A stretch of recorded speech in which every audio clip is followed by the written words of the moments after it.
quiero poner de relieve una Furthermore, I situación wish que to va más highlight allá de a los conflictos situation that armados, goes beyond pero armed que conflict, reviste la misma but gravedad. which highlights the same Enfrentamos seriousness, we are facing a silent but devastating crisis, the collapse of global supply chains. The pandemic showed us just how fragile they were. The war in Ukraine strained them further. And now, geopolitical fragmentation threatens to break them definitively. The world urgently needs supply chains that are more reliable, more diversified, more resilient. We cannot continue depending on systems that place efficiency above security, cost above reliability. I want to be clear here. Not all trade partnerships are the same. We must be cautious about deceptive economic models that come along with political authoritarianism, mass surveillance, and the erosion of fundamental freedoms. When we agree to investments that compromise our sovereignty, when we allow our critical infrastructure to depend on authoritarian regimes, we simply are gambling with not only our economy but also our democracy. Therefore, we call for deeper integration among our countries based not only on trade but on shared values. These are the rule of law, individual freedoms, a free market economy, the defense of the traditional family, and the right to life from conception. That is why Paraguay's foreign policy is not based on mere economic interests, but rather on these shared values and principles. For these reasons, Paraguay cannot and must not evade the realities that are challenging world peace. Diplomatic prudence cannot become silent complicity. It is exactly at these times that the principles that define us as a democratic nation should be translated into clear and unequivocal positions with our friends and allies. Paraguay reaffirms here its unambiguous position. Israel has the legitimate right to defend itself. The terrorist attacks on the 7th of October 2023 against Israeli civilians were grotesque acts of barbarity which no cause can justify. We reject any biased attempt to equate the responsibility of Israel's democratically elected authorities with that of the leaders of the terrorist group Hamas. Anti-Semitism, ladies and gentlemen, as daily events show us, is no accident of the 20th century. It is alive and kicking. It forms part of that irrational cycle of violence and hatred that I referred to at the start of my statement. And I must confess here that I have never understood how so many have adopted this appalling worldview, given how much the Jewish people have contributed materially, culturally, and spiritually to the world. Yet, lamentably, this perversion persists among us. The only answer is to remain vigilant, to say no to hatred. Shoah never again. That is why Paraguay was one of the first countries in the world to designate both Hezbollah and Hamas as international terrorist organizations, and why it has consistently condemned their wicked acts.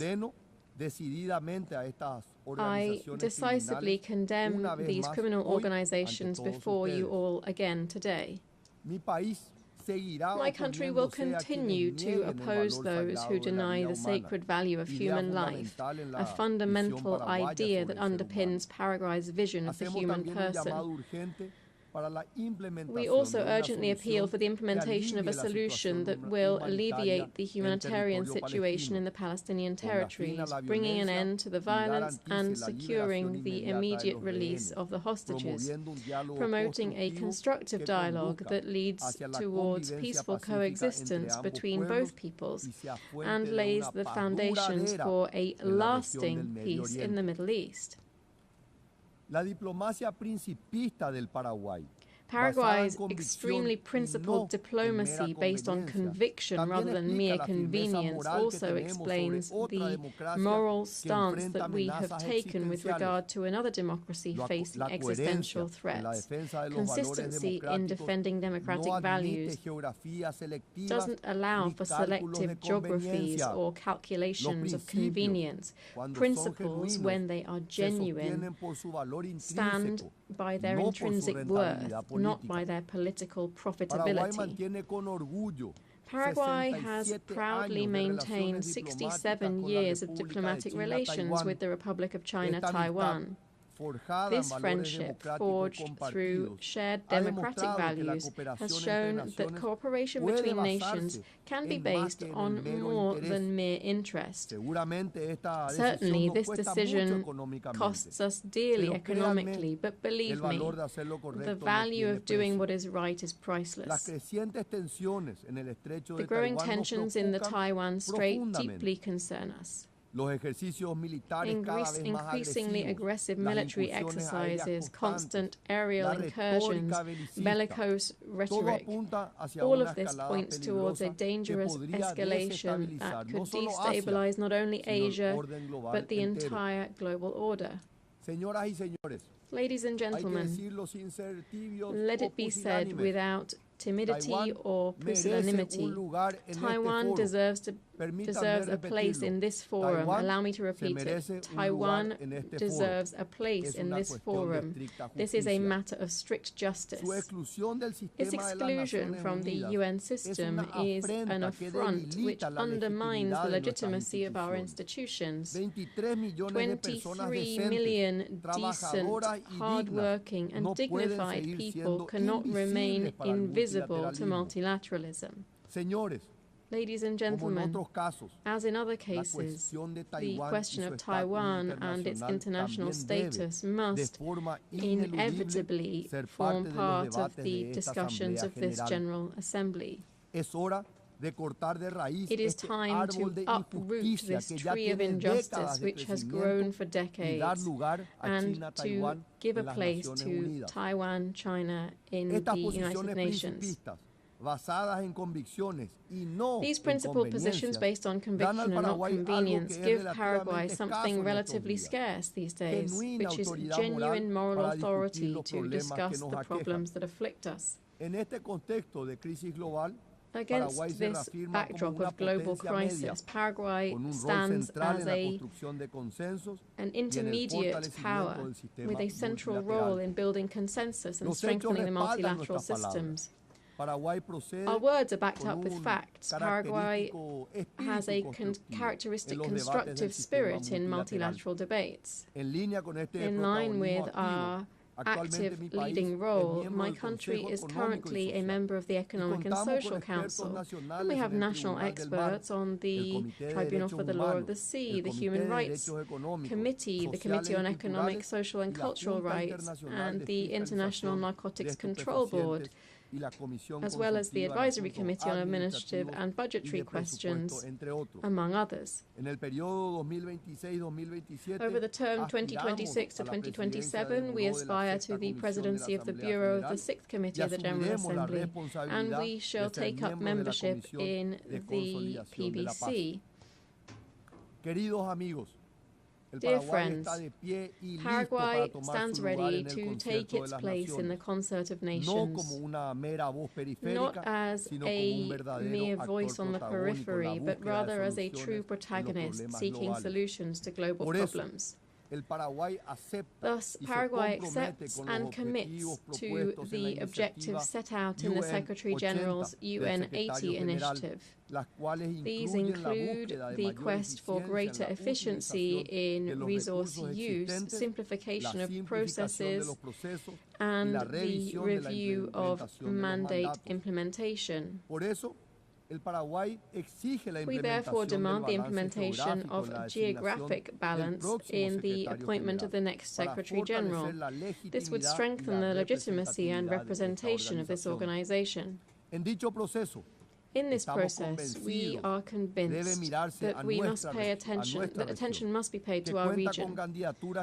Since we have candidates meeting the highest standards of experience, integrity, vision, and above all, leadership to build bridges, helping us to overcome challenges that are global in nature and that also pose systemic risk. We therefore call for a deep reform of the Security Council to prevent it becoming dispensable within a multilateral system that must provide solutions to the numerous current conflicts, both those between states and those caused by non-state actors. We call, therefore, for more flexible positions so that the Security Council can once again become truly representative in its membership and regain effectiveness as it fulfills its mission.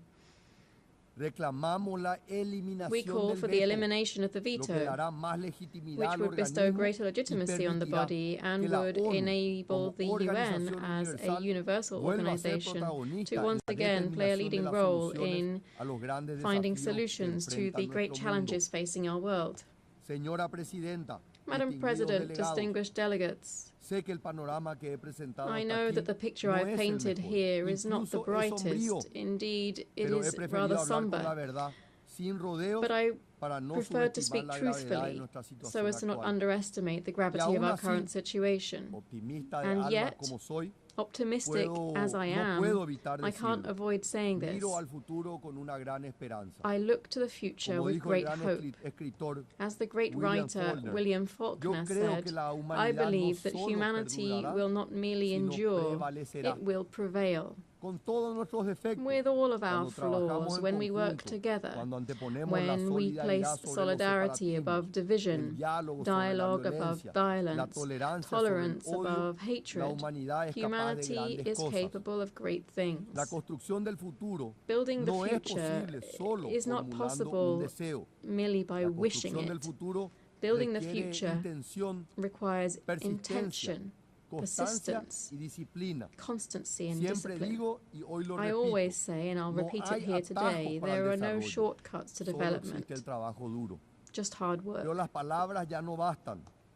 But words are no longer enough. Our peoples are tired of empty promises, of grandiose declarations that don't lead to bread on the table, safety in their streets, or education for their children. Just like in any relationship where trust is broken down, the key to recovering it is to show results. Democracy must demonstrate that it can deliver, that it can generate prosperity, and it can secure justice, offer hope, be a democracy with a human face and with a social heart, as defended by the great thinkers of my own political movement, such as Ignacio A. Pane, Juan León Mallorquín, and Fulgencio R. Moreno. My party has been demonstrating all of this in office in Paraguay over the last few decades. We have been showing that it is possible to grow economically with justice, with democracy, and with human rights. I'm not saying this arrogantly, but rather with the humility that characterizes Paraguayans. This is a humility born of a history of greatness, but also suffering. Paraguayans know the eternal cycle of rebirth, of suffering, crisis, tragedy. We have had to reinvent ourselves and rise from the ashes, and in that noble process we have built the Paraguay that today is finally being recognized for what it is, a giant that is re-emerging. While the world is faltering, we are building something different. A model that is working, a model that inspires confidence because it's delivering results. The numbers speak for themselves.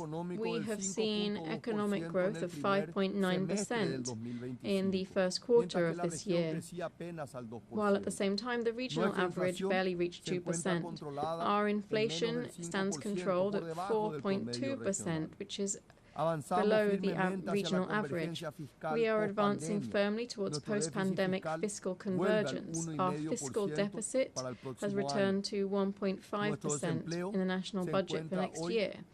Our unemployment levels have fallen to historic lows, 5.6% in the first quarter this year. But growth without social justice is worthless. That's why we are implementing ambitious programs to transform lives. Our Zero Hunger in Schools program feeds more than 1 million children a day in 7,000 schools. Che Rogapora is turning thousands of working families into homeowners. For the first time, the state is offering mortgages with payments equivalent to rent, transforming a monthly expense into family wealth. I stress that 118,000 people emerged from poverty in a single year. Extreme poverty fell to 4.1%, which is the lowest level in our modern history. But none of this would have been possible without solid institutions. That's why we've undertaken bold reforms. We promoted the Civil Service Act to professionalize civil service, ending with decades of clientelism. We have the Integrity and Transparency Act, creating true oversight and accountability mechanisms and strengthening the office of the Controller General. We've adopted a National Unified Registry Act, which proposes structural transformation and, after 100 years, orders land ownership in Paraguay. The outcome of this is that in July last year, Paraguay achieved investment grade for the first time in its history. Distinguished delegates, the Paraguayan model is not perfect, of course not. We face huge challenges and much remains to be done. But we are changing reality. We are showing today that Paraguay is not merely a country. As the president of the International Automobile Federation, Mohammed Ben Sulayem, said, Paraguay is the country. Madam President, distinguished delegates, I began this speech with some rather somber warnings about the state of global democracy and our societies. The times are grave and there is much to worry about. But I do not wish to end on a pessimistic note. A different, better, brighter future is possible. It just depends on all of us. It depends on our ability to diagnose the problems with courage and to confront them with perseverance and conviction. The future isn't predetermined. Paraguay is living proof that despite the chaos and desolation of war, it is possible to rebuild. It is possible to reconcile prosperity with justice, growth with sustainability, openness with sovereignty. Paraguay, dear friends, stands ready to be part of the solution. The sleeping giant of South America has awoken and is re-emerging with strength. We are ready to be a central protagonist in the struggle for humanity's great values, to be a leading actor in the concert of nations. Because we believe in a future where democracy does not merely survive, but flourishes. Because we believe in a future in which development reaches everyone, not just a few. Because we believe in a future where cooperation is based on shared values, not on mere convenience. Because we believe in a future where trust is earned with results, not with rhetoric. Because we believe, indeed, that humanity will not merely endure, but will prevail. That different future is possible. Paraguayans are building it every day. I invite you to build it with us, together, to leave behind a better world for our children and our grandchildren, a world with more democracy, more freedom, more tolerance, more justice. A world in which hope defeats pessimism, in which light overcomes darkness, and good triumphs forever and always over evil. Thank you very much.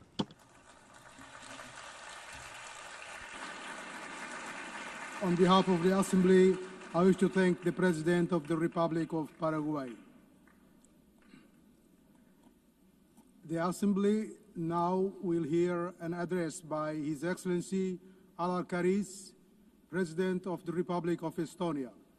I request protocol to escort His Excellency and invite him to address the Assembly.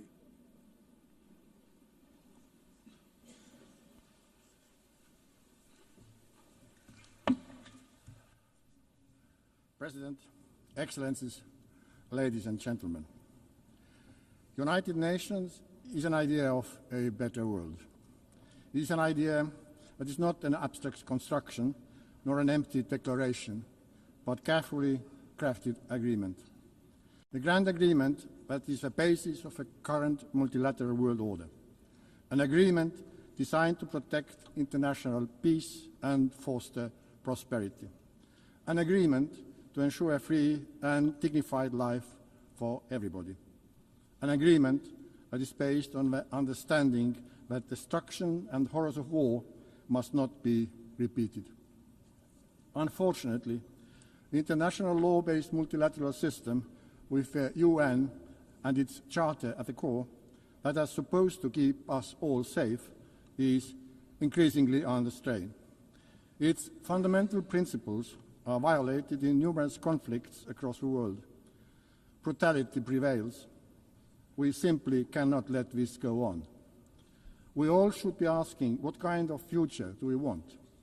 Will it be a world dominated by barbaric use of force and violence, where might is always right?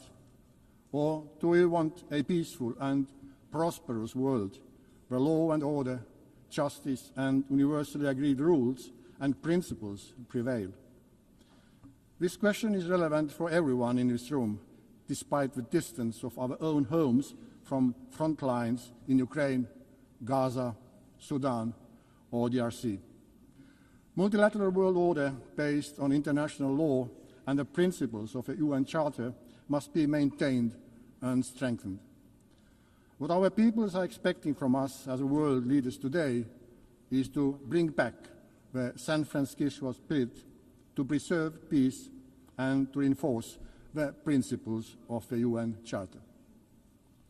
Ladies and gentlemen, Russia's war of aggression against Ukraine constitutes one of the gravest breaches in international law and the UN Charter since its adoption 80 years ago. Despite repeated calls by the General Assembly to stop the aggression and set the course towards peace, Russia continues its savage assault on the Ukrainian state and nation. Russia's war and its war crimes undermining the reputation and credibility both of the Security Council and the entire United Nations. This blatant assault on the principles of Charter is undermining the multilateralism, global peace and security. Regrettably, as we speak, Russia is targeting Ukrainian kindergartens, schools, hospitals, nurseries with missiles, drones, gliding bombs, mines, shells and bullets.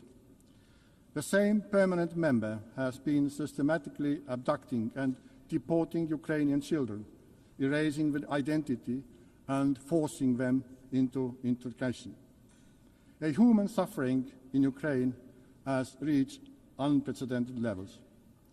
Only the Human Rights Monitoring Mission in Ukraine has documented the death of at least 40,000 civilians, including almost 1,000 children, and for about 35,000 civilians injured, including more than 2,000 children.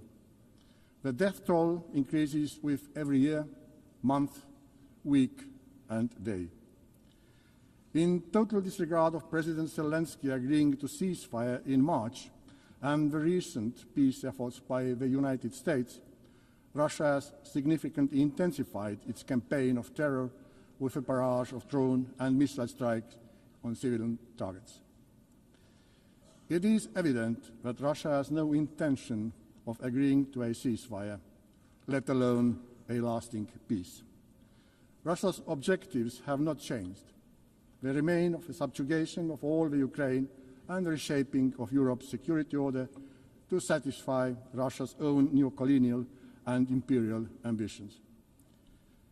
The increasing violations of neighboring countries' airspace by Russian drones and missiles are yet another escalation and a stark reminder of Russia's aggression threatens not only Ukraine, but the security of the entire region. Hereby, I have to regrettably tell you that just weekdays ago, the Russian fighter planes violated Estonian airspace, a hostile act that is part of a pattern of similar recent incidents happening on the European Union's eastern border. Therefore, the only viable way forward towards a ceasefire and just and lasting peace is to increase collective international pressure on Russia to force them to peace in Ukraine and to act in a way that is expected from the permanent member of the Security Council. Let me assure that my own country, Estonia, will continue to do everything possible to reinforce Ukraine's ability to defend itself in full conformity with Article 51 of the United Charter. Doing so, we are defending the sovereign equality of all member states, large and small, one of the core principles of which the United Nations was founded. We are also advocating for making Russia accountable for its crimes in Ukraine, including for the crime of aggression, as we know too well that impunity only leads to new crimes, new suffering, and even greater injustice.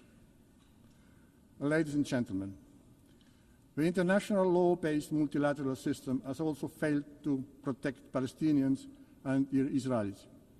Having visited both Israel and Palestine this year, I witnessed firsthand the devastating impact of a long-lasting conflict.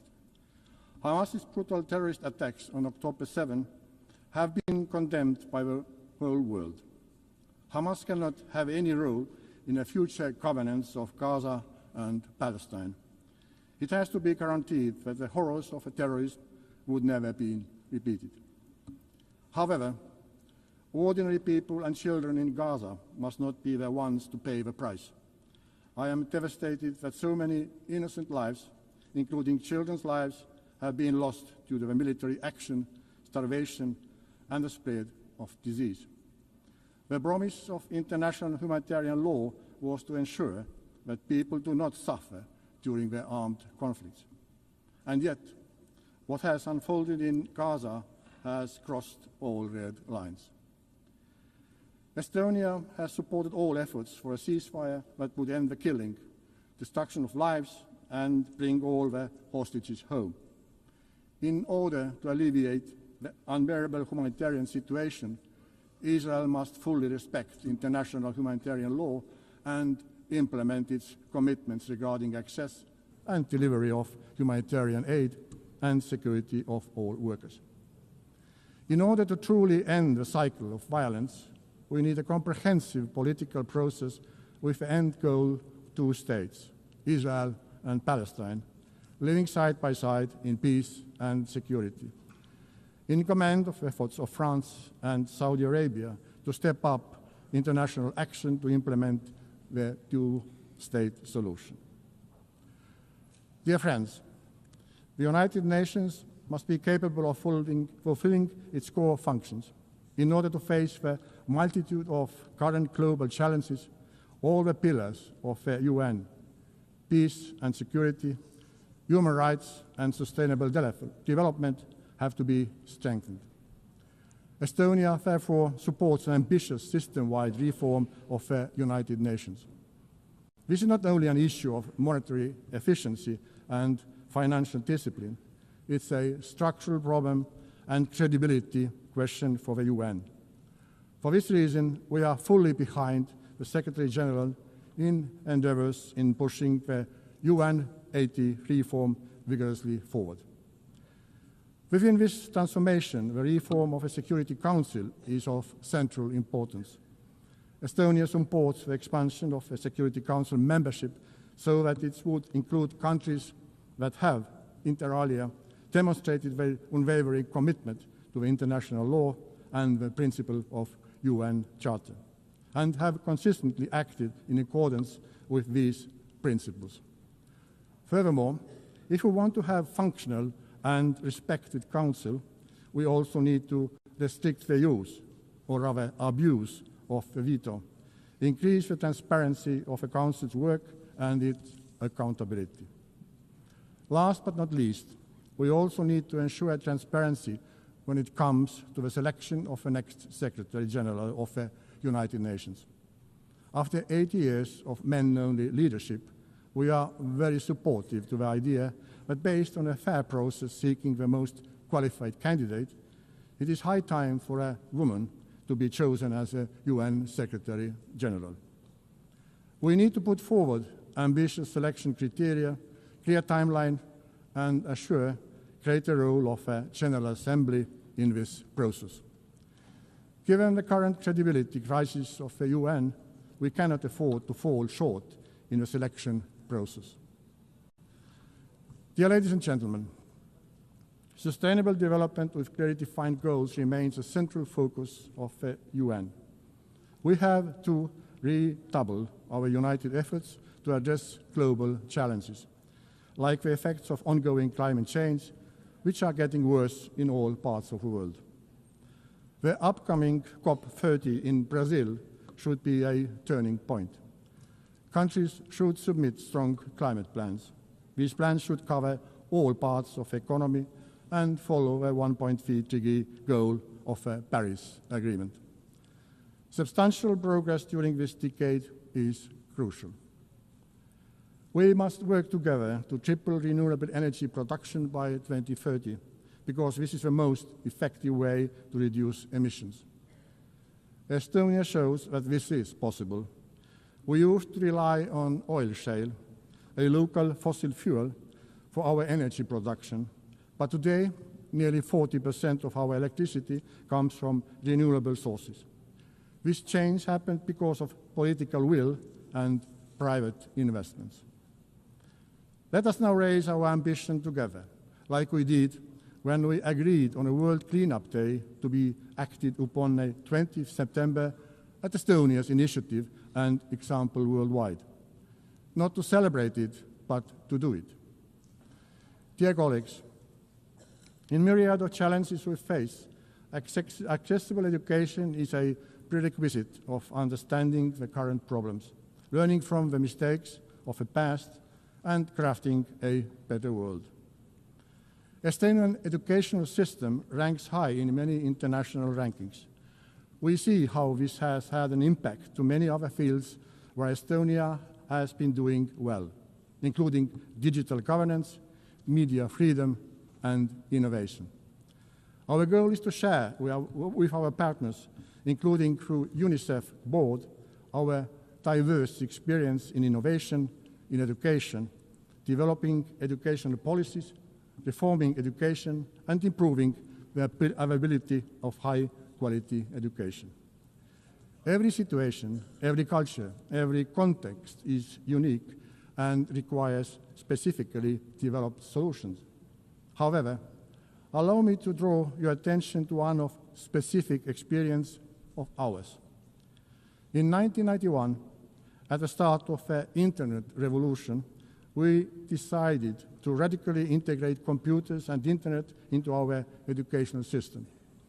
The program Tiger Leap, which had the aim of opening a computer class in every Estonian school within a year, was a cornerstone of Estonia becoming one of the most digital societies in the world today.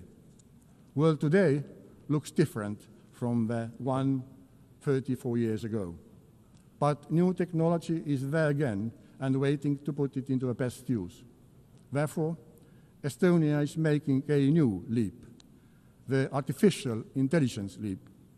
We are again providing the best technological tools available to our students and teachers so that we keep comparative edge in education for years to come.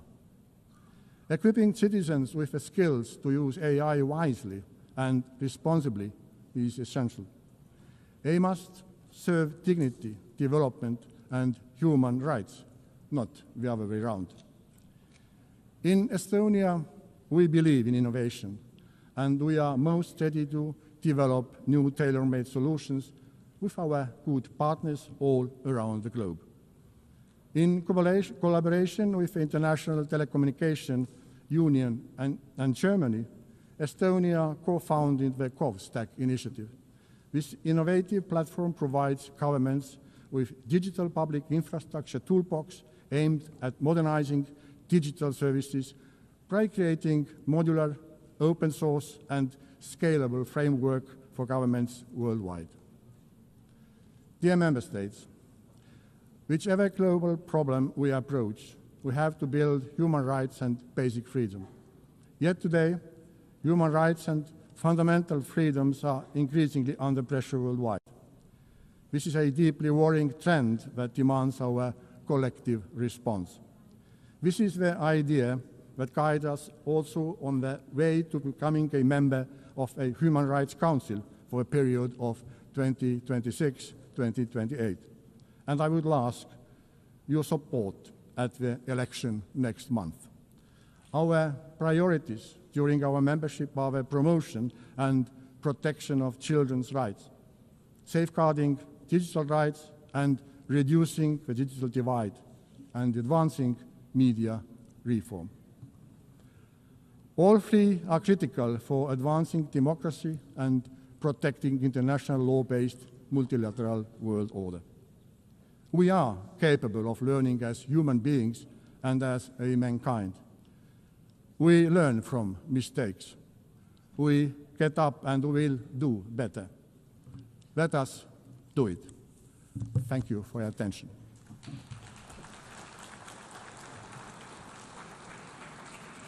On behalf of the Assembly, I wish to thank the President of the Republic of Estonia. The Assembly will now hear an address by His Excellency Javier Gerardo Milei, President of Argentina Republic. I request the protocol to exhort His Excellency and invite him to address the Assembly.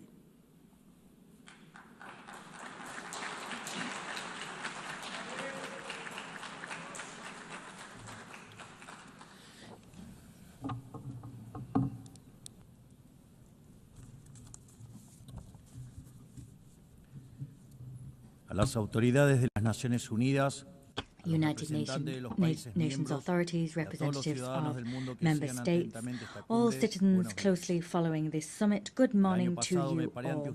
Last year, I stood here before you at this very same assembly, and I outlined a new direction that Argentina's foreign policy was going to take. We asserted that it was imperative to return to the ideas of freedom, the immortal principles that underpin the dignity of life, freedom, and property. These are rights that all individuals should enjoy under the law. We asserted that there was a need for international cooperation to aim to guarantee those rights. However, I also warned that the UN had cast aside what had been its lodestar in recent decades.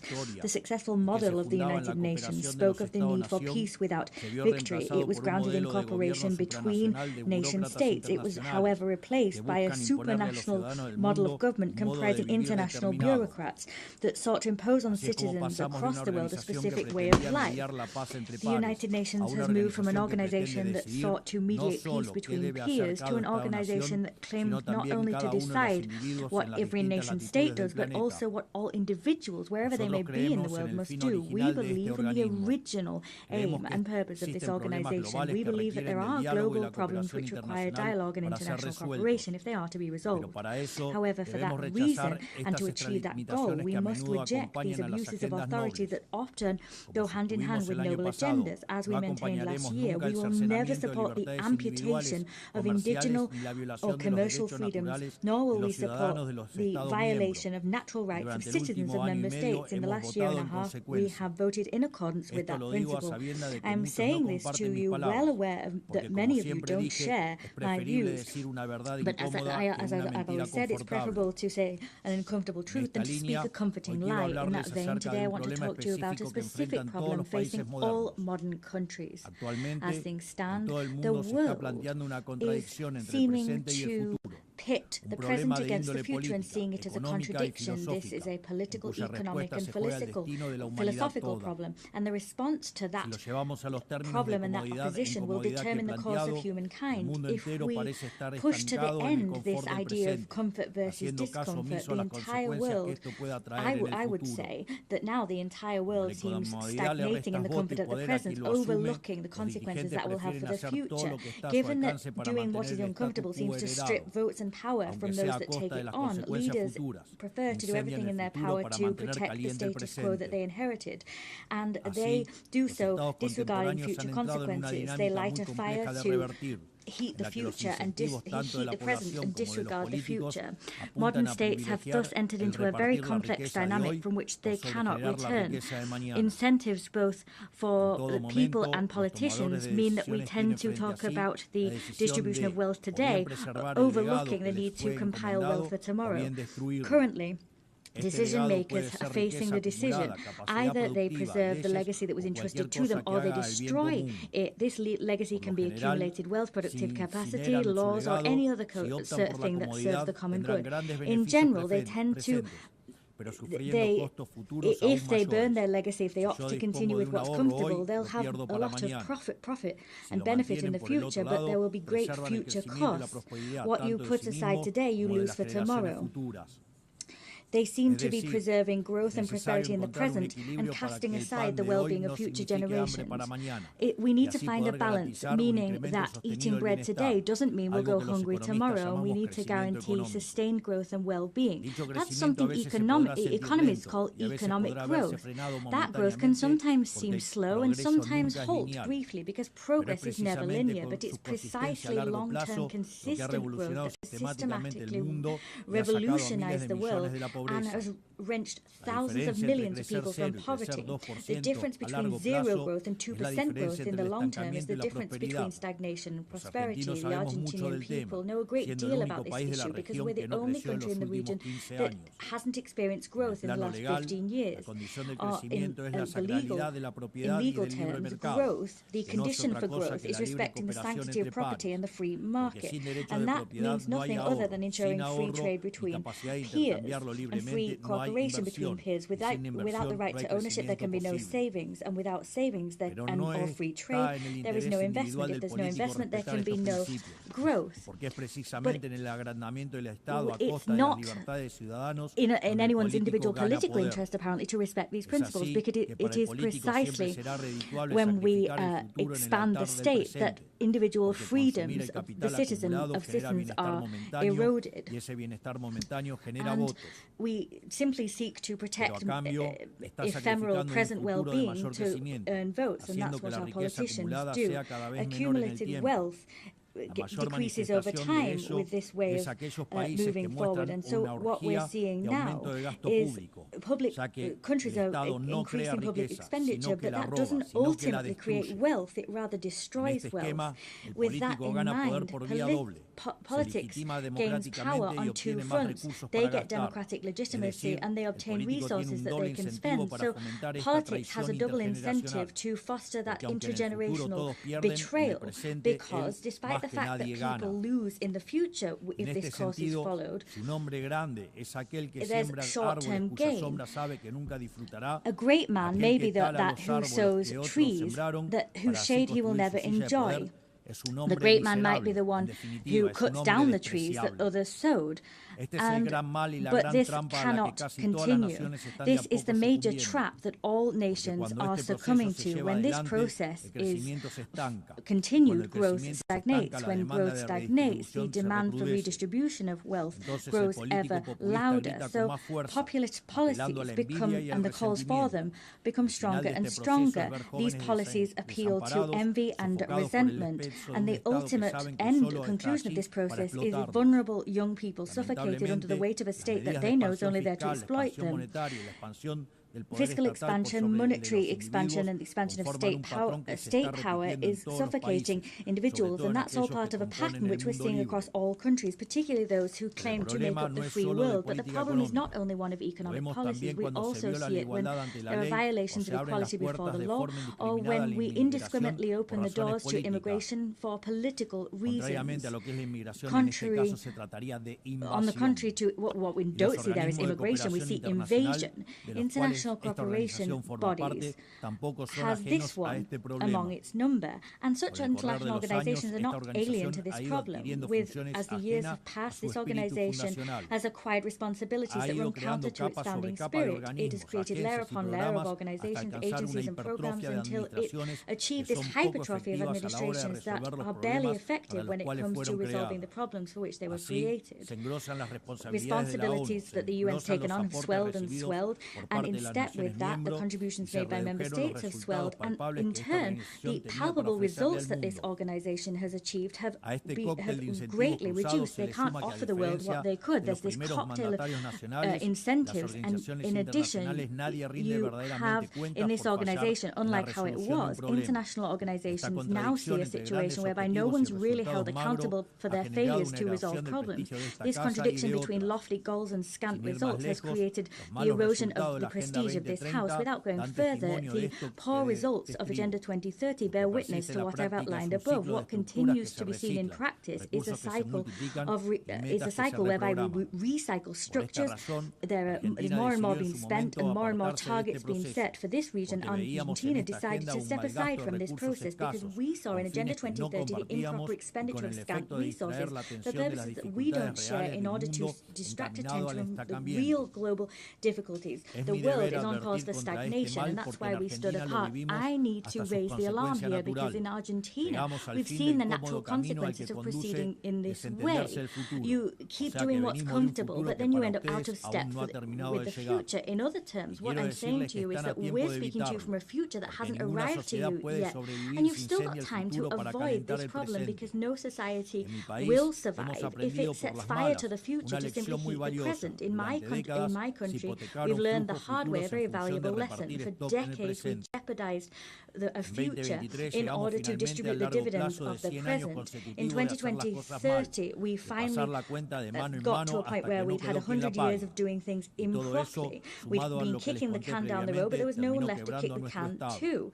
And then what happened was what I outlined previously. Our state crumbled as a result of this implosion. For the last year and a half, we've taken on the Herculean task of administering and managing extreme scarcity, and for the first time in decades, we're doing what we have to do for a better future. So the only way to usher in that better future is to do exactly the opposite of what we previously did.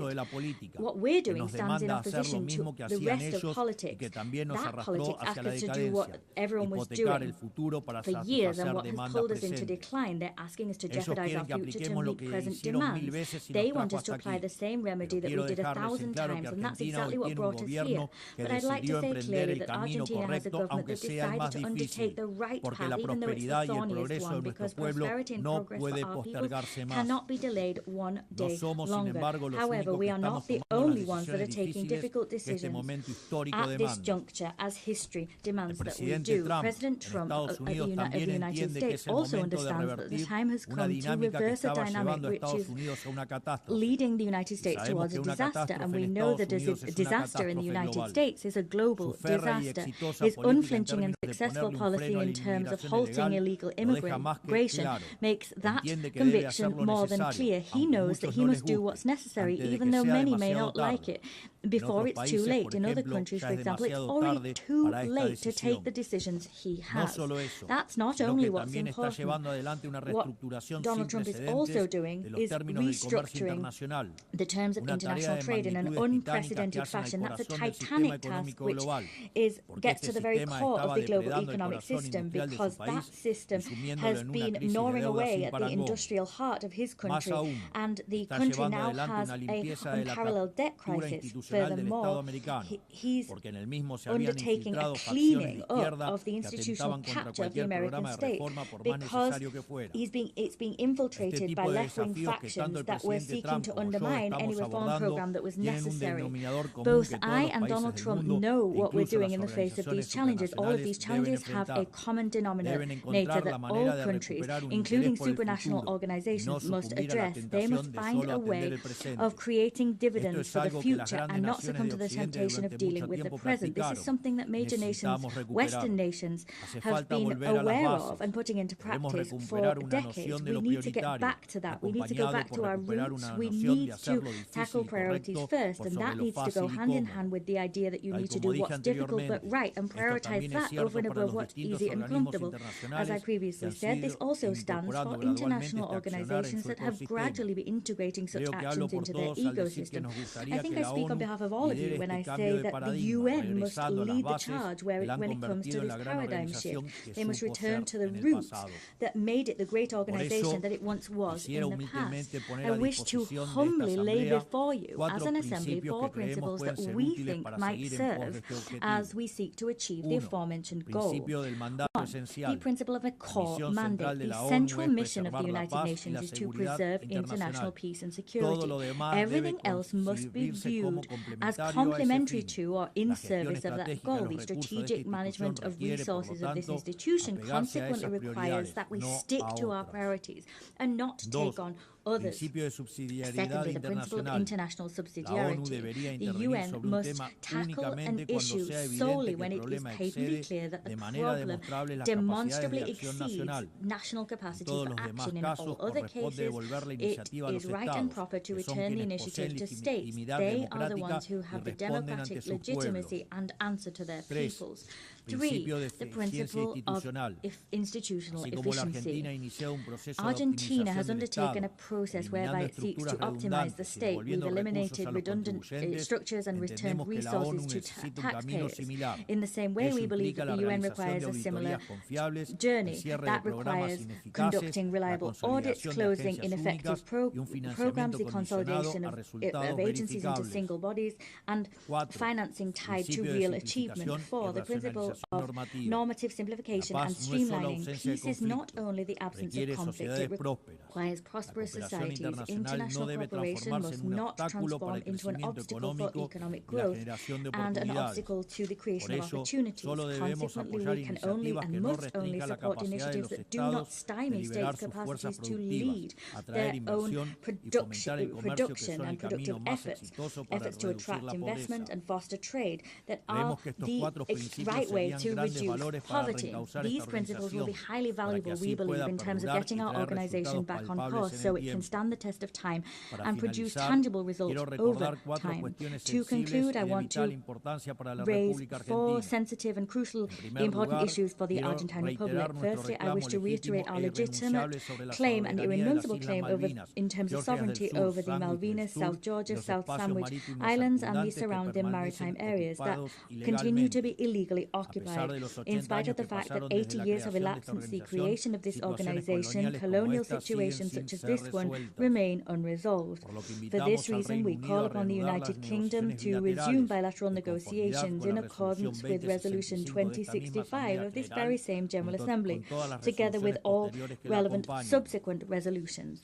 Secondly, I wish to once again roundly reject expressions of fundamentalist violence that continue to be seen and that are spreading throughout the world. In Argentina, we already suffered this horror with the attacks against the Israel embassy and La Hamia in 1992 and 1994, respectively. For this reason, we urge the international community to strengthen legal cooperation to guarantee that Interpol and its fines are respected and those responsible for such atrocities are brought to justice. That will help us to ultimately be able to heal this painful wound that plagues our country's history. Thirdly, we're witnessing an unacceptable escalation in political violence on the left at a global level, violence that in Argentina we know only too well. It is unacceptable to use force where reason fails. For this reason, we emphatically reject any procedures which essentially undermine the basic norms of democratic peaceful coexistence. 4. The situation of the Argentine citizen Nahuel Gallo, who was abducted and detained arbitrarily in Venezuela without charge, with no legal assistance or consular assistance. In simple words, this is a forced disappearance. We demand that the Venezuelan government release him immediately, and we appeal to the international community so that this legitimate claim is heeded. This in defense of the most basic principles of international law and human dignity. Finally, we reiterate our demand for the immediate release of the hostages which remain captive in Gaza. Finally, may God bless the free world. May the forces of heaven accompany us. Thank you. Thank you very much on behalf of the Assembly, His Excellency, the President of Argentina Republic.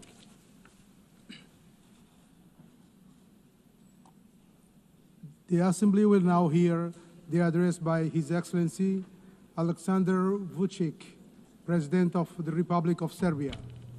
I request protocol to escort His Excellency and invite him to address the Assembly.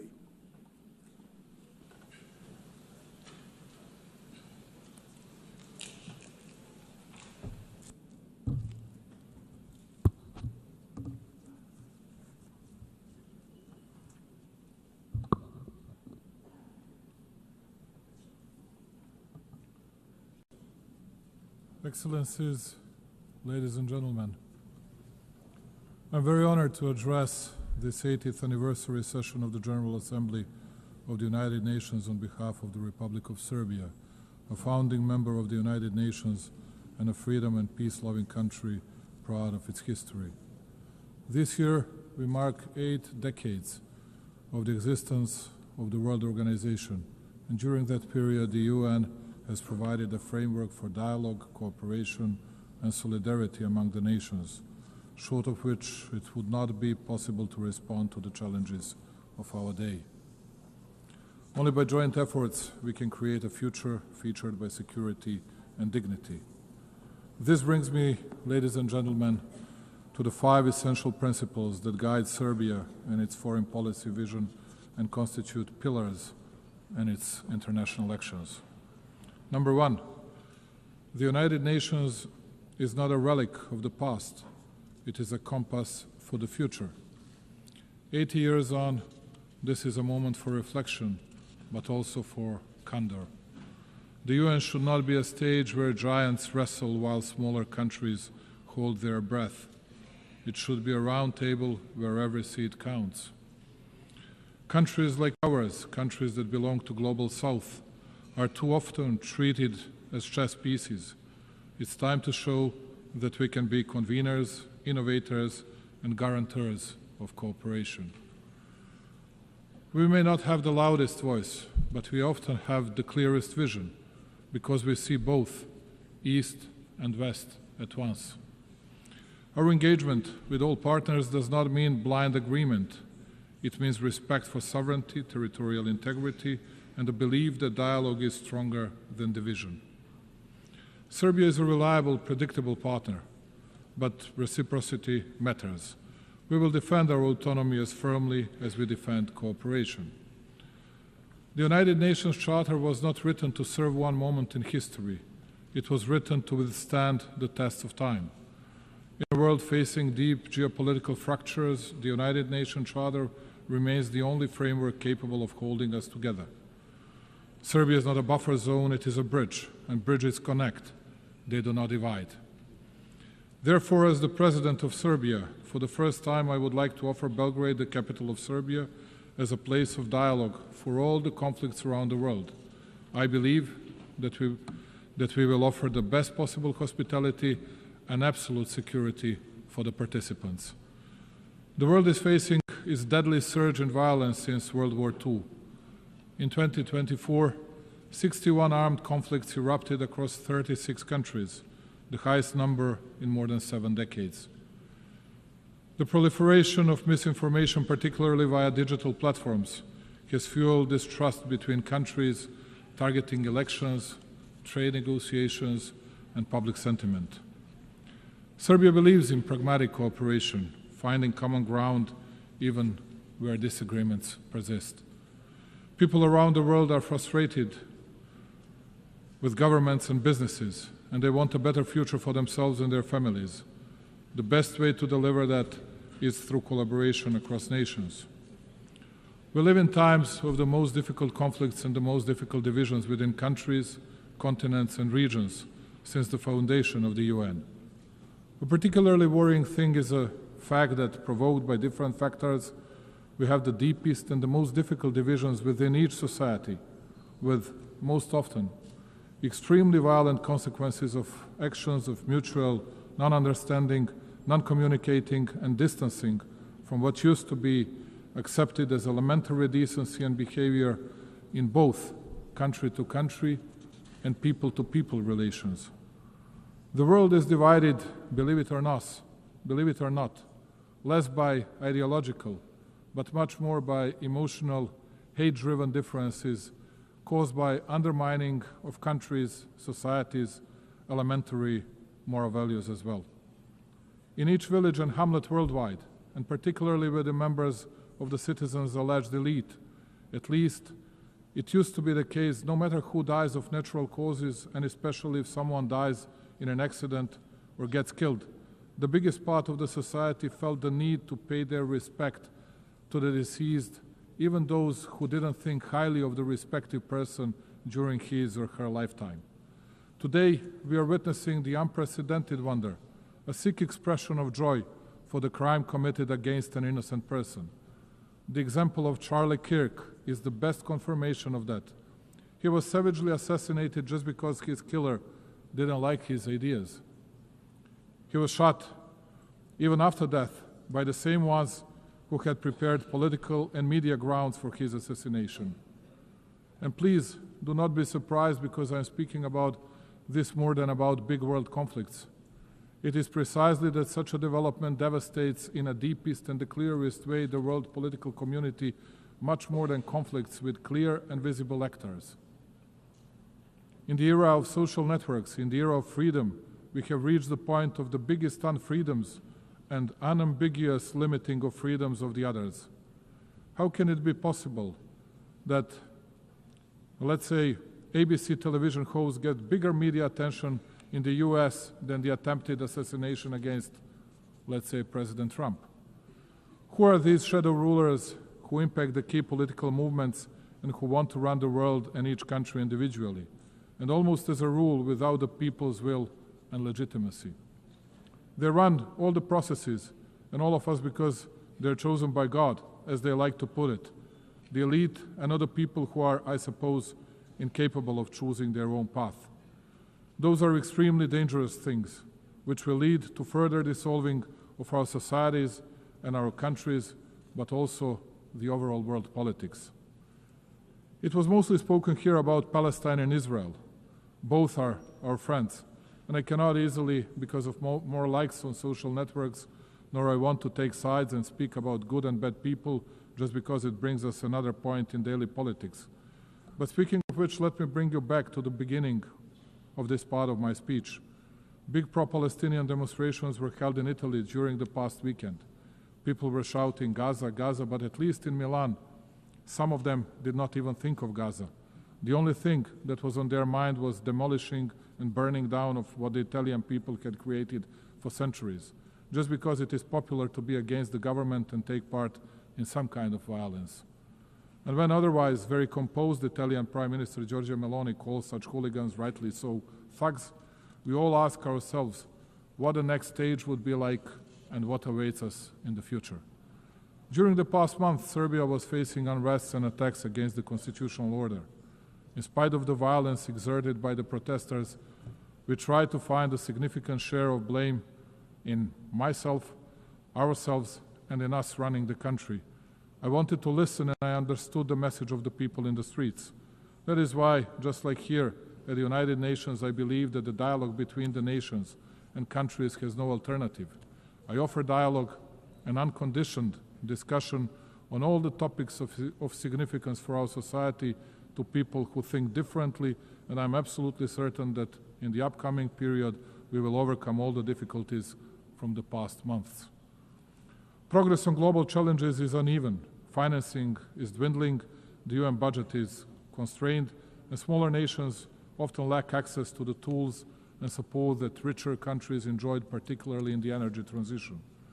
Climate change is not just a statistic for Serbia and the Balkans, it is a lived reality marked by droughts, floods, and energy insecurity. Sustainable economic growth is essential, not optional, for climate resilience and well-being.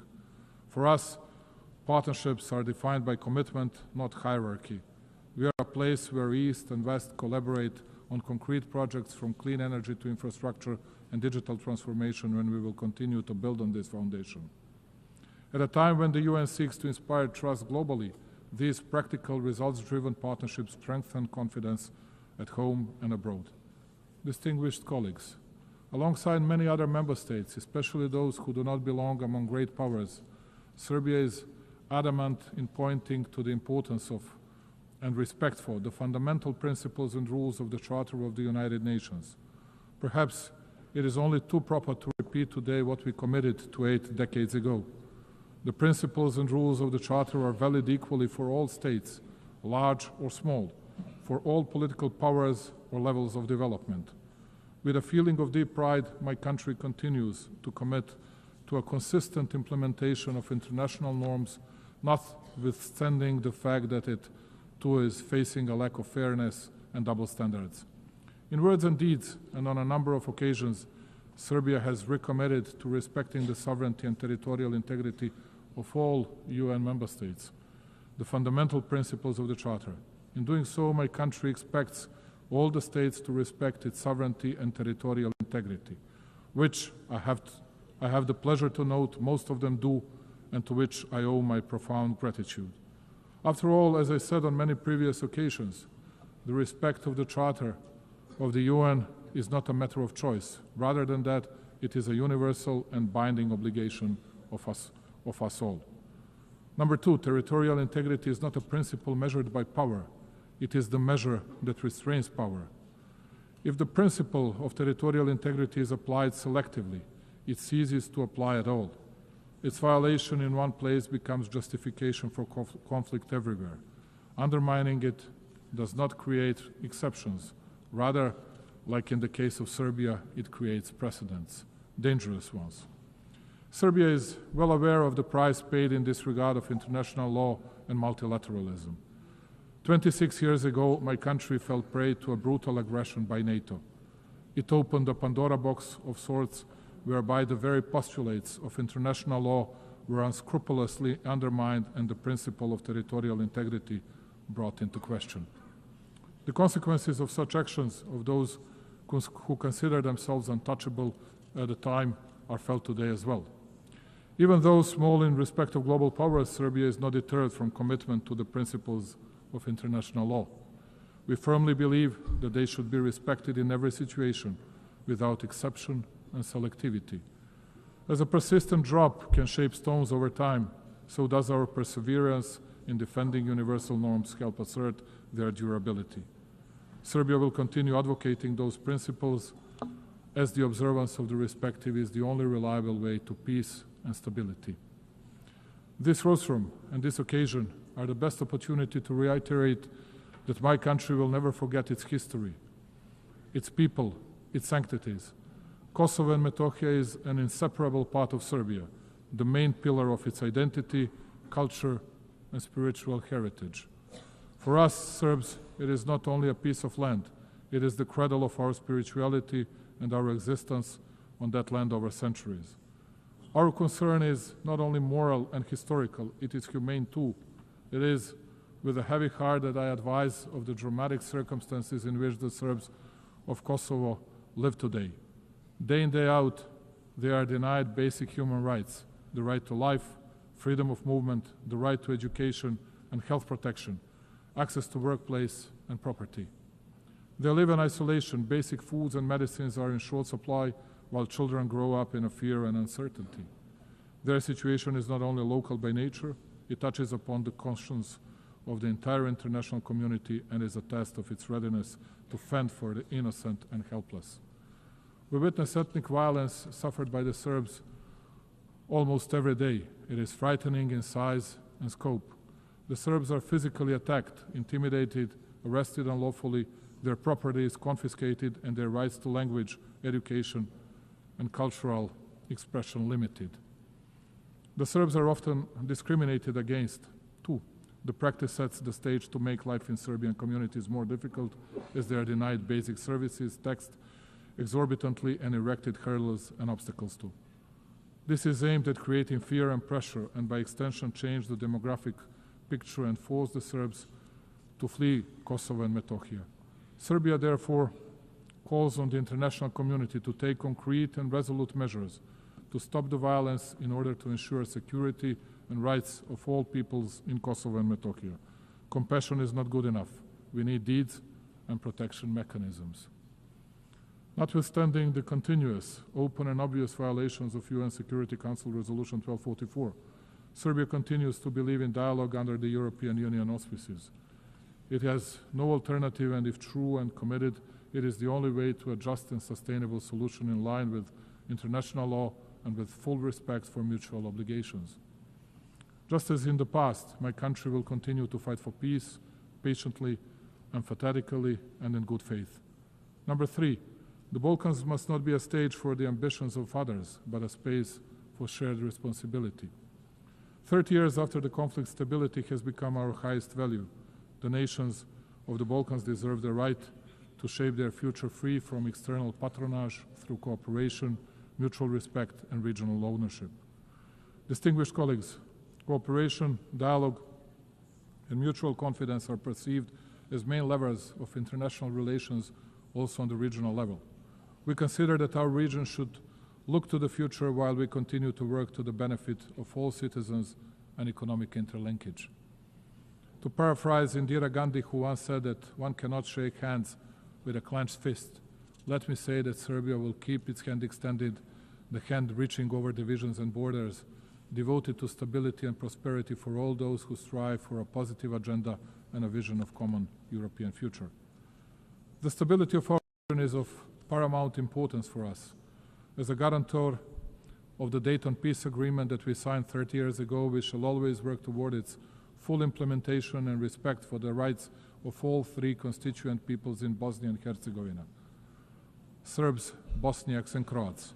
Unilateral acts and the abuse of authority contrary to the letter of the agreement are not conducive to peace and bring about new tensions. Only by the agreement of Bosnia and Herzegovina's people and entities can the stability and functioning of that country be guaranteed. Absence of dialogue and unilateral initiatives without agreement by all interested sides, in particular the initiatives that take advantage of international organizations, are but a step back to a painful past and create new divisions. Serbia will use all diplomatic means to prevent these activities from taking place, as they undermine regional dialogue, the process of reconciliation and understanding. We shall not hesitate in our resolve to promote regional stability in an effort to contribute to global security. For exactly 30 years now, and in this distinguished institution and everywhere else, a false campaign has been ongoing against both the Republic of Serbia and Republika Srpska, the entity within Bosnia and Herzegovina. All over the world, everywhere, countless times, you could hear how, as they used to say, from well-informed sources, they heard that it was only a matter of days before Serbia would attack someone in the region, and that Republika Srpska and its leadership would violate the territorial integrity of Bosnia and Herzegovina. And all this time, it has been a lie, a real smoke screen intended to enable international representatives who are not elected by the people to deal with legitimate representatives of the Serbian people, one of the 3 constituent peoples in Bosnia, imposing sanctions against them, believe it or not, replacing them from the positions the people elected them to, and conducting criminal proceedings and issuing convictions for words spoken for verbal offenses. Thus, all of you are witnesses to a fact that for 3.5 years since the beginning of the conflict in Ukraine, we have been hearing stories that we, as an alleged Russian puppet, will attack someone in the region, which of course did not happen and will not happen. The only thing we have never heard is an apology from those who spread such falsehoods, and it is quite certain that we will never hear one. Let me reiterate, Serbia is a free, independent, and sovereign country that makes its own decisions independently. We are committed to our European path. We do not plan to attack anyone, but equally, we will not allow anyone else to threaten our freedom and our country. Number 4, the world is changing and the United Nations must evolve to remain a pillar of global stability. Reforming the United Nations is not simply an institutional task. It is a moral duty to safeguard the future of global peace and justice. We are well aware of the need to reform the UN and revitalize its system in order to increase its credibility and shore up multilateralism so as to make our organization more effective, just and close to the needs of its member states. Also, the ESC should become more effective in and better adapted to the pursuit of its primary goal of safeguarding international peace in order to reflect more accurately the reality of the present-day world. Africa in particular, the youngest continent which comprises 54 states, must be better represented. Many countries rely on the UN for technical expertise, development funding, and guidance to achieve the Sustainable Development Goals. Cuts to funding or reduced access to UN programs risk widening the gap between wealthy and developing nations. As the UN looks for ways to reduce costs, we are happy to offer to host any of UN bodies, institutions, agencies in Serbia with the best possibility to continue being a bridge between developed and developing regions. Serbia is situated at the crossroads of Europe, easily accessible to both East and West. And speaking about cost effectiveness, we are able to offer lower operational costs compared to Geneva, New York, or other big hubs. Belgrade offers modern facilities, reliable connectivity, and proven capacity to host large international events, for example, Expo 2027.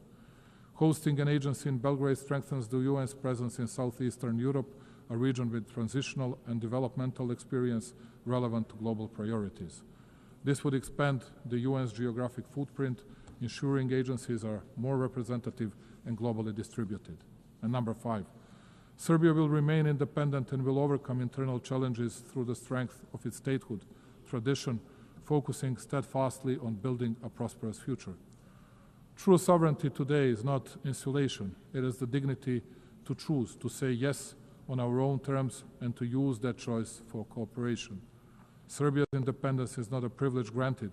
It is a sovereign right exercised, and its sovereignty is not situational, it is foundational. Notwithstanding numerous global challenges, Serbia has remained on a steady course. Its macroeconomic situation is stable and its economy continues to grow, which only shows how commitment to reforms and responsible economic policies lead to great results. Investments in infrastructure, energy transition, and digitalization bear out my country's commitment to sustainable development and the 2030 Agenda goals. Let me take a moment, ladies and gentlemen, to inform you that in 2027, Serbia will host the specialized exhibition Expo 2027 with a motto, Play for Humanity, Sport and Music for All. This event will provide an opportunity for my country to show to the world the strength of our culture, sport, and creativity as a universal language that transcends differences. This will be a moment in which, along with its partners, Serbia will build bridges of friendship and togetherness, promote understanding, and open new horizons of cooperation. Serbia's way is the way of development, progress, and prosperity, and it is fully committed to becoming a full-fledged member of the European Union. This commitment, though, makes us no less devoted to promoting and deepening cooperation with countries from other parts of the world, maintaining and cherishing all along our traditional friendships and relations of trust in the East. Strengthening overall bilateral relations with key actors of the international community and with our European partners tops our agenda. Also, Serbia has raised in the past several years the level of cooperation with numerous countries in Africa, Asia, and Latin America, and played in that way a respectable role on the global stage. I trust and believe that we can count on mutual respect and the traditional bonds of friendship with these countries in our future relations. Ladies and gentlemen, closing it and looking to the future and committed to dialogue and understanding, we in Serbia believe that peace is the highest value and the most solid foundation of development. We shall continue to invest our energies, knowledge, and will in building a world more just, secure, and worthy of the coming generations. I thank you very much. On behalf of the Assembly, I wish to thank the President of the Republic of Serbia. The Assembly will now hear an address by His Excellency Hamad al-Shara, President of the Syrian Arab Republic. I request protocol to escort His Excellency and invite him to address the Assembly.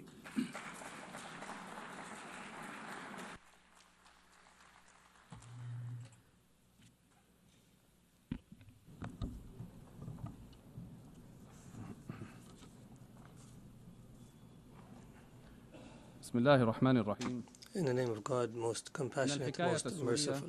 The Syrian story is filled with emotions, and it mixes pain with hope. The Syrian story is a story of struggle between good and evil, and between the weak right cause that has no supporter except God. Our story is one of the lessons of history, and it is an embodiment of noble human meanings and values. In this eternal struggle between good and evil, we find the Syrian story that tells a new chapter of the struggle, one filled with creativity and determination and patience and torture and pain and sacrifice, and clinging on to noble customs and values and hard work and relying on God. All these are tools for truth against injustice and falsehood. Your Excellencies, Mr. Secretary General, Madam President of the General Assembly, Your Excellencies, may the peace of God be upon you. I come to you from Damascus, the capital of history and the cradle of civilizations, a beautiful country that has taught the world the meaning of civilization and the value of human beings and coexistence, to be a beacon for the world. Syria, however, for 60 years fell under repressive rule that disregarded the value of the territory it ruled over. For long years, we've suffered injustice and deprivation and oppression. Then we rose in claiming our dignity. The previous regime has used the worst kind of torture against our people, chemical weapons and bombardment and torture in prison and displacement and sectarian strife, and used drugs against our people and the world. It has torn our country apart and brought forth fighters from around the world. The former regime killed around 1 million innocent people and displaced thousands and millions and demolished 2 million homes. Ladies and gentlemen, the unarmed people were attacked using chemical weapons. Our women and children have inhaled toxic gases, all this to silence truth. And with all this criminality, there was no language for solution despite the offers. This people had no means and choice but to organize itself and to organize militarily to oust a criminal regime. It was a military operation that was filled with mercy and good and that prioritized tolerance and that did not target civilians. It targeted justice without vengeance. We restored our rights and we became victorious for sake of our grievances. We were victorious for the mothers of martyrs and for all of you, people of the world, for the future of our children and yours. And we paved the way for the return of refugees, and we destroyed the trafficking of drugs. Accordingly, Syria has transformed from an exporter of crisis to an opportunity for peace for Syria and the region. Ladies and gentlemen, this unique Syrian achievement and the solidarity between our peoples led us to try to uproot sectarianism and to fight against attempts to divide our country once again. But the Syrian people are aware enough to understand and to resist. We formed commissions for fact-finding and granted access to UN fact-finding missions. I guarantee to bring to justice everyone accountable and responsible for bloodshed. And in this context, Israeli strikes and attacks against my country continue, and Israeli policies contradict the international supporting position for Syria, which threatens new crises and struggles in our region. For this purpose, and in face of this aggression, Syria is committed to dialogue, and we're committed to the disengagement of forces agreement of 1974, and we call on the international community to stand beside us in the face of these attacks. Ladies and gentlemen, from the very moment the former regime fell, we set out a clear strategic policy built upon three pillars: balanced diplomacy, security, stability, and economic development. We filled the power vacuum, called for an inclusive national dialogue, and announced a government of competence. We strengthened the principle of participation and established a national commission for transitional justice, and another for the missing, ensuring justice and fairness. We are now proceeding toward electing representatives of the people in the Legislative Council. We restructured civil and military institutions, dissolving all previous formations.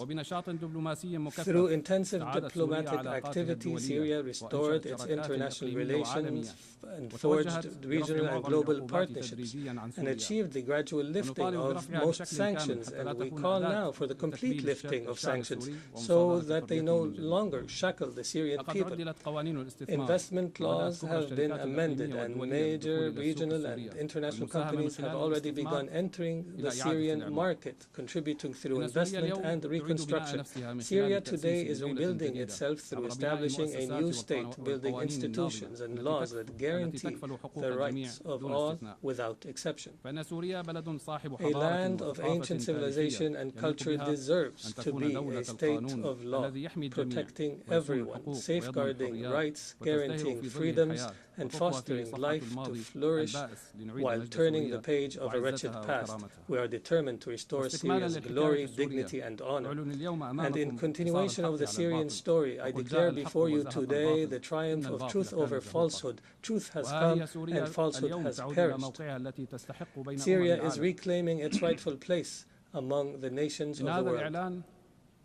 This announcement is the echo of a great people's will, a people who forged glory throughout the ages, who rose again from beneath the rubble to restore their rights and freedom and dignity. On behalf of the Syrian people, I extend gratitude to everyone who stood by the Syrian cause, who aided Syrians in their tragedy, and who welcomed them in their countries, and to all nations and peoples who rejoiced in the victory of the Syrian people's will.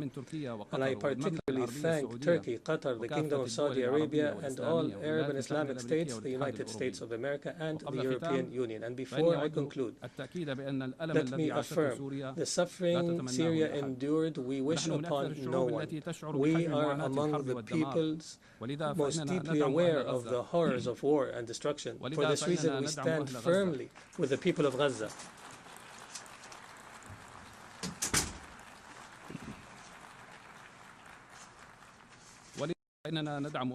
For this reason, we stand firmly with the people of Gaza, its children and women, and all peoples facing violations and aggression. We call for an immediate end to the war.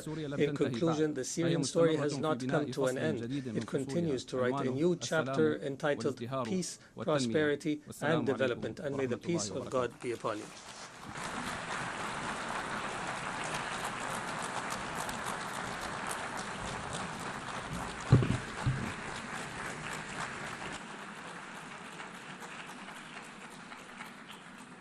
On behalf of the Assembly, I wish to thank the President of the Syrian Arab Republic.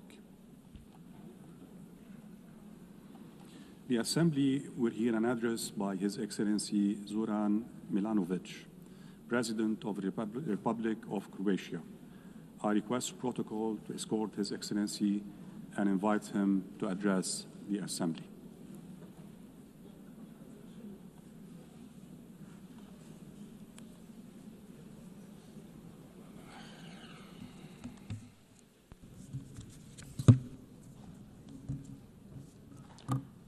Mr. Vice President, Excellencies, ladies and gentlemen, for Croatia, the United Nations has always been a core, essential global institution. During our own struggle for independence, sovereignty, recognition, and territorial integrity, the UN played a decisive role.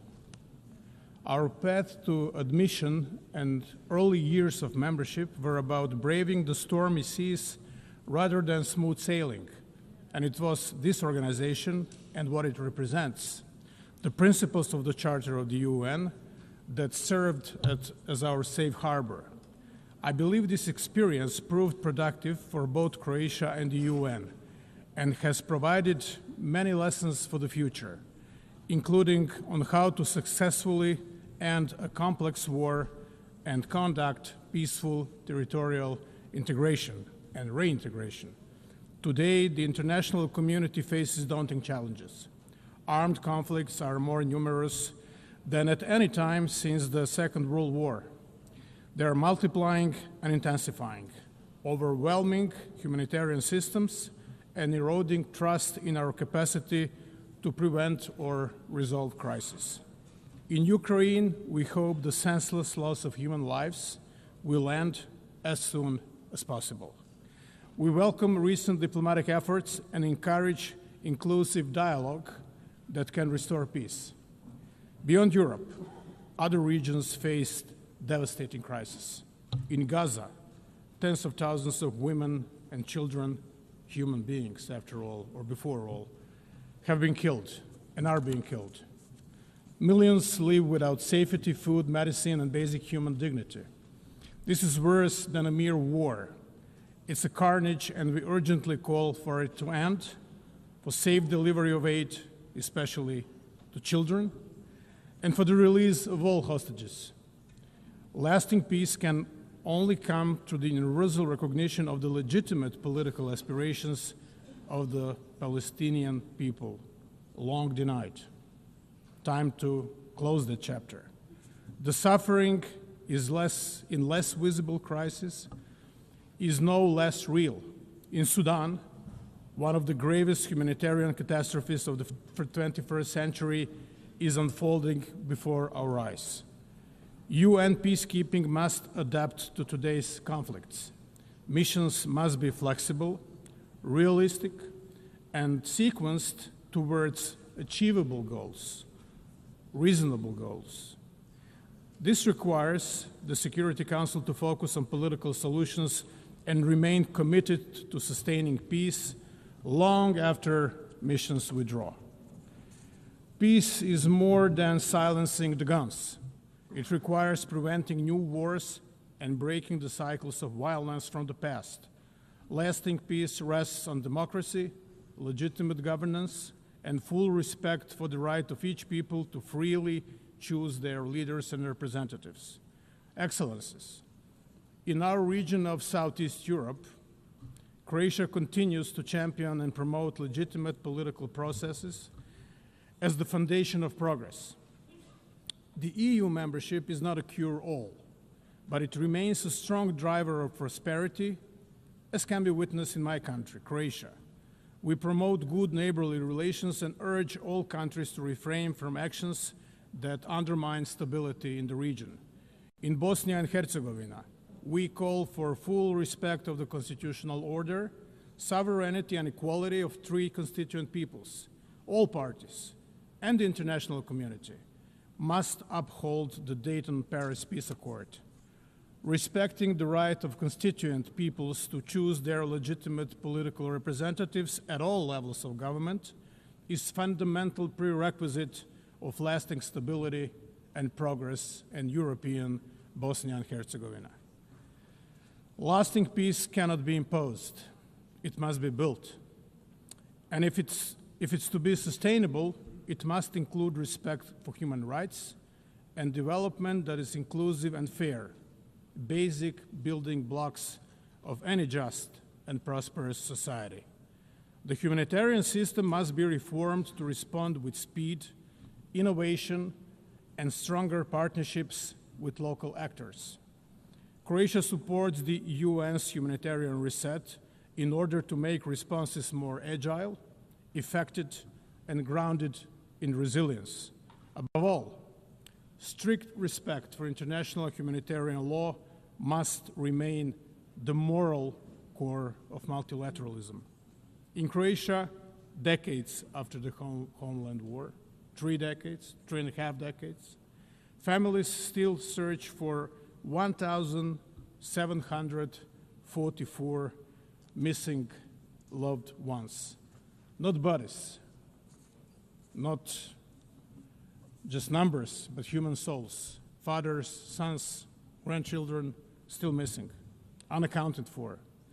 As co-chair of the Global Alliance for the Missing, Croatia draws on its painful experience to raise global visibility of this issue, share good practices, and strengthen cooperation, survivor-centered justice is enshrined in our laws in Croatia, and we encourage the others to follow this path.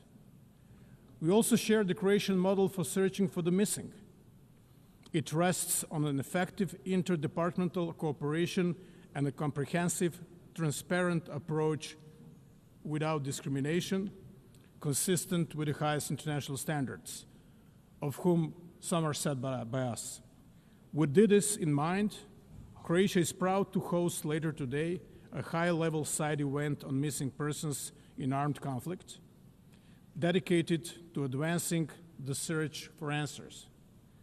Another legacy of the Homeland War is the issue of landmines.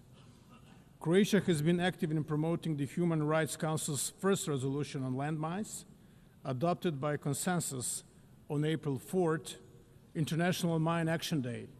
The resolution reaffirms the treaty banning anti-personnel mines and sends a clear message. The needless cruelty of these weapons violates basic human rights, violates the sense of humanity, the notion of humanity. The togetherness which is promoted throughout this debate especially means inclusion of the most vulnerable.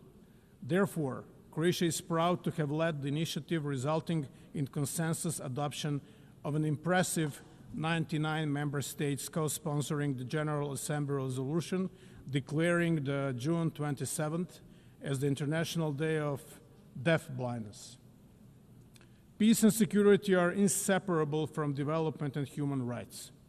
The founders of the United Nations acknowledged this when they placed these 3 pillars at the heart of the organization.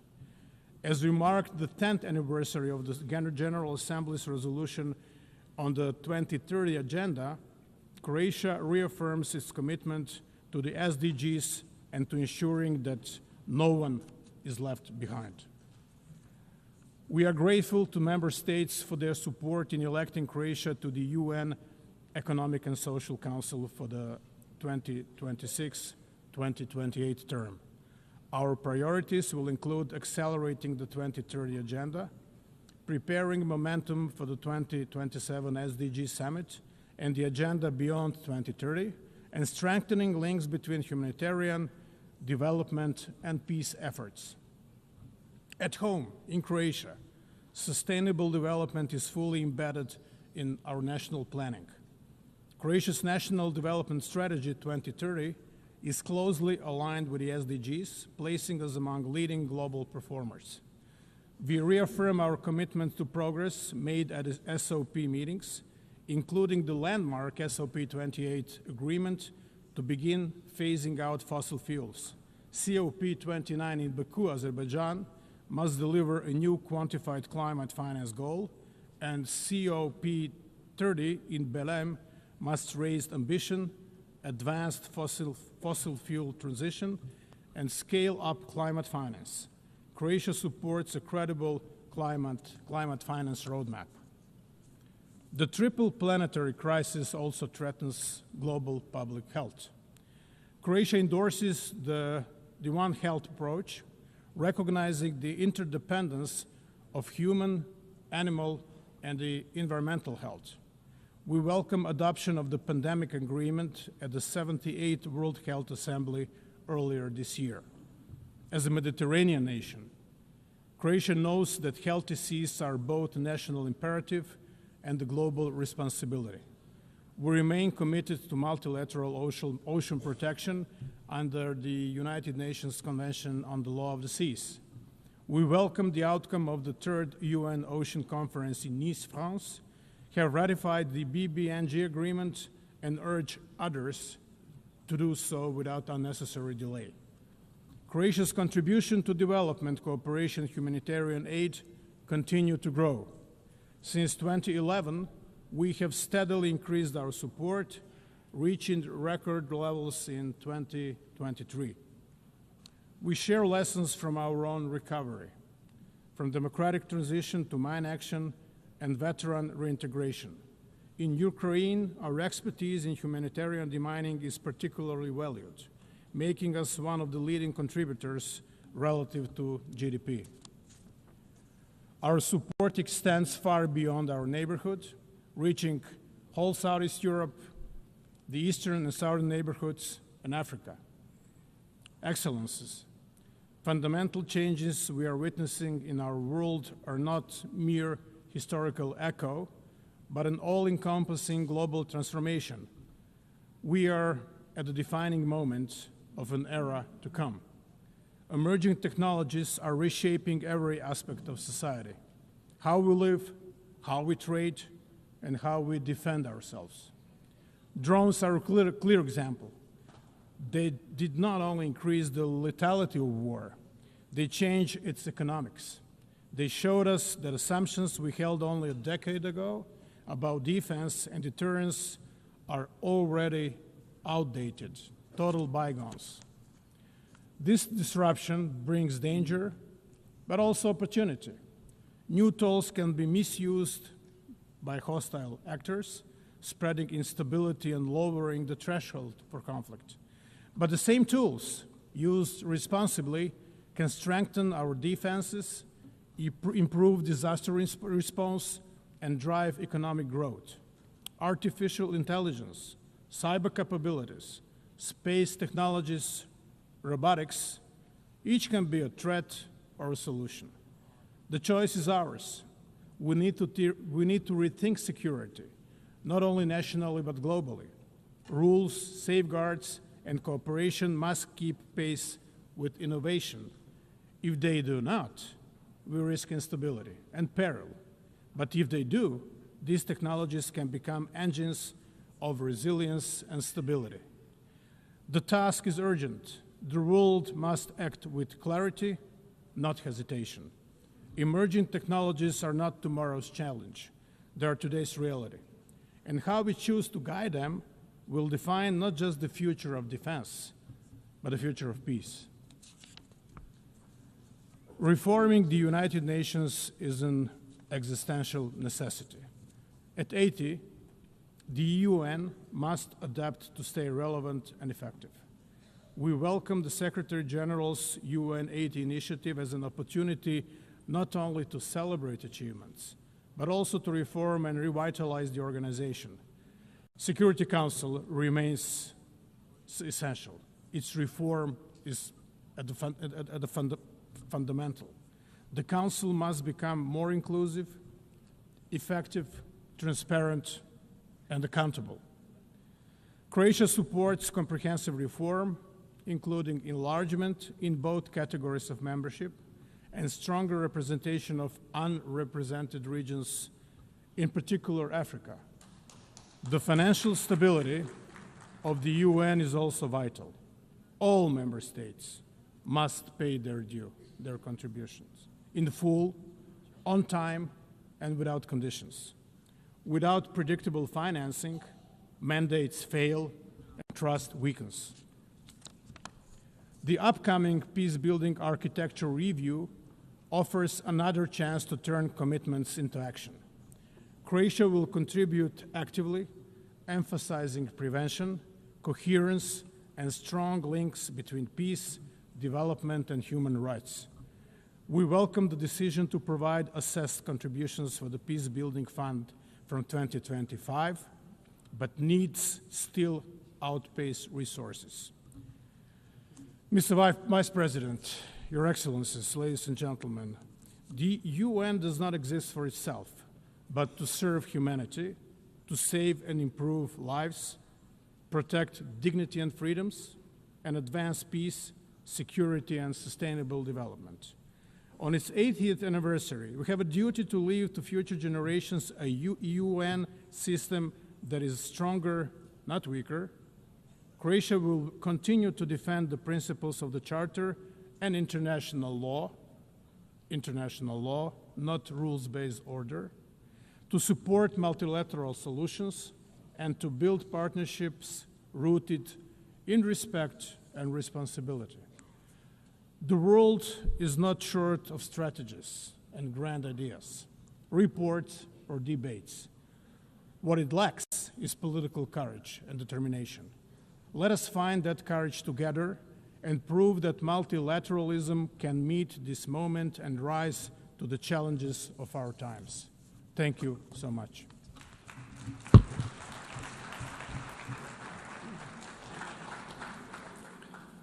On behalf of the Assembly, I wish to thank the President of the Republic of Croatia. The Assembly will hear an address by His Excellency Nikos Christodoulidis, President of the Republic of Cyprus. I request protocol to escort His Excellency and invite him to address the Assembly.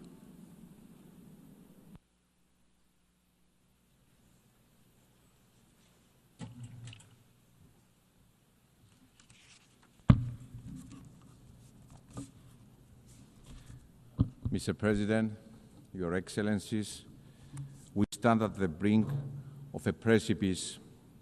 International order, as we know it, is challenged in an unprecedented manner 80 years since the United Nations emerged out of World War II. Today, we stand before drastic, unpredictable geopolitical shifts, instability that appears to spiral, and an uncharted landscape that seems resistant to the international order and norms as we know them. We are witnessing devastating wars, an unimaginable humanitarian catastrophe, and human suffering.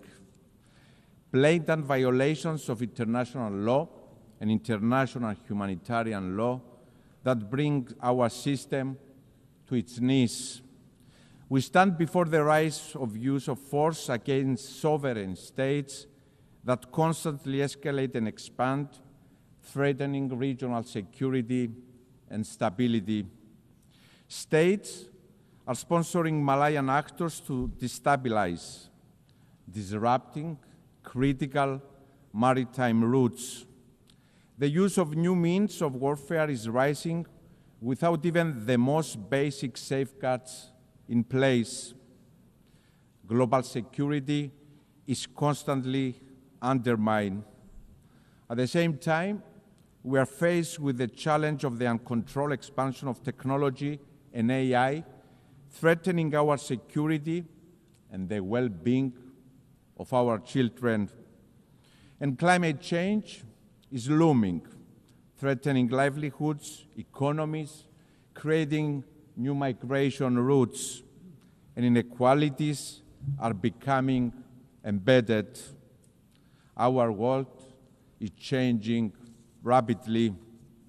And while there can be no doubt that the United Nations has served a noble cause and that together we have achieved tremendous progress, at this critical moment of inflection, we have a responsibility to recognize the shortcomings, to admit that we have lagged behind, that we have failed along the way. And these admissions need to steer us into action. We must urgently evolve to be fit to effectively address the immense, complex challenges we are faced with. Ladies and gentlemen, this is our moment of responsibility, collective responsibility and individual state responsibility, inextricably linked and mutually reinforcing. The scale and nature of the challenges we face require both. Better together is the theme of this year's assembly, but beyond better, we are also stronger together, more resilient together. This is the moment to renew our collective commitment and stand firmly and boldly in support of multilateralism and international law. Dialogue and diplomacy are the sole path to lasting stability and security. Dialogue and diplomacy over violence, each and every time. And most importantly, this is the moment to transform pledges into bold action, into change. Ladies and gentlemen, history will look back to this moment in time, and it will be unforgiving. It will judge us all, not by the declaratory statements we pronounce, but by the change we enable. We will be judged by the change we become as states, as governments, as leaders that have been elected by our citizens to deliver. Your Excellencies, my country, Cyprus, walks this path of responsibility, and it stands ready to step up further, to assume even more its role as an enabler of security and stability in the Eastern Mediterranean and the greater Middle East, as a driver of cooperation underpinned by a vision of strength through partnership with like-minded countries and a safe harbor in turbulent waters, determined to transform our geography in a complex region into a blessing by building on our long-standing historical ties with our neighbors that are anchored on trust, mutual respect, and cooperation, always part of the solution to the region's challenges as a credible, reliable, responsible partner. We have proven this time and time again. Cyprus will always be a stable, trustworthy, safe harbor.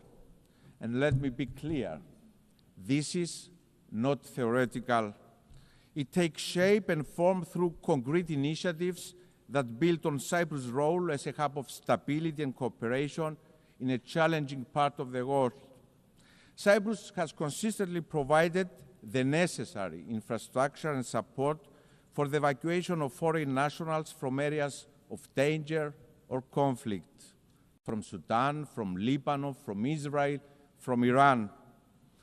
Following the barbaric Hamas terrorist attack of October 7 and the subsequent war that has led to a humanitarian tragedy in Gaza, Cyprus assumed yet again its moral responsibility to its region. We did so through the development of the Amalthea Maritime Corridor for the delivery of humanitarian assistance to the civilian population in Gaza. The route was reactivated as recently as this past week.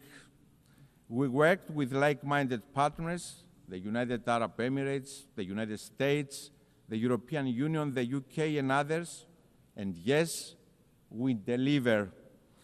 Furthermore, in the face of persecutions in the region towards religious and other minorities, Cyprus couldn't remain idle, proving our long-standing commitment to upholding fundamental rights and freedoms, demonstrating once again responsibility. We appointed a special envoy on the protection of religious freedom and the protection of minorities in the Middle East. At the same time, my country has responded to the calls of our neighbors for assistance in the face of fires, sending our brave firefighters as reinforcement, and our neighbors have reciprocated. Also, as a part of our regional responsibility in addressing climate change, Cyprus and Jordan's proposed initiative for a European firefighting hub in Cyprus, covering our region, is now in the path of implementation by the European Union.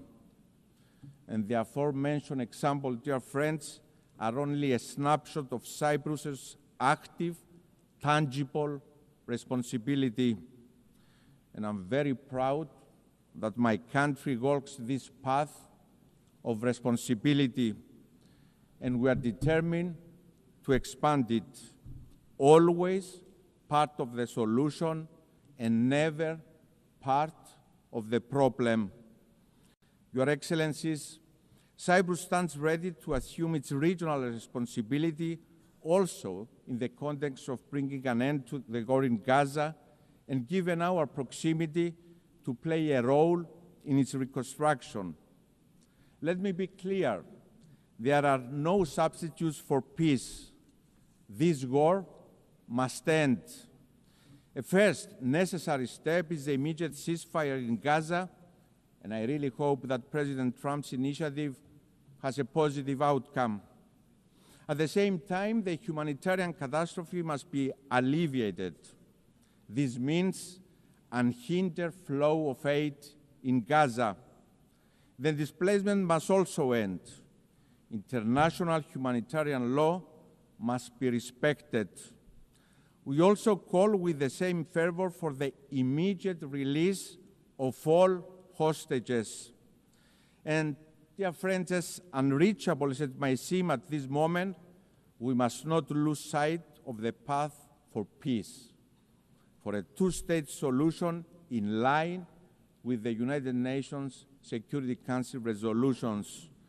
We have a responsibility to continue our work for a future in which Israel and Palestine live side by side in conditions of lasting security and peace. And we must be clear and unequivocal that Hamas, a terrorist organization, has no place in such a future. Your Excellencies, as part of our responsibility, my country will assume the rotating presidency of the Council of the European Union in January of 2026.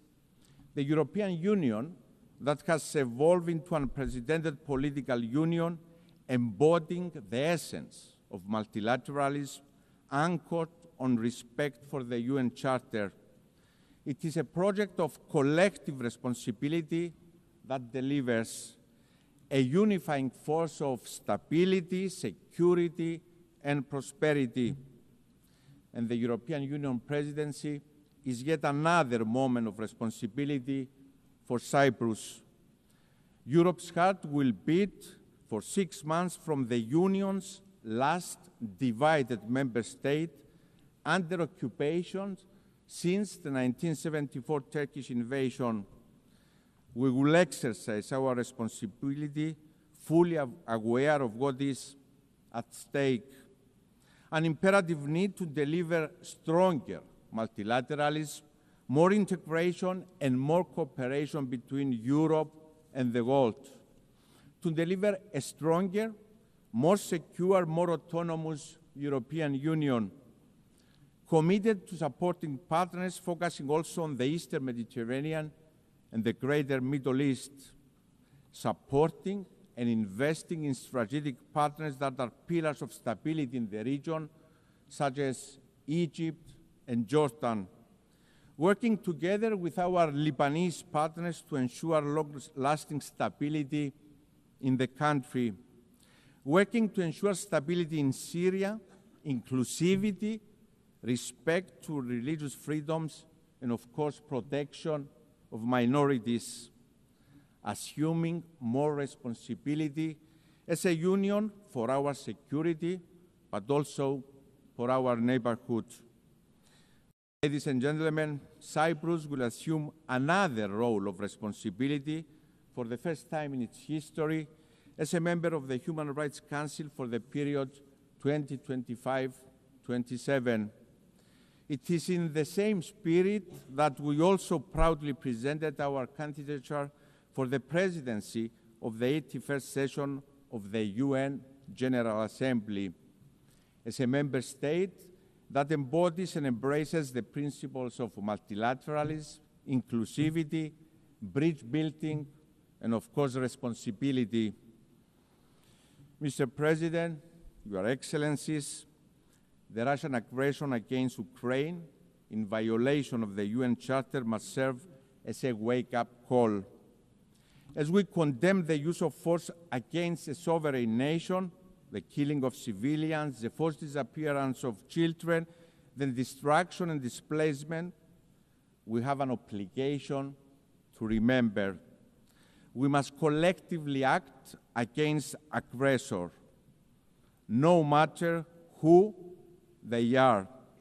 Appeasing the aggressor never yields results, and history demonstrates this very clearly.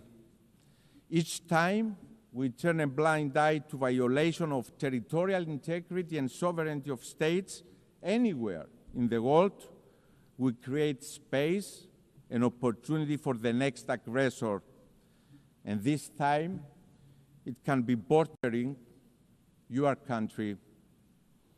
In 2022, Russia invaded a sovereign nation, Ukraine, violating the UN Charter.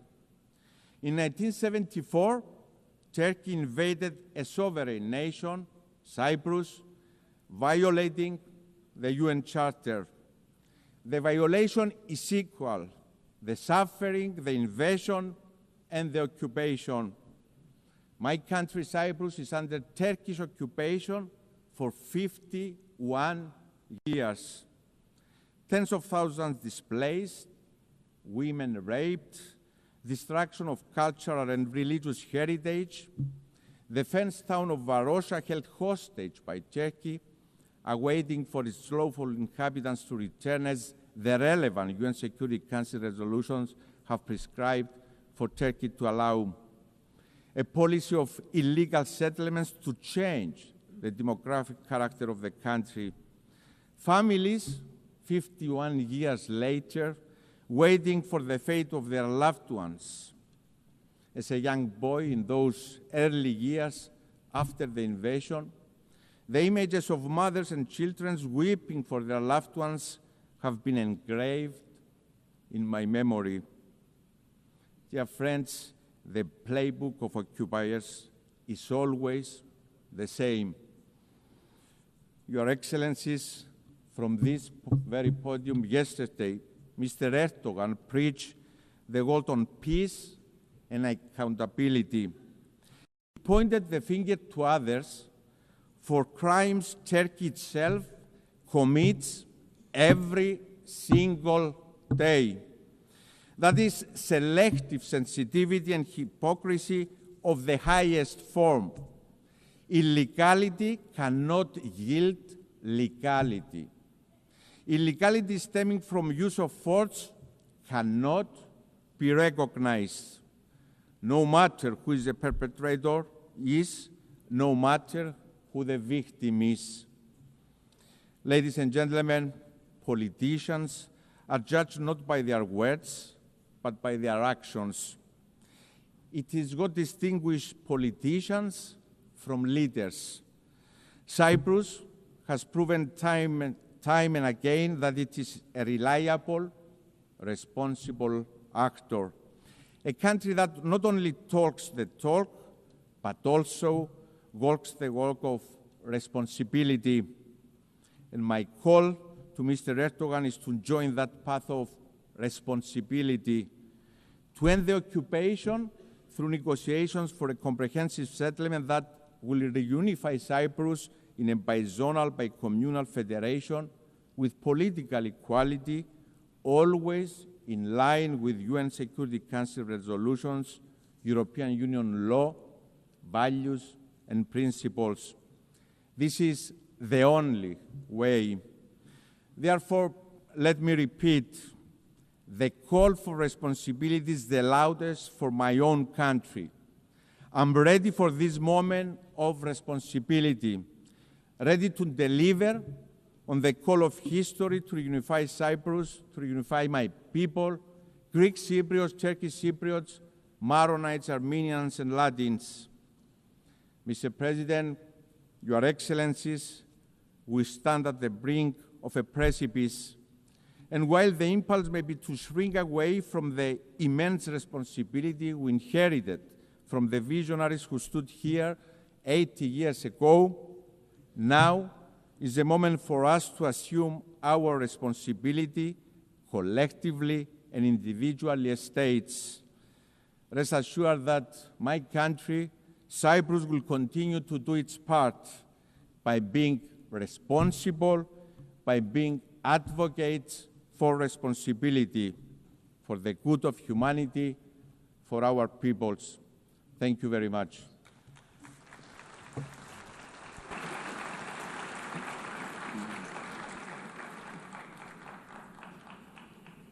On behalf of the Assembly, I wish to thank the President of the Republic of Cyprus.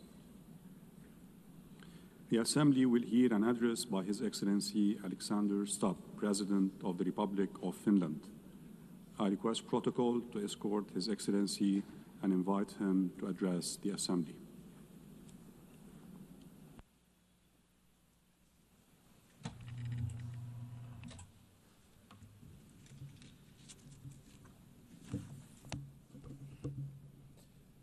Mr. President, Excellencies, ladies and gentlemen, in its simplest form, foreign policy is really about three things: about values, interests, and power.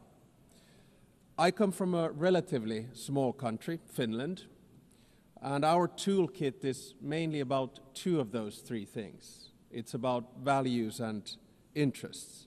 Power, hard or soft, is usually the luxury of bigger players. The power of smaller country arises from its capacity to cooperate with others. Smart diplomacy gives smaller player at least relative influence. The UN is, of course, case in point. Big players have power through their permanent membership in the UN Security Council.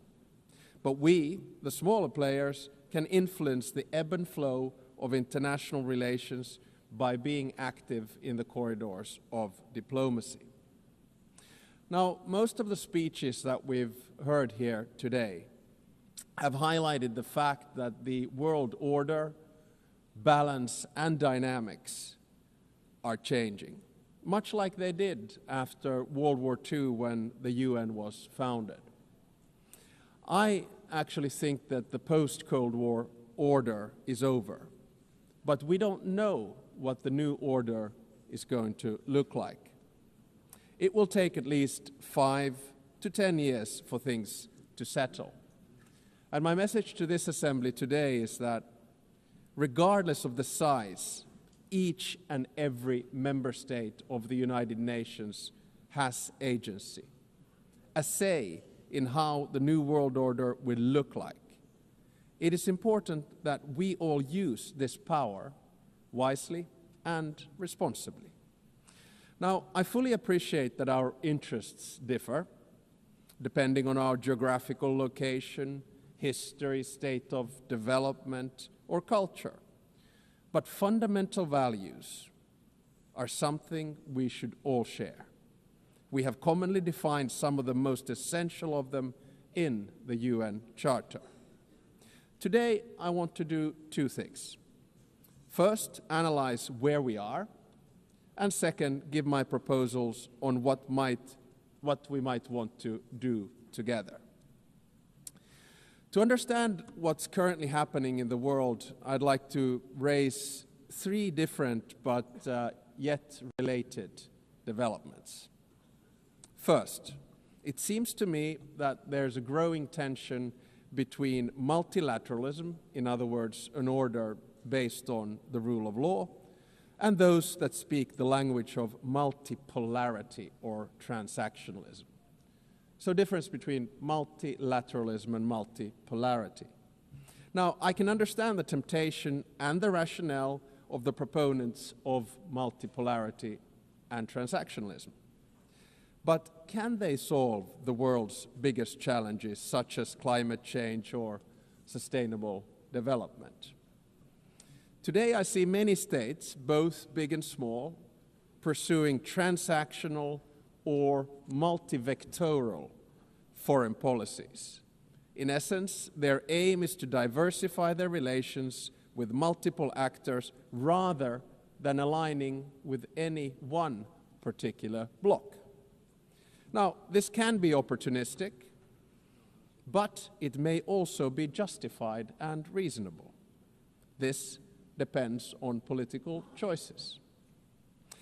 A transactional or multivectoral foreign policy is dominated by interests. Interests drive practical choices of states, and this is entirely legitimate. This kind of foreign policy is based on a realistic understanding of power. Power defines the limits of what is possible for each state. However, values should actually underpin everything we do. Even transactional or multivectoral foreign policy should rest on a score of fundamental values. Without them, foreign policy will ultimately run into a wall. If you set aside values for unhindered pursuit of power and interests, you will eventually find before you the very same problems you wanted to overlook. Second, the balance of power in the New World Order is shifting towards the South and the East. Many countries, especially in Africa, Asia, Latin America, are becoming or have become key players in determining the direction of the New World Order. To put it simply, they have both agency and power. They are not only an expanding economic force, but their demographic growth is inexorable. This will also turn them into a political and cultural force. It will yield them both hard power and soft power, and they will use it to promote their interests as they should. The 193 members of the United Nations do not have to agree on every minute detail of values, but we have to have a common understanding of fundamentals. They include the sovereignty and territorial integrity of states. They include the prohibition of the use of force and the respect for human rights and fundamental freedoms. These values are the building blocks of who we are and what we stand for as the United Nations.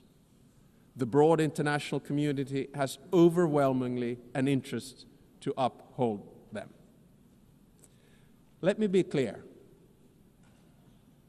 Russia has no right to continue its aggression on Ukraine. Israel has no right to violate international law in Palestine. States have no right to use Sudanese or Congolese territories to fight proxy wars for their economic or strategic self-interests. I urge us all to heed this message of the international community and act accordingly. War is always a failure of humanity. It is a collective failure of our fundamental values. It is a failure of us as human beings. Thirdly, I would like to say a few words about the state of the United Nations, the institution where we are. The UN was created to maintain and promote peace, stability, development, and friendly relations among nations. In order to achieve this, the balance between the three elements was required. The power at the highest level was represented by the UN Security Council. The interests of the wider membership were reconciled here in the General Assembly, and the values were enshrined in the Charter and consolidated as rules of international law. Now, unfortunately today, the UN is struggling to fulfill its central promise of delivering peace and stability. We can always blame each other, but at the end of the day, it's a collective decision. Countries have increasingly taken the liberty to break the rules of international law and to use force against other people's territories and suppress other nations. The United Nations of today does not sufficiently reflect the realities of the balance of power.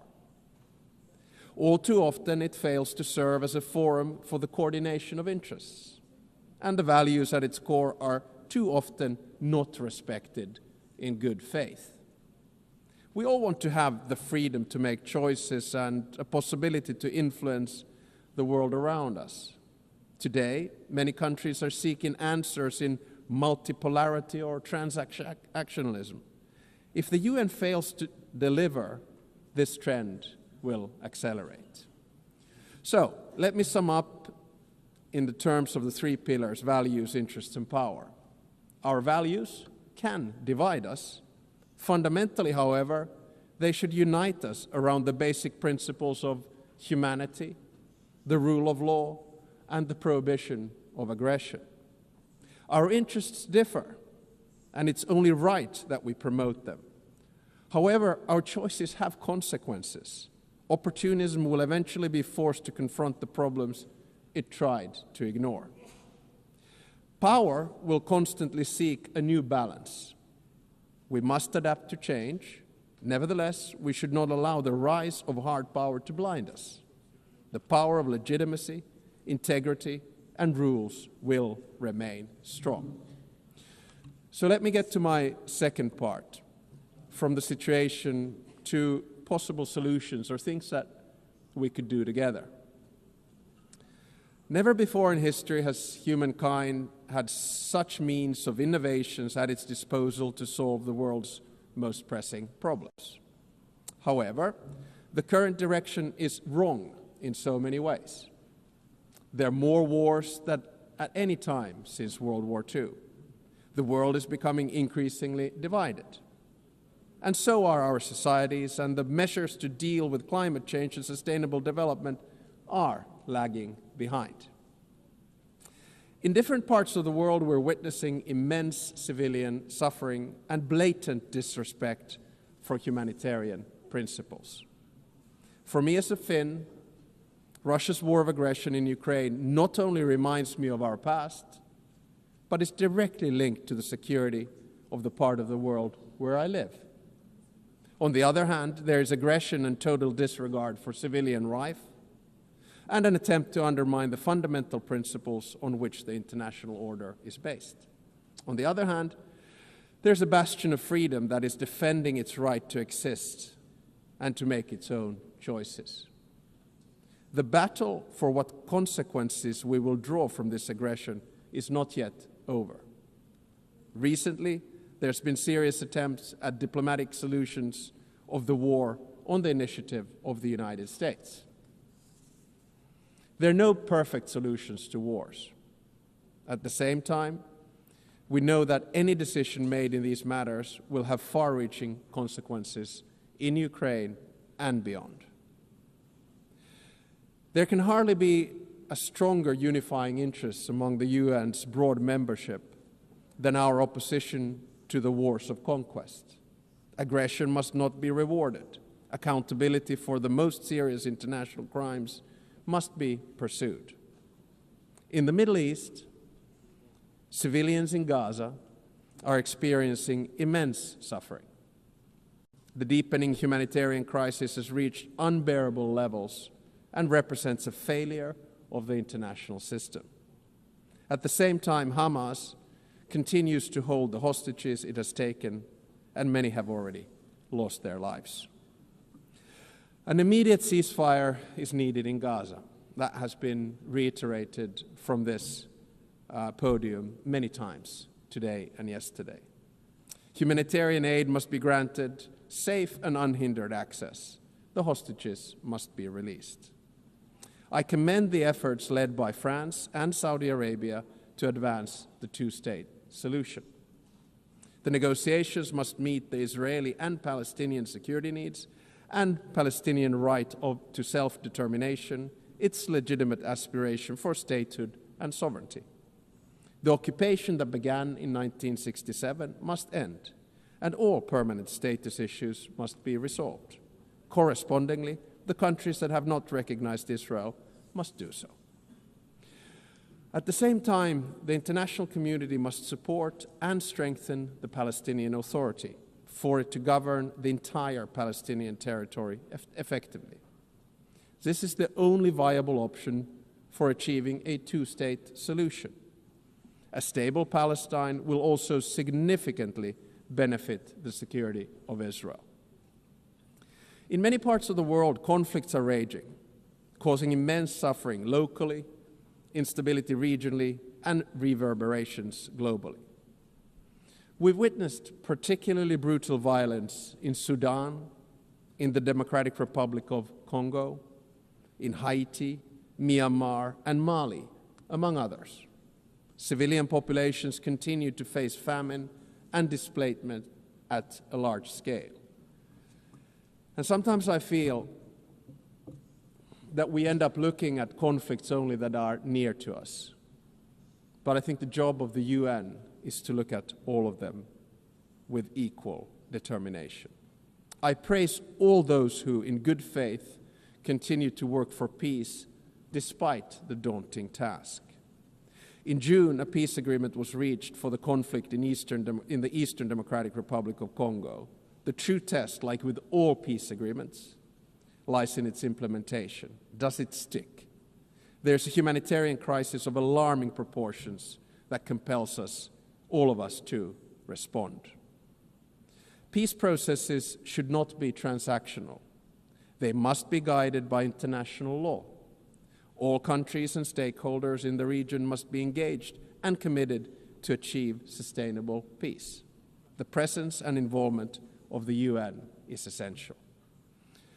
I would also like to stress the crucial work carried out by journalists amid conflicts and in other difficult circumstances. Attacks on members of the media are unacceptable. Media freedom is the basis for democracy. It is a prerequisite for an open society. The ability of the press to carry out its work is important for all of us. Ladies and gentlemen, the composition of the UN still largely reflects the world of 1945. As the world has changed drastically, so should the decision-making at the UN. Last year, in this very hall, I argued for a reformed Security Council, a council where currently underrepresented regions would have a stronger voice through permanent seats at the table. The number of permanent members should be increased in the UN Security Council. At least there should be 2 new seats for Asia, 2 for Africa, and 1 for Latin America. I think I'm going to say this every year because it's the only place where I get applause. No single state should have a veto power. And if a member of the Security Council violates the UN Charter, its voting rights should be suspended. I believe that these changes at the top of the UN are necessary in order to maintain the UN's central role in international relations. At the same time, a more comprehensive reform of the UN is needed. I commend the Secretary General for his UN 80 initiative, and I encourage him to take bold and ambitious action. So Finland strongly supports the UN and wants it to succeed. Therefore, we stress the need for true reform to enhance the organization's credibility, relevance, and efficiency. This will ensure that the UN can act. The UN needs to focus its efforts on its most important goals: ending and preventing wars, protecting human rights, and acting as a catalyst for sustainable development. And also, we need to get the UN back into peace mediation. I would argue that one of the reasons that we have so many wars right now is that the UN is absent from peace mediation. No other organization can offer the legitimacy comparable to that of the UN. If the UN is absent, conflicts are not resolved without it, which is not in our common interests. The UN is needed as a mediator, and the member states should support it at this endeavor. Finally, Finland is strongly engaged in the work of the UN and will remain so. Therefore, we're also standing for election to the Security Council for the term of 2029 to 2030. Should we be elected, Finland pledges to be a principled and pragmatic partner for peace. We are principled in our commitment to international law, with the Charter at its core. We are pragmatic in seeking solutions that truly advance international peace and security, recognizing that progress is often incremental.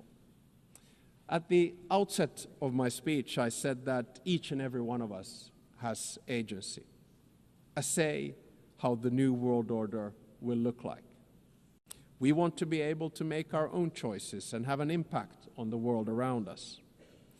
Nelson Mandela saw truth and reconciliation as the only hope for nations that are bitterly divided. The same applies to relations between states. We should learn from history, but always look to the future, bearing in mind that our decisions will shape it. Thank you very much.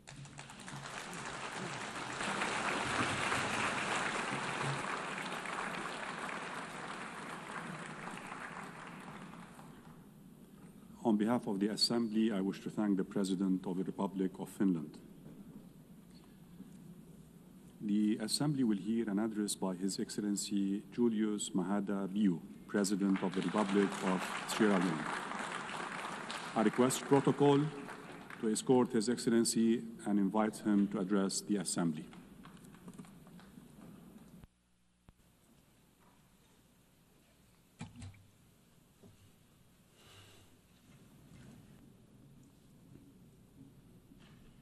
President of the General Assembly,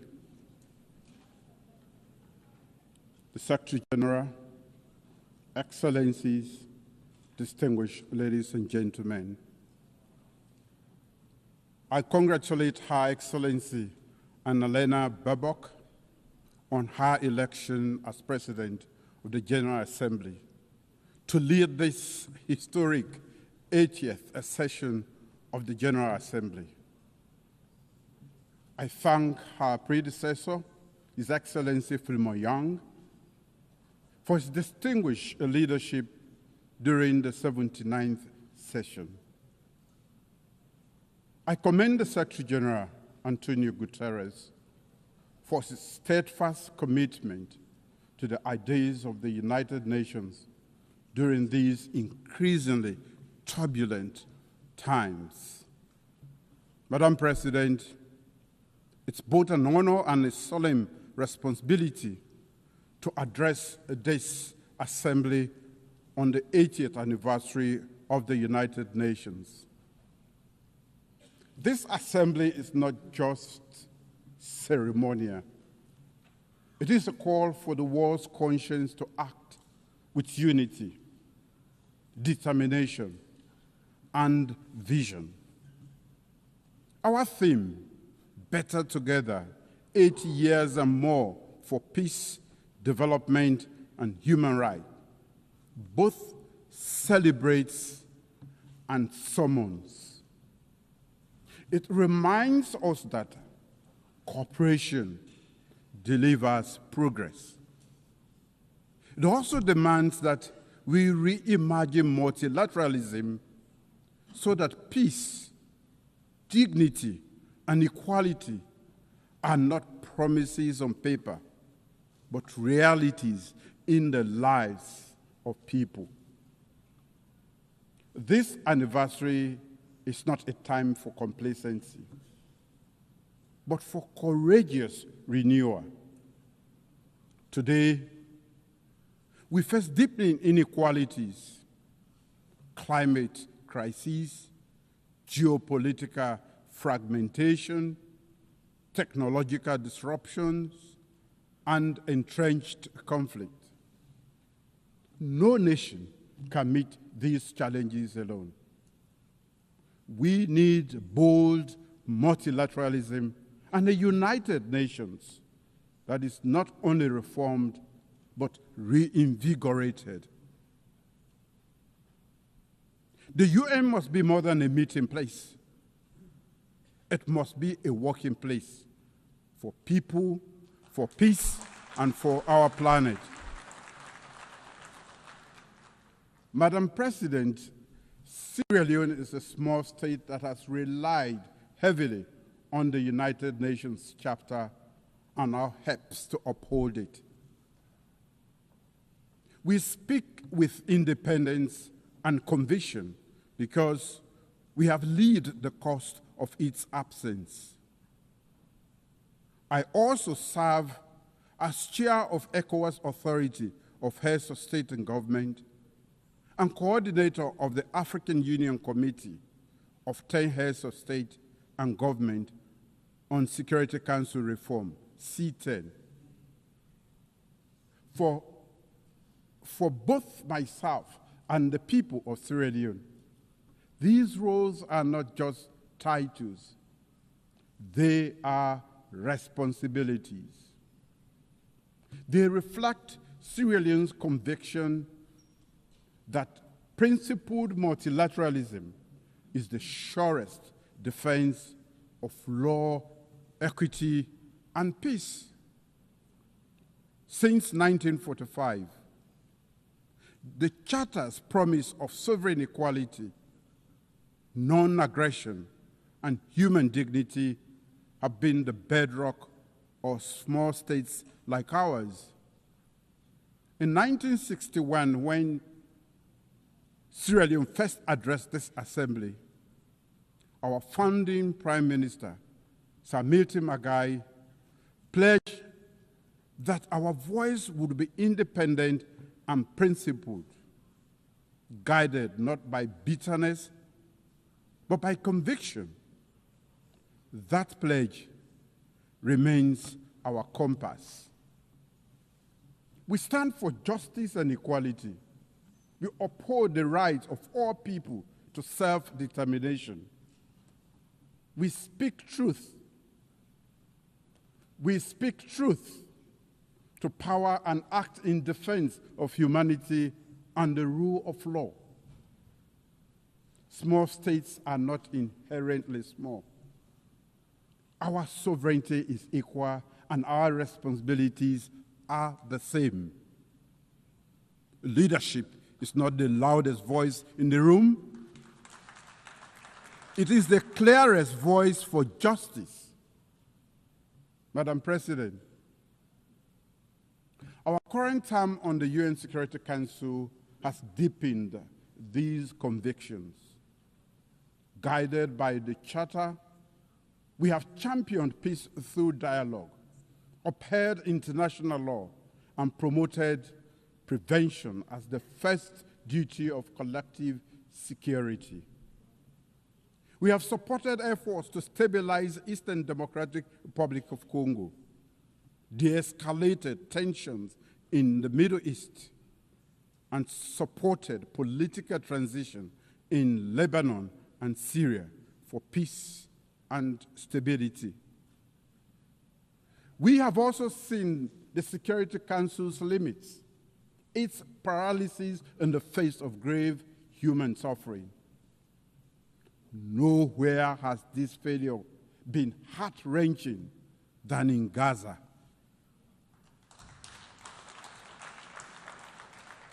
A preventable genocide was not prevented. Mass starvation that could have been avoided was not avoided. A broadly supported two-state solution has been obstructed by division and inaction. We therefore welcome all member states that have recently announced their long overdue recognition of the State of Palestine. Yet, much more remains to be done. We must bring an end to the war and ensure the release of all hostages and prisoners. Sierra Leone has not wavered. We have spoken with independence, voted with principle, and pressed for urgent action to end atrocities and revive hope. We say again, cease fire now in Gaza. Cease fire now in Sudan. Cease fire now in Ukraine. These are not just slogans. They are calls to conscience, calls to action. In fact, they are echoes of the UN's founding pledge to save succeeding generations from the scourge of war. A veto should never be a verdict against humanity. Madam President, across the world, the UN's authority and legitimacy are being tested. Selective adherence to international law, disregard for Security Council and General Assembly resolutions, deprivation of funding, attacks on peacekeepers and humanitarian workers, disinformation that corrodes trust, and over-reliance on unilateral action. For countries like Sierra Leone, this is not an abstract debate. We know what a working United Nations means. At our darkest hour, during one of the most brutal civil wars in modern history, the UN stood by our side. The United Nations missions in Sierra Leone, UNAMSI, one of the largest peacekeeping operations of its time, helped disarm over 75,000 combatants, restore civilian governance, support democratic elections. The Special Court for Sierra Leone and the Truth and Reconciliation Commission, both backed by the United Nations, ensured justice and reconciliation. When the United Nations Integrated Peacebuilding Office in Sierra Leone closed in 2014, it signaled something rare in our world: a successful transition from war to peace. We saw blue helmets on our streets. We saw ballot papers returned to citizens' hands. We saw our nation breathe again. When the UN works, lives are saved. When it fails, lives are lost. We must ensure the UN delivers for all. And to do so, we must respect and implement UN decisions, protect those who serve under the United Nations flag, invest in prevention and peace building, and reform the Security Council so its authority and legitimacy match today's world. The United Nations cannot protect vulnerable people if it cannot protect its own authority. As a nation, Sierra Leone does its part and contributes troops to peacekeeping missions. We serve as elected Security Council member and offer our experience in peace building to the world. Sierra Leone's story is proof that multilateral solidarity works when it is grounded in trust, mutual respect, and genuine investment in national ownership. Madam President, peace is inseparable from development. In Sierra Leone, our medium-term national development aligned with the SDGs and the African Union's Agenda 2063 prioritizes people-centered growth. We are transforming our agricultural sector to ensure food security. We are investing in a digital economy that fosters inclusion and innovation. We are deepening investment in human capital development through free quality education and in healthcare, particularly maternal and child health. We are expanding renewable energy to support industrialization and climate resilience. Climate change is an existential threat to Sierra Leone. Our greenhouse gas emissions are negligible, yet our people and our wide coast bears the cost through erosion, flooding, and pressure on food systems and fisheries. We have mainstreamed climate adaptation and strengthened disaster preparedness. In fulfillment of the commitment made at the Third United Nations Oceans Conference, Sierra Leone has ratified the Biodiversity Beyond National Jurisdiction Treaty, BBNG. As the 60th state to deposit its instrument of ratification, Sierra Leone is proud of the collective endeavor to trigger the entry into force of the BBNG Treaty, a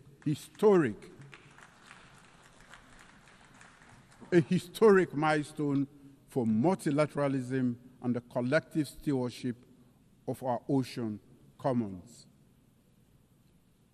We urge all countries to do the same, so the high seas and areas are governed by common good. Climate justice is not charity. It is a legal and moral responsibility. If the poorest are left to pay the highest climate price, there is no justice. Developed nations must honor their commitments, $100 billion per year in climate finance, technology transfer, and capacity building. We welcome the International Court of Justice advisory opinion on climate change, affirming states' obligation to prevent environmental harm and to protect future generations. In that spirit, Sierra Leone is proud to present the candidature of Professor Dr.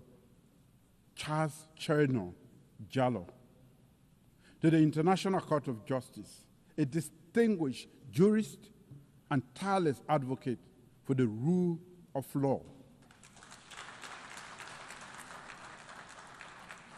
We respectfully solicit the support of all member states in the November 12 elections this year.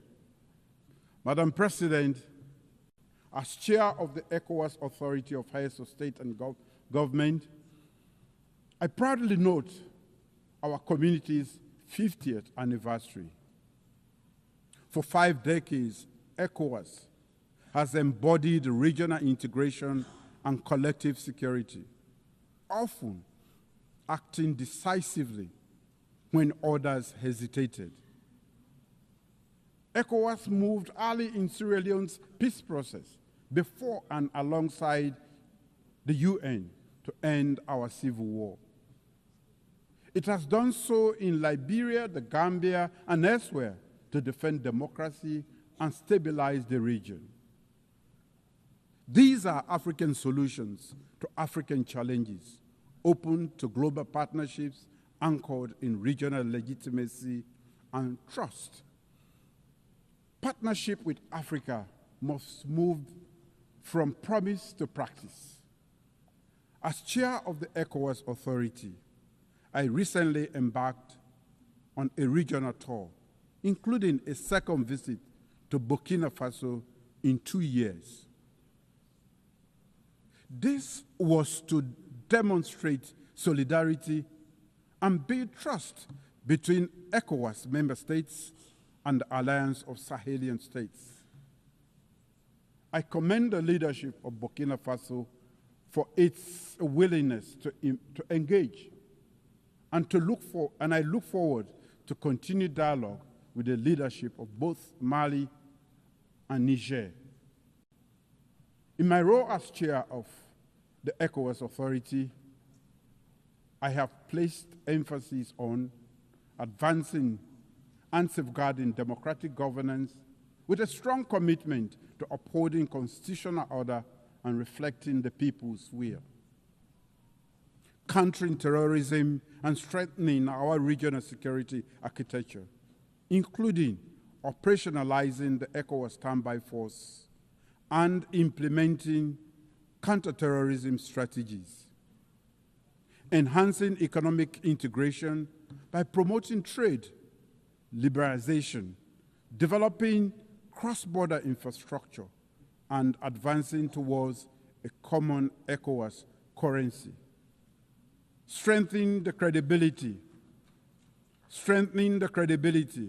of institutions through reforms that promote transparency, efficiency, and service focused on citizens. We urge the United Nations to deepen its partnership with ECOWAS and other African regional mechanisms in the spirit of Chapter 8 of the United Nations Charter. Africa is not a problem to be solved. Africa is a partner to be empowered. Madam President, during Sierra Leone's tenure as elected member of the Security Council 2024-2025, we have highlighted the urgent security challenges in West Africa and the Sahel, where terrorism and violent extremism transcends borders and destabilize the entire region. However, Africa's lack of permanent representation continues to hinder the Council's ability to act decisively and contextually. We have advocated for a comprehensive approach to counterterrorism in the Sahel, linking security with development, governance reforms, and regional cooperation, and strengthening the UN-AU-ECOWAS partnership. Too often, however, the Council's response has been hindered by narrow geopolitical interests, delaying action that could have saved lives.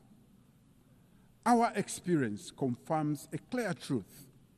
Lasting peace requires inclusivity, ownership, and legitimacy. The Council's structural imbalance undermines its credibility and must be addressed to ensure the safeguarding of collective security. Madam President, in my capacity as coordinator of the African Union Committee of 10 on Security Council reforms, I speak on behalf of a continent still excluded from the permanent representation on the Council. Africa, home to 1.4 billion people and the largest regional bloc in the United Nations, still has no permanent seat. This is unjust and untenable.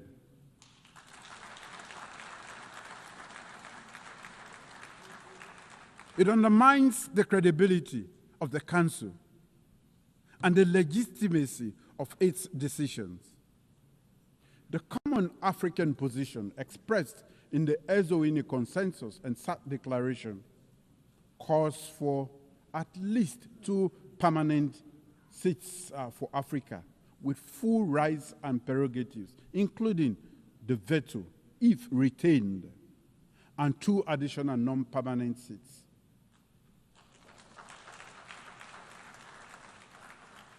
This is not a request. It is a demand for equity.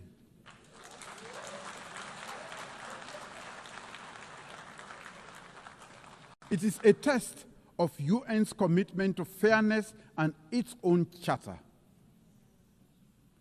During our Security Council presidency in August last year, we gave this issue unprecedented prominence. As we mark the 80th anniversary of the United Nations and the 20th anniversary of the Eswatini Consensus and SAT Declaration, let this be the moment that the international community answers Africa's call. Let us not pass on to the next generation a Security Council reform that fails to reflect the world as it is today. Madam President, the United Nations at 80 must look forward. Sierra Leone stands ready, committed to principled multilateralism, to speaking with independence and conviction, and to working for justice, solidarity, and the dignity of all peoples. Let this anniversary be a turning point, measured not in the many speeches we make here, but service, not in declarations, but in delivery. Let us build a United Nations more representative, more responsive, and more resilient. The world does not need a louder United Nations. It requires a braver United Nations. Now is the time to make the United Nations work for all. Together, let us forge a future of peace, shared prosperity, and human dignity. For in unity, we are not only better, we are stronger. Thank you.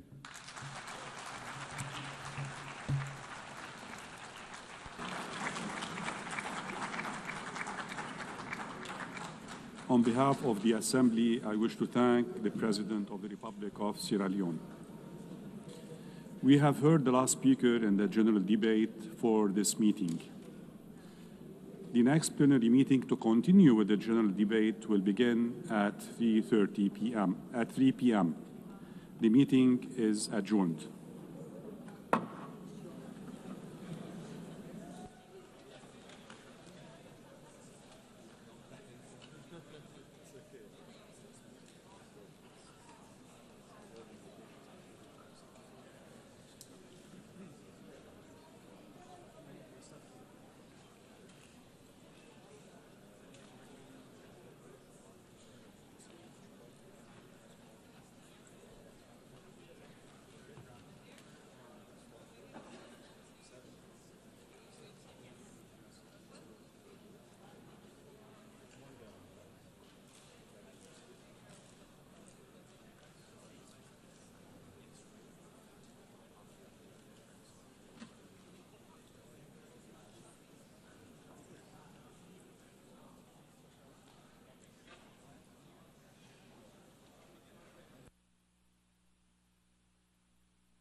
The 7th plenary meeting of the General Assembly is called to order.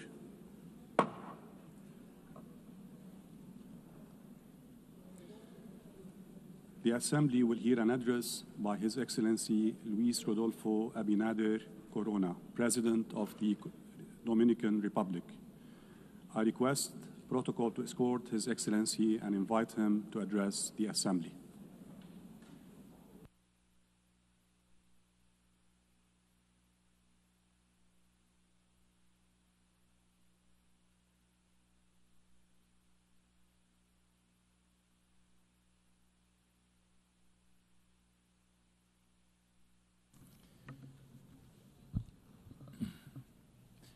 Excelentísima señora Ana Elena Baerbock, Presidenta de la Asamblea General.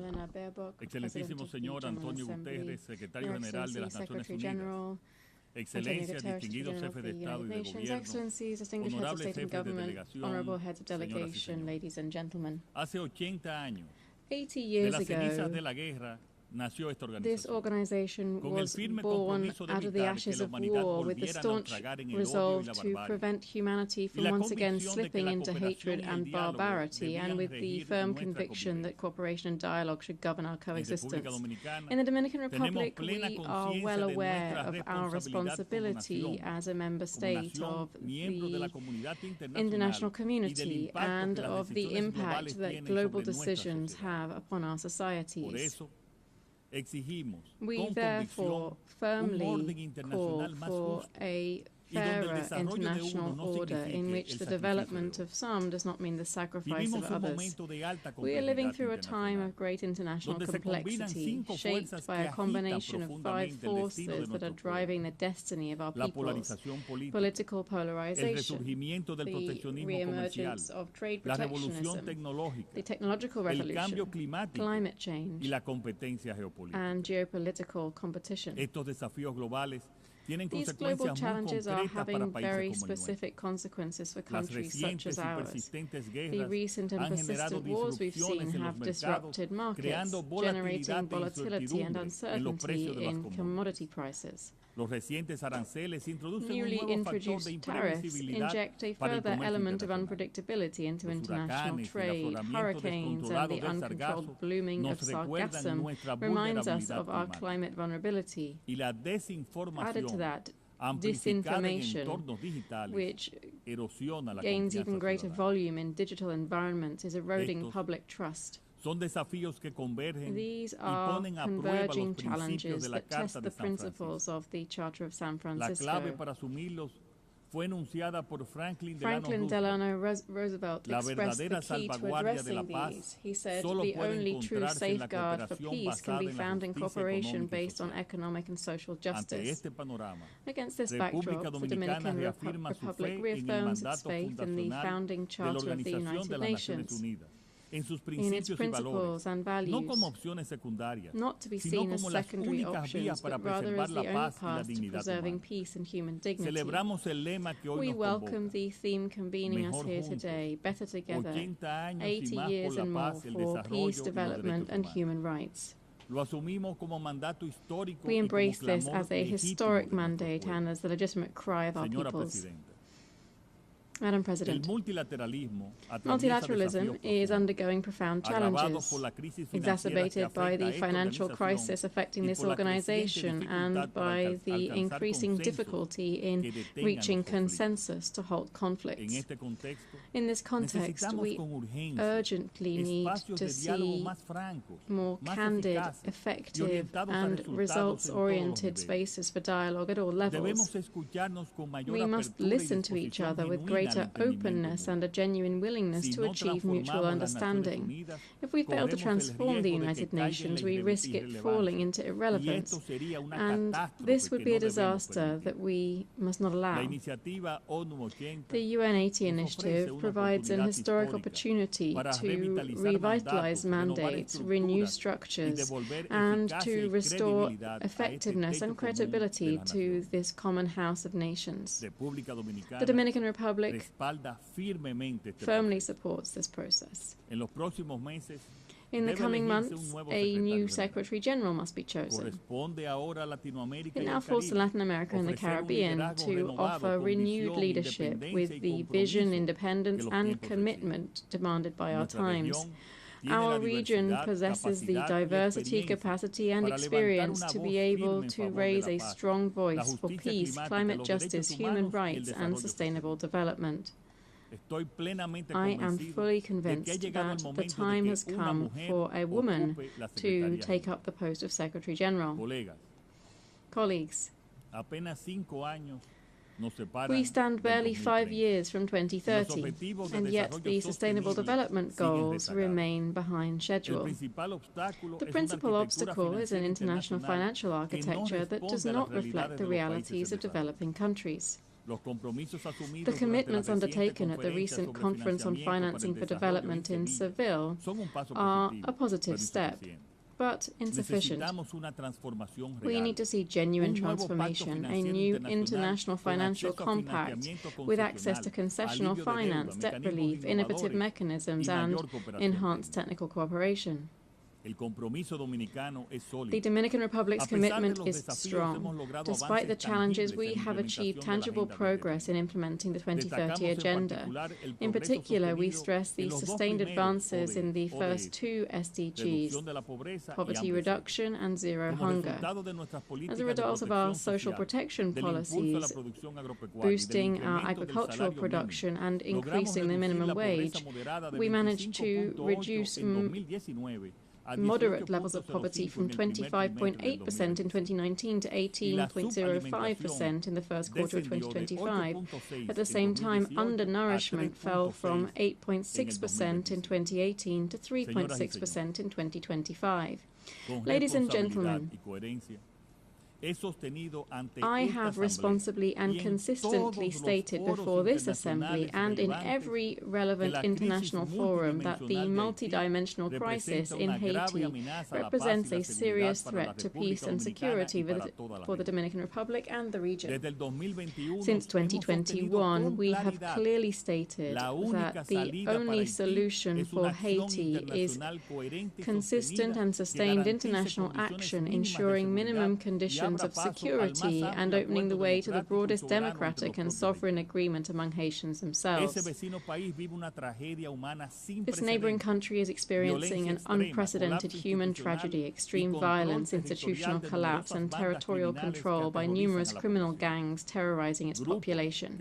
These are groups that the Dominican and United States governments have designated as terrorist organizations and with which no negotiation is possible. In light of this reality, the Dominican Republic has mounted a sustained diplomatic offensive to achieve an effective international response. In this vein, the Security Council approved a multinational security support mission, the MSS, together with an arms embargo and a sanctions regime for those individuals and institutions supporting such criminal organizations. We're grateful for the leadership of Kenya, Jamaica, Belize, the Bahamas, Guatemala, and El Salvador, and for the financial support provided by the United States, Canada, and other countries, which enabled the initial deployment. Yet the mission has still not attained the necessary scale, personnel strength, and adequate financing, and has therefore not yet met its goals. For this reason, we strongly support the draft resolution tabled by Panama and the United States to the Security Council based on the proposal of Secretary General Guterres to transform the MSS into a force capable of imposing order and restoring peace, with a reinforced command structure, clear and measurable goals, and the logistical and operational backing of an office under UN command. This proposal would establish a more robust presence with greater coordination, oversight, and accountability standards in both human rights and operational performance. We issue an urgent appeal to the members of the Security Council, especially the 5 permanent members, to adopt this resolution without delay. We must bear in mind that the MSS's mandate expires on the 2nd of October. We are at a delicate transitional stage that calls for legitimacy for the mission's entire current contingent. The Dominican Republic calls for support for this request. We do so as we stand on the very brink of Haiti's collapse. We also appeal for political, financial, and operational backing from Latin America and the Caribbean for the mission in Haiti. This is a country in our region, one that demands shared responsibility as neighbors. It's important to make clear that the Dominican Republic will continue to protect its territorial integrity and to enforce its national migration regime. No state can be blamed for defending its borders nor for guaranteeing the security of its citizens. We cannot, nor we must not, bear alone the burden of a crisis that exceeds any national capacity. It is neither sustainable nor safe for anyone. Every day of inaction pushes the solution to the crisis further away. We must act now. Friends, for small island developing states, the triple planetary crisis, that is climate change, biodiversity loss, and environmental pollution, is an existential threat. In the Caribbean, this crisis can be specifically seen through the presence of sargassum, a devastating phenomenon affecting our coasts, our public health and livelihoods. We demand solidarity and climate justice, translating into accessible finance, technology transfer, and urgent action to protect our oceans. The Dominican Republic is moving towards the ratification of the BBNJ Treaty, convinced that the protection of marine biodiversity is a shared duty. The seas are a source of life. Caring for them means caring for our future. Distinguished delegates, this 80th anniversary should not stand as a ritual of nostalgia, rather a resounding call to renew humanity's covenant with itself. Although we're not facing a world war, the world is hurting on multiple fronts, and uncertainty is spreading like a shadow. This is neither the future our predecessors envisioned, nor the present that our peoples deserve. The UN cannot limit itself to merely recording crises. It must be a compass in the storm and a beacon in the night. We must ensure that faith in dialogue and consensus, in the power of multilateralism and human dignity, and in progress that excludes no one, does not fade. Power without justice and progress without equity are nothing more than mirages. The world cannot remain a plan drawn by a handful of architects and inhabited by millions of tenants. A world designed for a few would be a punishment. One designed by and for all would represent a horizon of shared prosperity. The Dominican Republic raises its voice to ensure hope and to summon action. Let peace not be a mere aspiration, but rather a collective decision. That is our cry, that is our dream, that must be our common pact. Thank you very much.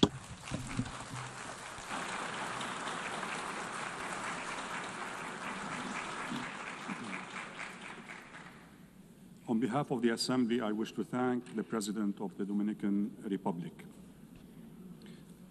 The Assembly will hear an address by His Excellency Anura Kumara Desanayake, Head of State and President of the Democratic Socialist Republic of Sri Lanka. I request protocol to escort His Excellency and invite him to address the Assembly.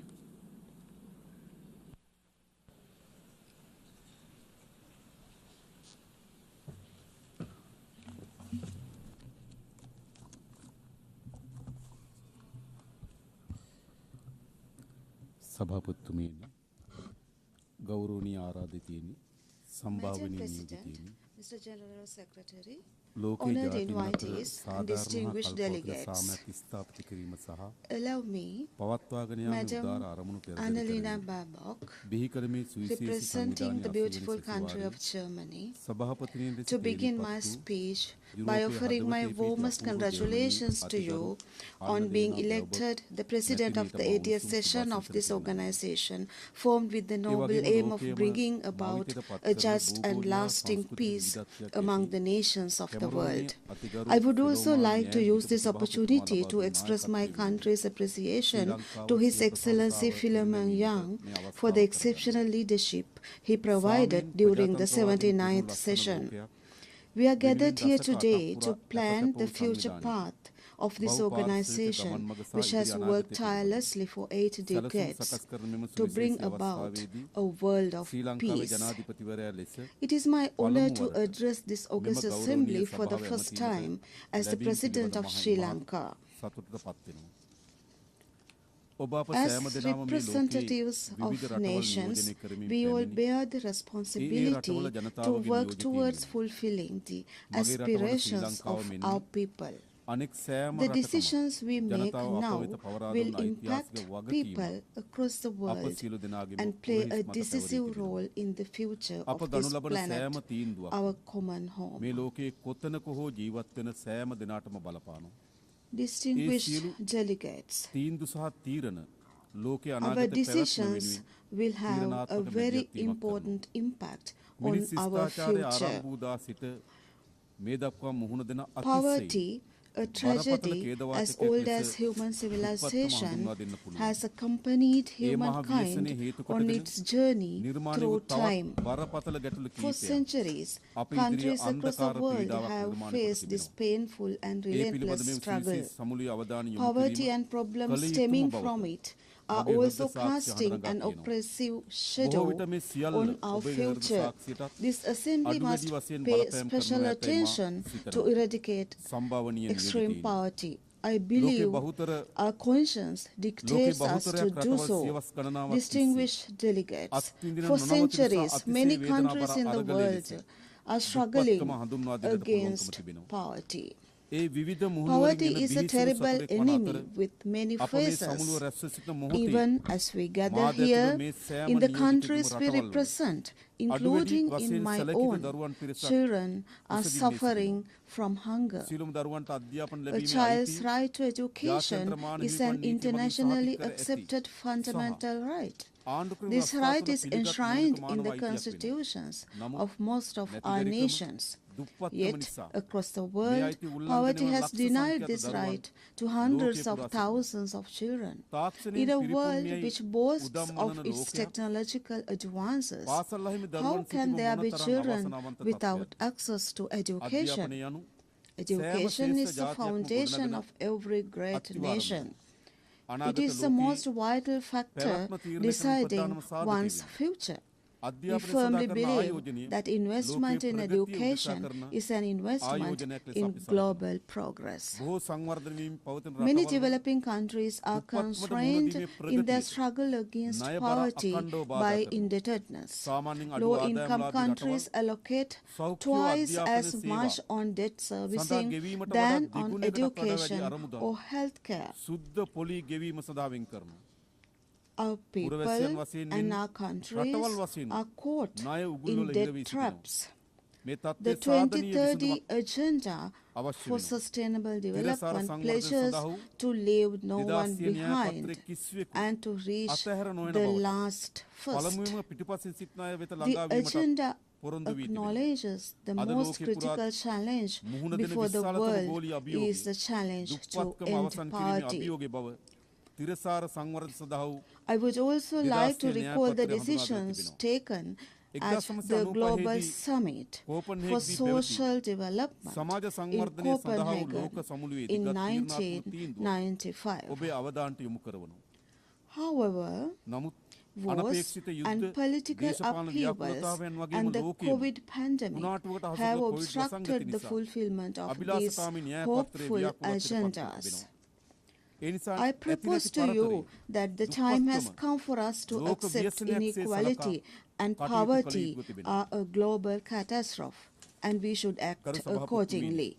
Madam President, esteemed guests, drugs and organized crimes linked to drugs have become a serious concern to this world. This has been acknowledged in the World Drug Report 2025 published by the United Nations Office on Drugs and Crime. The drug problem is a complex issue affecting millions of people globally. The market for drugs and the related criminal organizations are creating issues globally. Drug cartels are turning entire states into their hunting grounds. They pose a major threat to global health and global politics, and eventually global well-being as well. While Sri Lanka is taking effective steps to address this challenge, I respectfully request all of you to join in the effort to implement the global agenda on drugs and crime.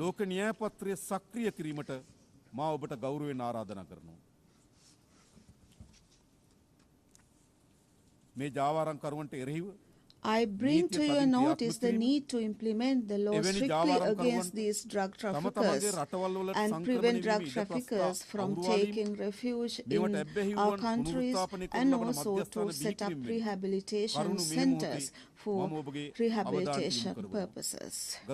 Madam President, honored guests, we regard corruption as an epidemic causing widespread harm to broad swathes of society. We believe corruption to be an obstruction for development, a decisive threat to democracy and global well-being, and also a cause for poverty.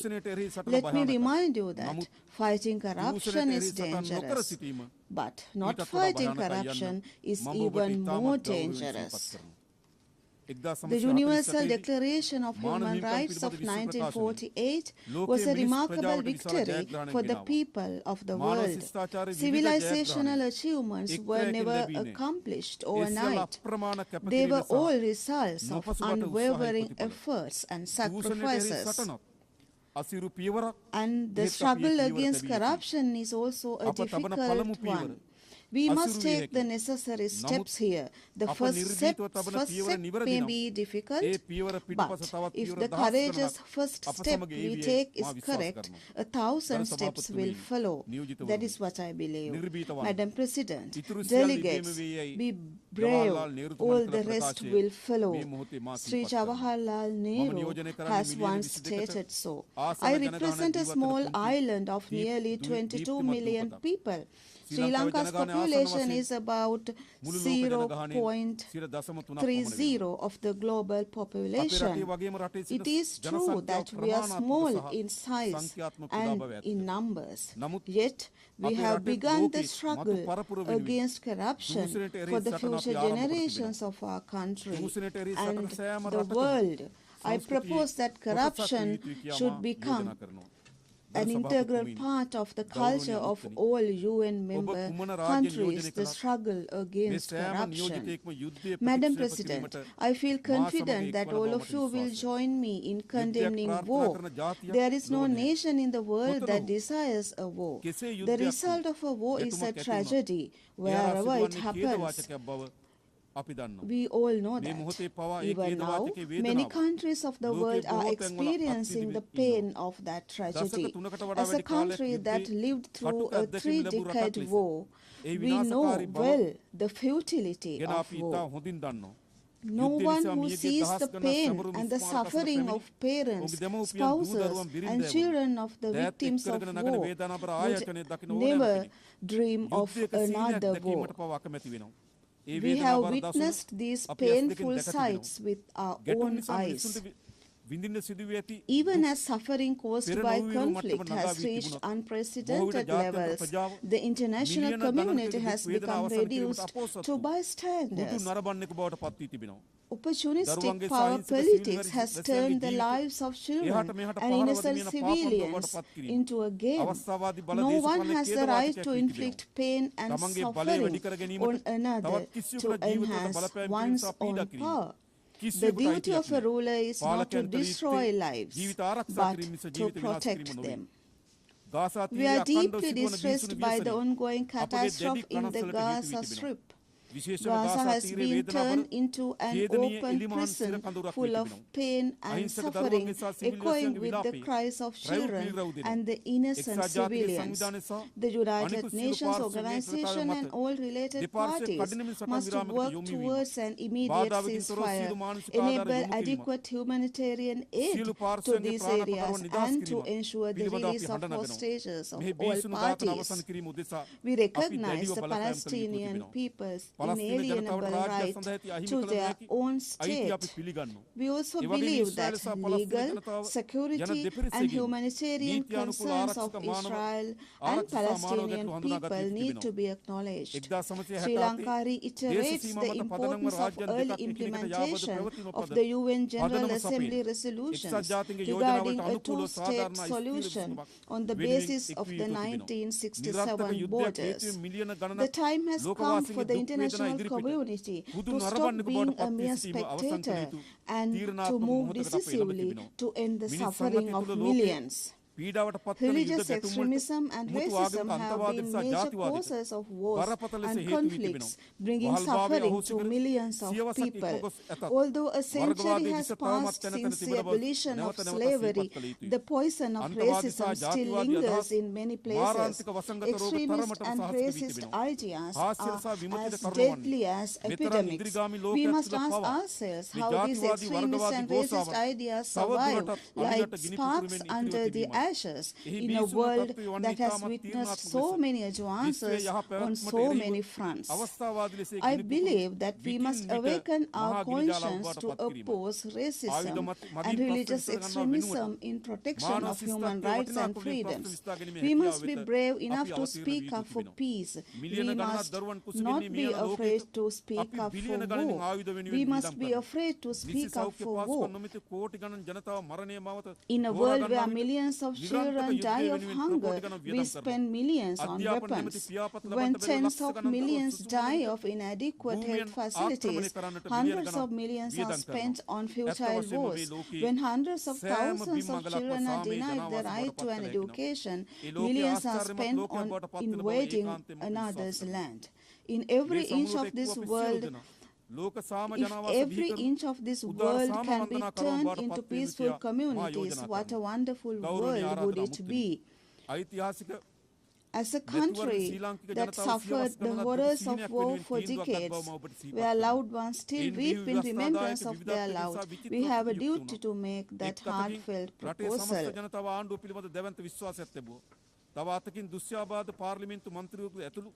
I would like to remind you that at the last election, people of Sri Lanka decided in favor of the centuries-old dream. A legislature has been established according to that decision, reflecting the ethnic and religious diversity of the country. A parliament has been established with women and other marginalized communities in representation. We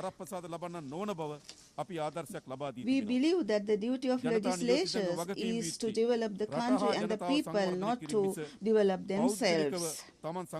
And we have established that idea.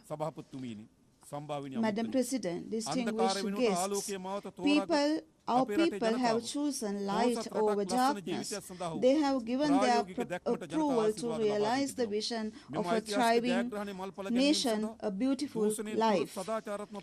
To fulfill this historic mandate, we have focused on establishing non-corrupt administration, poverty eradication, and digitalization, and we have also placed great emphasis on education, health as well. We are moving towards these goals step by step. Digital democracy is one of our aims, ensuring that every person and every country can enjoy the opportunities of the digital age is a global challenge. If we succeed in our task, we will be able to open doors to technology, accelerate development, and to strengthen governance. If we fail, technology will turn into one more force, worsening inequality, insecurity, and injustice. The digital gap between states that can and cannot establish access to digital tools is clear. An even greater gap is being created in relation to artificial intelligence. Sri Lanka and many other developing nations in Asia and also many other nations are facing challenges in using AI as a development tool due to the inadequate infrastructure facilities. Madam President, distinguished delegates, I ask the international community to work together, and we have to develop a dignified society, a dignified world. I present this August Assembly a proposal to set up a neutral sovereign artificial intelligence zone. We must build a new and better world, a world which represents the dignity of humankind. You, as members of this assembly, must be the architects of that better world. As President Harry Truman stated on the occasion of founding the United Nations, in your hands rests our future. We must not act in fear or under compulsion, but with hope for a better and more secure world. Today we must commit ourselves not to lead the world to another disaster, but to make it a better place for the next generation. I have dreams and expectations for my country. Similarly, you have dreams and expectations for your countries. My dream is to ensure that my people are rich and they have happiness. I believe that you too have such dreams. We must try to achieve these dreams not in competition with each other, but by working arm in arm. Peace, dignity, and equality on a healthy planet. That is the motto of the United Nations Organization. Therefore, let us become the true healers of the world. Thank you very much.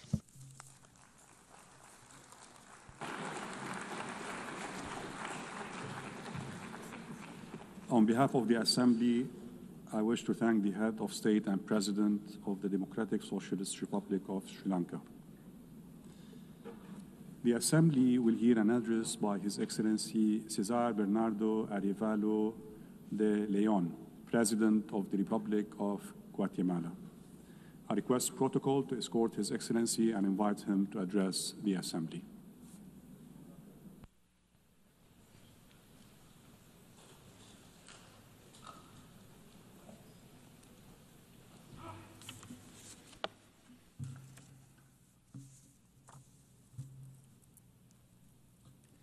Señora Presidenta, Madam President of the General Assembly, Annalena Baerbock, Secretario General, Mr. Secretary General of the United Nations, Antonio Guterres, Jefes de Estado, distinguidos Heads of delegados, State, distinguished delegates, delegadas, damas y caballeros, ladies and gentlemen, muy buenas tardes. a very good afternoon to you.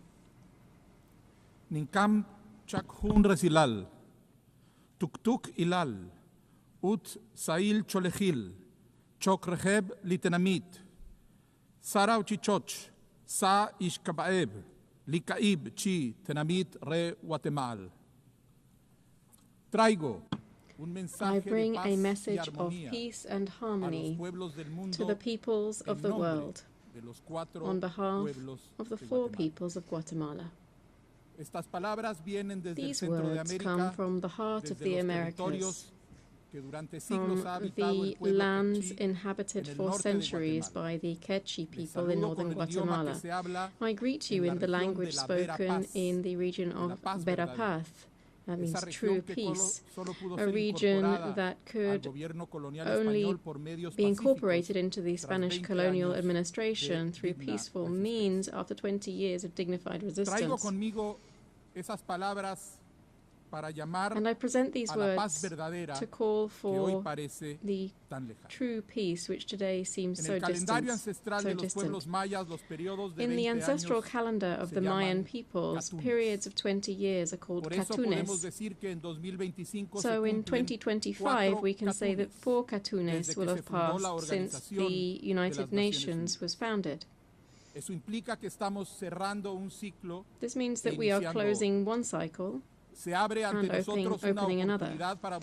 Before us, we have an opportunity to seek well-being, to reflect and repair, to achieve justice, and to begin anew. 80 years ago, the peoples and governments of the world decided to establish a new way of relating to one another. Out of the ruins of a war that shook humanity's deepest convictions in every corner of the planet, emerged the certainty that dialogue and cooperation would be central tools in building a new world, in transforming fear, dismay, and shame into hope, responsibility, and into a steadfast commitment to peace. Today, the shadows of war are once again visible on the horizon, and military abuses committed against vulnerable communities affront humanity as a whole. The current crisis is a harsh reminder that we have not done enough to achieve the ideal of a world in which the life and dignity of all persons are respected without question. We must recall the transformative momentum that we saw in 1945 and the courage of those leaders who dared to believe that a world of peace, justice, solidarity, and harmony was possible, and who began to work to build that. Our predecessors imagined, constructed, and bequeathed to us a permanent forum for dialogue and mutual understanding, grounded in the belief that the destiny of each nation is also the destiny of humanity, a forum where the voices of all countries would be heard, regardless of the size of their territory, economy, or army. A multilateral forum guided by the principle of sovereign equality in the pursuit of peace and committed to preventing the repetition of past suffering and ensuring the full enjoyment of human rights. This organization was built upon the principle that no single nation can guarantee world security alone. We should by now have learned that unchecked power can tear irreparable holes in the fabric of humanity.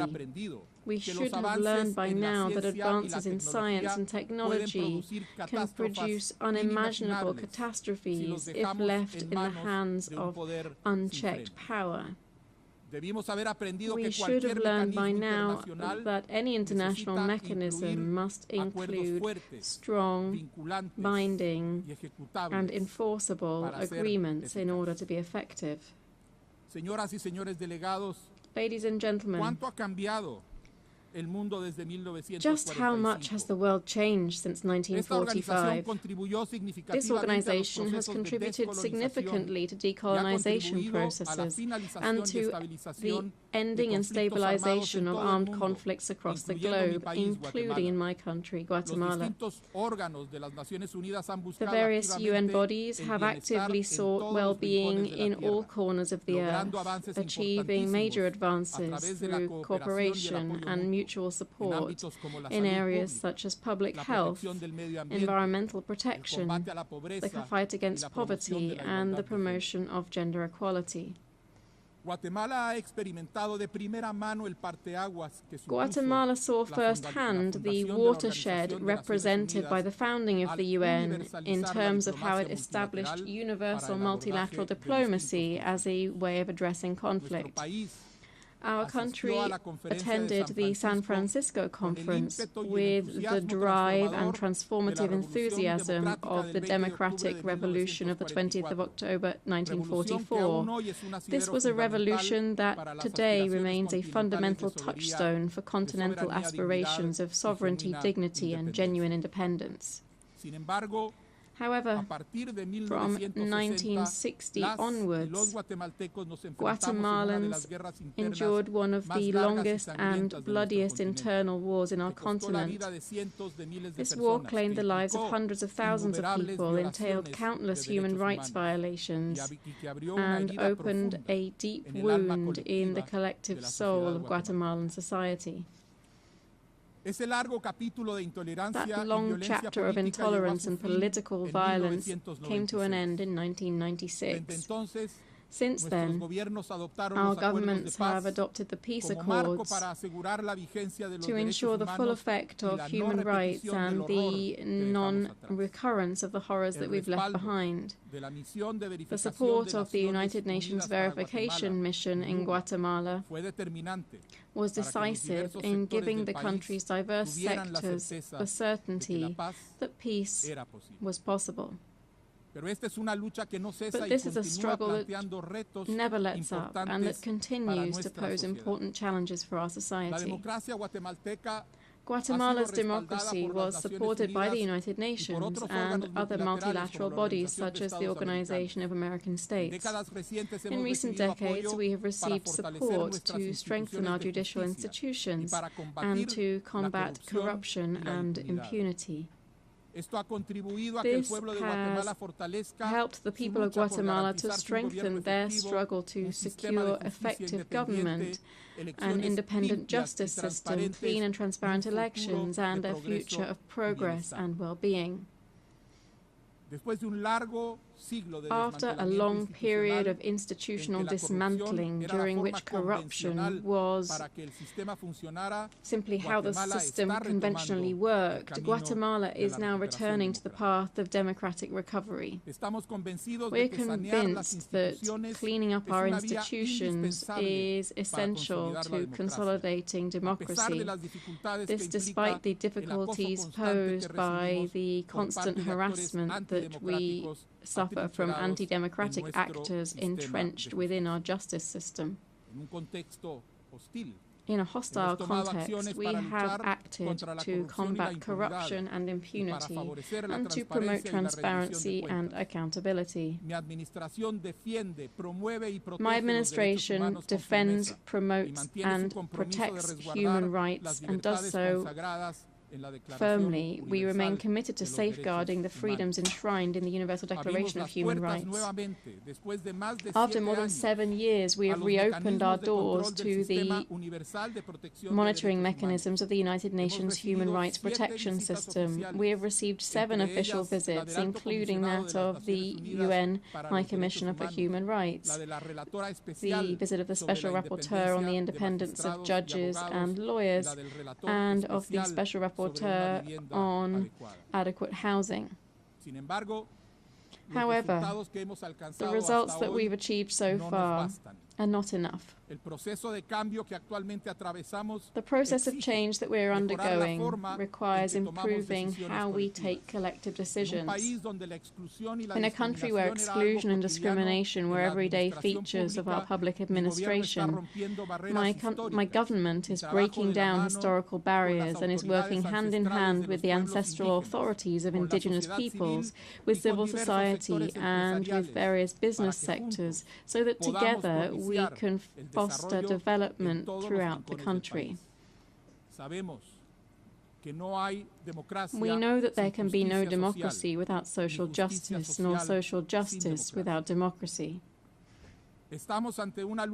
We are engaged in a decisive struggle against corrupt and authoritarian forces who seek at all costs to keep institutions in their control and to perpetuate impunity. In their determination to pervert justice, they criminalize and persecute indigenous leaders who defended democracy, such as Luis Pacheco, journalists who denounce corruption, such as José Rubén Zamora, judges, such as Virginia La Parra, and anyone else who opposes their designs of corruption and impunity, driving them into exile or imprisoning them arbitrarily.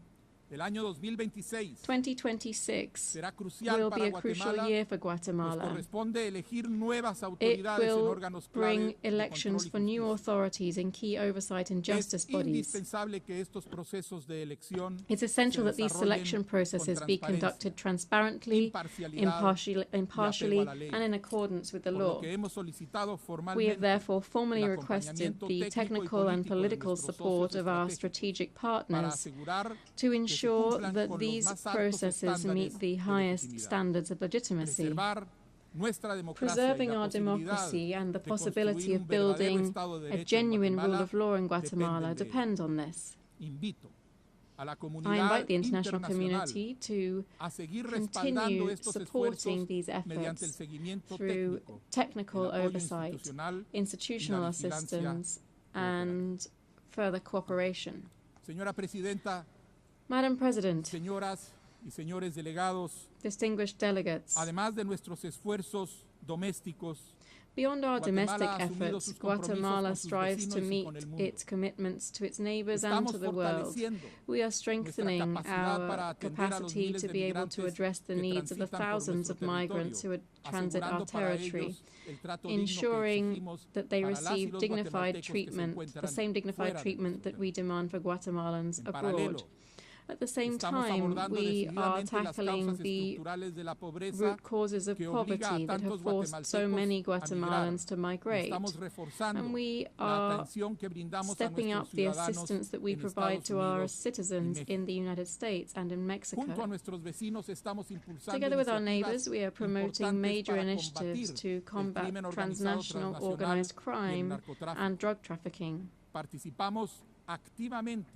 We participate actively in 7 peacekeeping missions and contribute 150 personnel to the multinational security support mission in Haiti.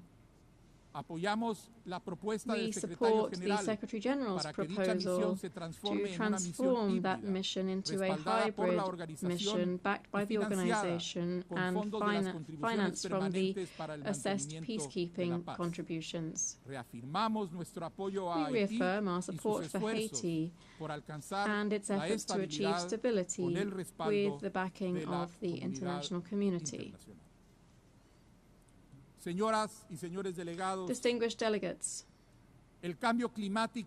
climate change is the greatest existential threat facing humanity. It can only be addressed through joint action by the peoples and governments of the world. One example of this is the collaboration that we've established with our neighbors in Mexico and Belize to protect the biocultural corridor of the Great Maya Forest, which is one of the continent's main lungs. Although Guatemala is responsible for only a tiny fraction of global emissions, we are one of the countries that is most vulnerable to their effects. That's why we have reactivated and strengthened our National Climate Change Council. This is tasked with reviewing national plans, strategies, and targets that contribute to the quest for common solutions. Guatemala recognizes that many countries need effective access to climate finance, to technology transfer, and capacity building. We therefore urge all states to honor their climate finance pledges and to accelerate the implementation of the Paris Agreement. By cooperating with our neighbors to protect migrants, by taking the measures necessary to restore our environment, by participating actively in peacekeeping operations, by offering our experience and our knowledge where they're needed, this is how Guatemala participates in this great mosaic of the United Nations.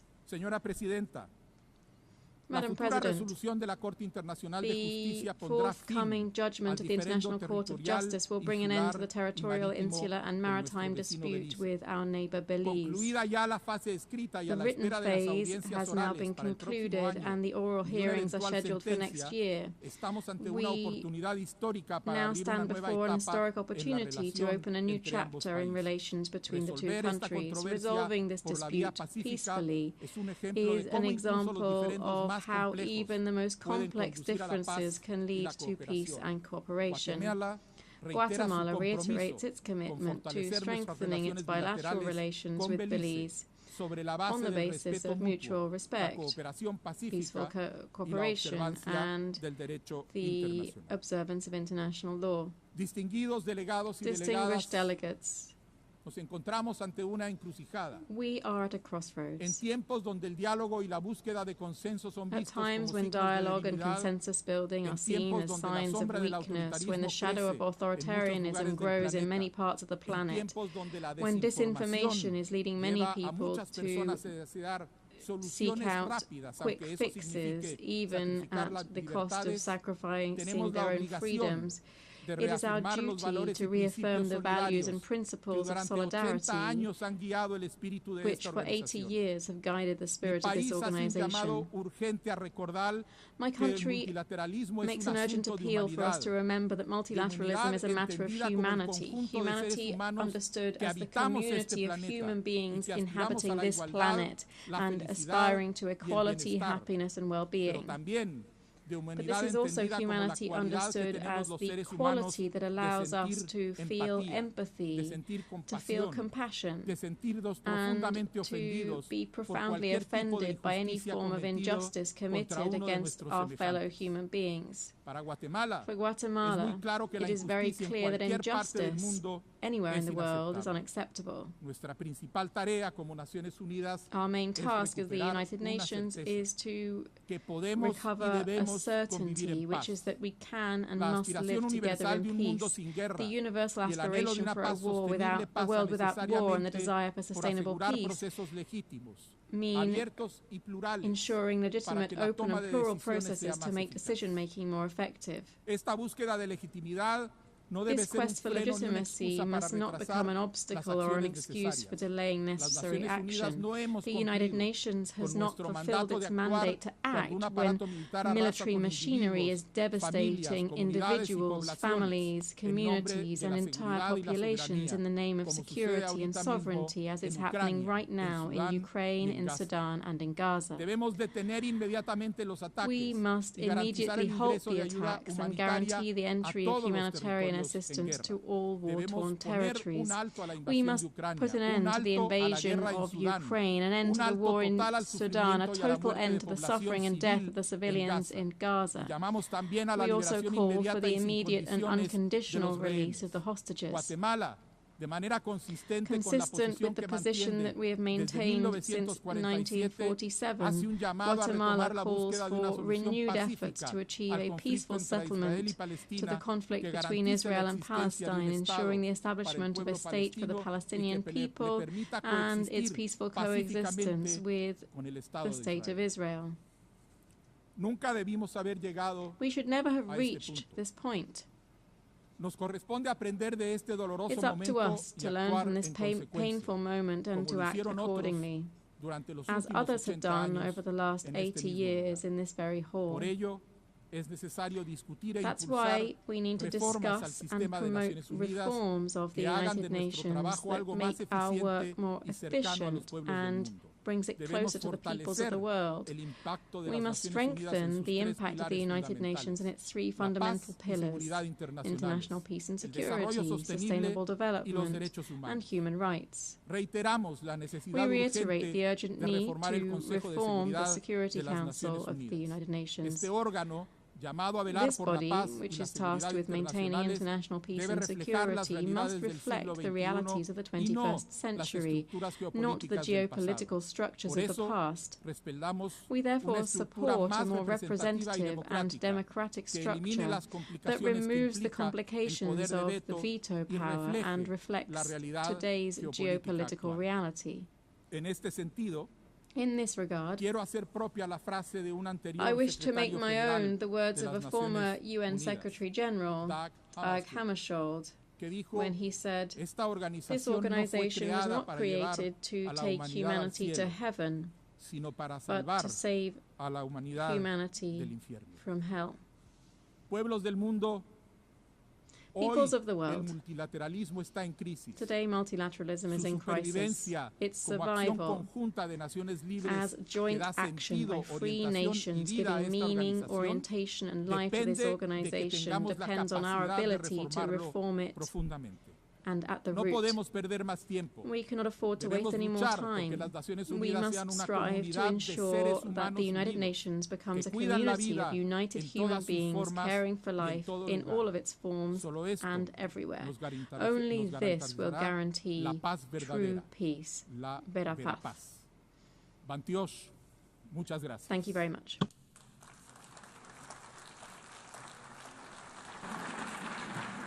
Au nom de l'Assemblée générale, je remercie On behalf of the le General Assembly, président du Guatemala. I wish to thank President of Guatemala.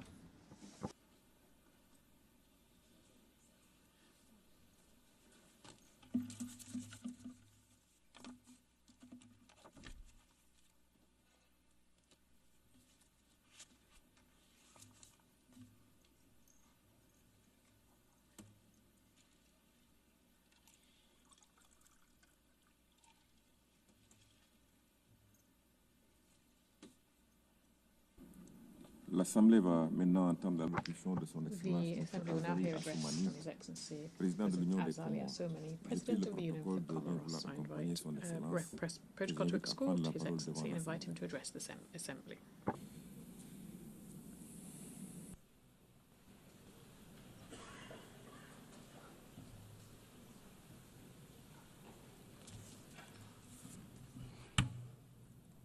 Bismillahirrahmanirrahim. Excellence, Madame la Présidente President de of the l'Assemblée General générale. Assembly, Excellence, Excellencies, Monsieur le Secrétaire Général Secretary de General l'Organisation of the des Nations United Unies, Nations, Majesté, Altesse, Your Majesties, Royal Excellences, Monsieur le Highnesses, Chef d'État du gouvernement, Heads of State and Chef Government, de délégation, Heads of Delegation, Honorable Assistance, Assalamu distinguished alaikum guests, wa rahmatullahi wa barakatuh. Permettez-moi tout d'abord allow me first of d'adresser all, aux autorités américaines, au nom de la on délégation behalf of comorienne, the Comorian delegation, le sincère to remerciement address pour our l'accueil warmest chaleureux, thanks to the American les authorities excellentes dispositions prises for the hearty welcome and the à excellent l'occasion de organisation cette 80e of session de the notre Assemblée. 80th session of our Et je voudrais Assembly. ensuite I would also féliciter Son wish to Excellence, congratulate Madame Alena Belko, Her Excellency pour Madame son Annalena élection à la Babuk présidence de cette on her Assemblée election to preside over et lui this session of our souhaiter bonne Assembly, réussite and dans sa noble wish mission. her every Et par la même success in occasion, this noble mission, rendre and also at the un same time hommage à Son Excellence pay M. tribute to Philomène His Yang Excellency Mr. pour la Philemon Yang, sagesse et la rigueur avec lesquelles and note the il a wisdom and conduit rigor with les which travaux he led précédents. the work of the previous Je session salue of the enfin General Assembly. Finally, le leadership I wish to éclairé commend the de Son enlightened Excellence leadership Monsieur of Antonio His Excellency Guterres, Mr. Antonio Guterres, Secrétaire général des United Nations Nations Unies, Secretary General, dont l'engagement sans faille whose tireless en faveur de la commitment paix to et du peace développement and development incarne fidèlement les accurately idéaux de notre embodies the charte ideologies alors enshrined que in our l'ordre charter international at a time when the international traverse order malheureusement is de unfortunately profondes turbulences. facing severe Madame la turbulence.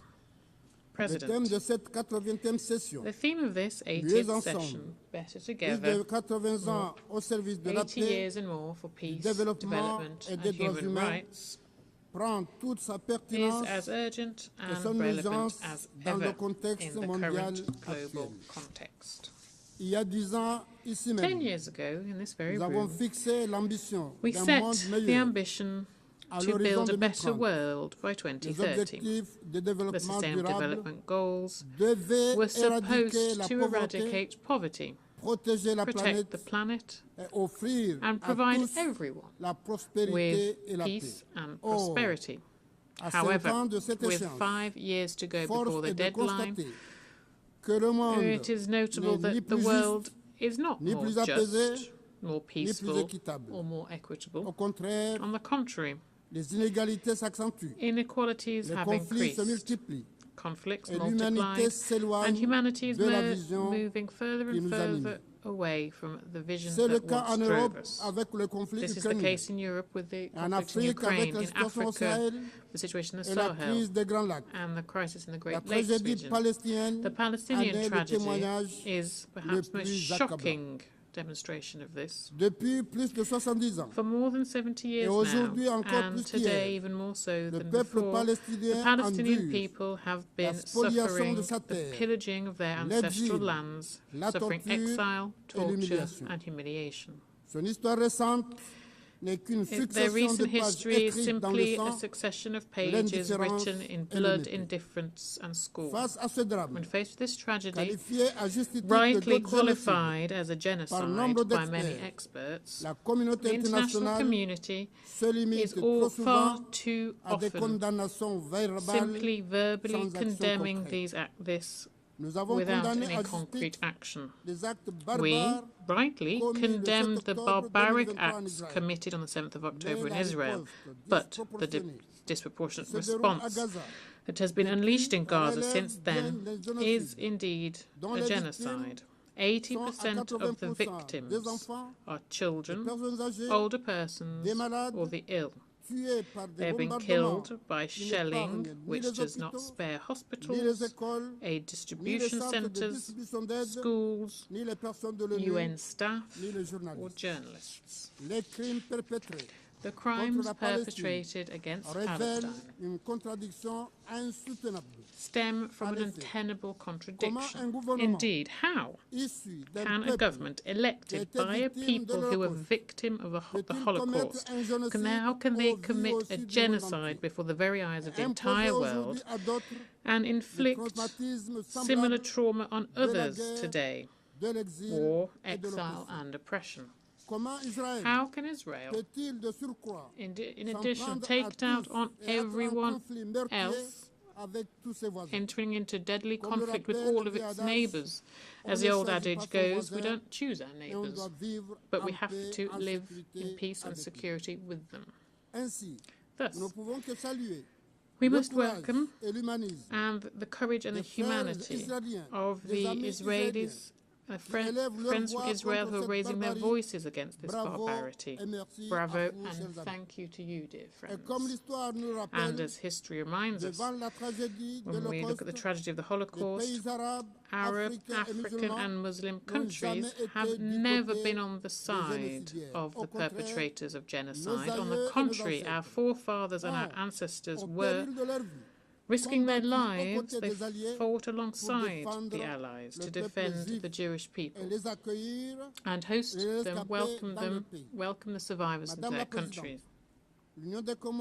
President, the Union of the Comoros, loyal as it is to its principles, respecting international law, reaffirms its tireless support to the two-state solution, living side by side, with East Jerusalem as the capital of the State of Palestine, which is the only solution for peace and security for Israel and for the entire Near and Middle East region. Unlike the argument put forward, whereby recognizing the state of Palestine is a gift to Hamas, having a Palestine state that is recognized will allow the Palestinian people to accomplish their duties and obligations under international law. This is the best gauge of establishing peace, rather than having groups as interlocutors and negotiators. Thus, we welcome the historic decision taken by France, and we pay tribute here to President Macron, and also to the leaders of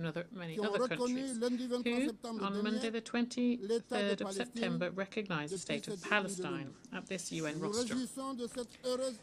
We welcome this positive initiative, which comes following the New York Declaration, which was adopted also in September by the General Assembly.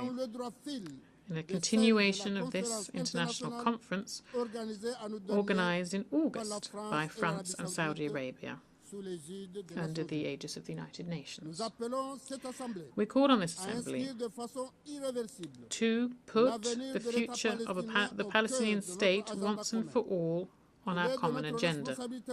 It is our moral responsibility to act, because with every day that goes by without action being taken, thousands of innocent people, women and children, die. No one will be able to say anymore, "I didn't know." History will be our judge. It will not forgive silence nor inaction. Let us think of the future generations, so that tomorrow they could be proud of what we did.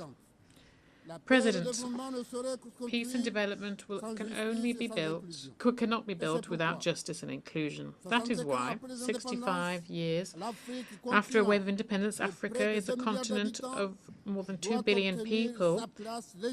Now Africa must finally obtain its legitimate rightful place within the Security Council of the United Nations. The vision of the African Union, a united, prosperous, peaceful Africa that is master of its own fate, fully echoes the spirit of this session. During my presidency of the African Union, I prioritized conflict resolution and mediation to, once and for all, silence the guns. This is a flagship initiative of the African Union as part of the 2063 agenda, the Africa we want, and it is in line with the norms and principles and protocols of the African Union regarding the African Peace and Security Council.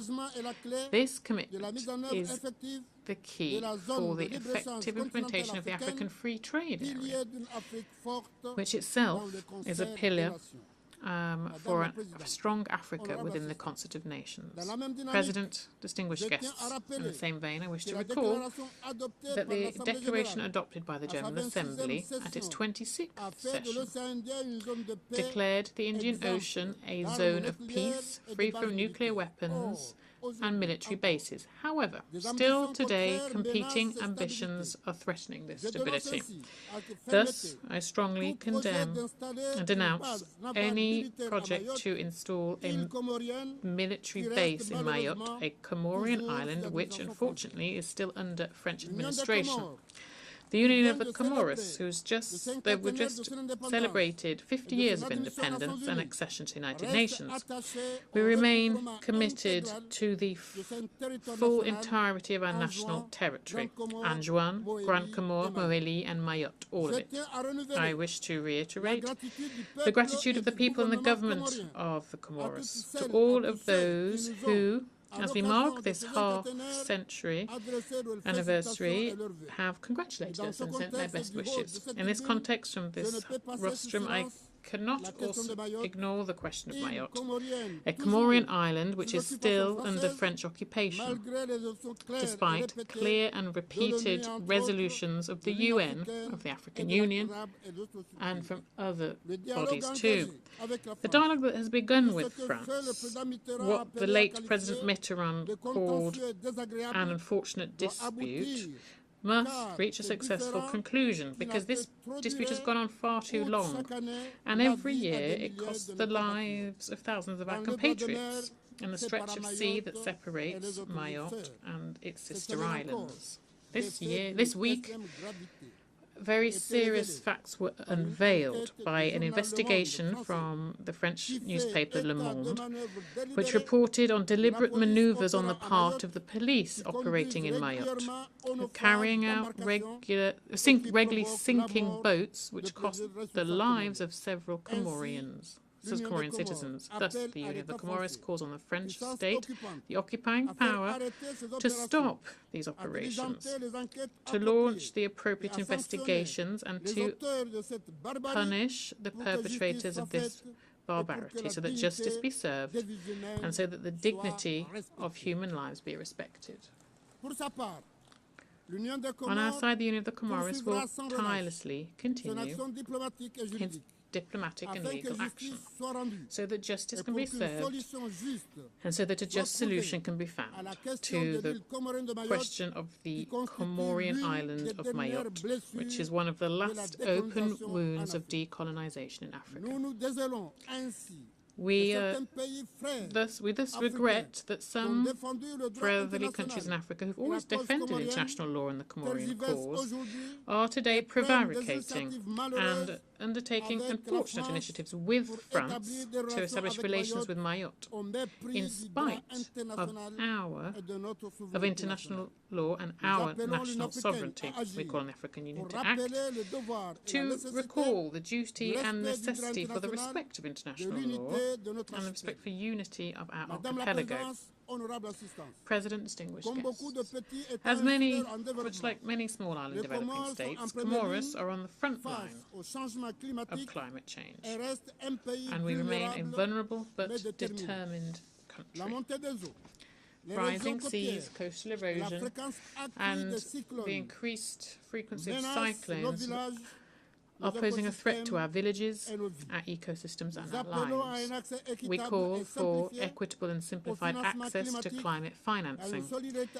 We call for increased solidarity, too, so that our people can not only survive, but prosper. In recent years, the Union of the Comoros has launched an emerging Comoros plan, which seeks to transform our economy, strengthen our infrastructure, modernise our education system, and improve our people's health. Our country has a vast potential in terms of renewable energy, including geothermal energy. We invite our bilateral and multilateral partners and the private sector to join this promising development project. It is based on 3 pillars: inclusive growth, the energy and digital transition, the blue economy, one of the great riches which is the Indian Ocean. The security across our region depends on the stability of each and every one of its states, and thus we condemn strongly all forms of terrorism and transnational crime. We advocate for strong and just multilateralism and solidarity based on the UN Charter and the respect for the sovereign equality of states. We must reaffirm also our commitment to a fairer world order, where small states have a voice and can fully participate in global governance, and to turn back the tide of protectionism and stop people looking inward. We advocate for reform of the international financial architecture. Following the COVID-19 pandemic, the climate crisis and the increasing debt of developing countries, it is crucial to adapt the global financial system to the economic, geopolitical and social realities.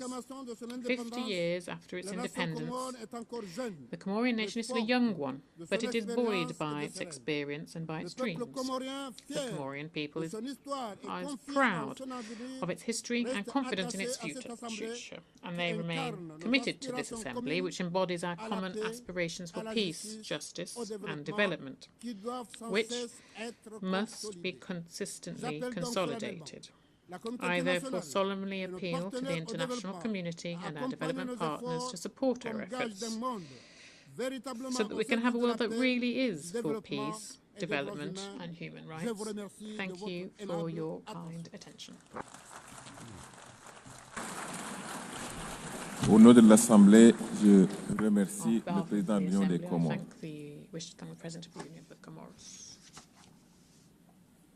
L'Assemblée va maintenant entendre l'audition de son Excellence Madame Netumbo Nandi-Ndaitwah, présidente de la République de Namibie.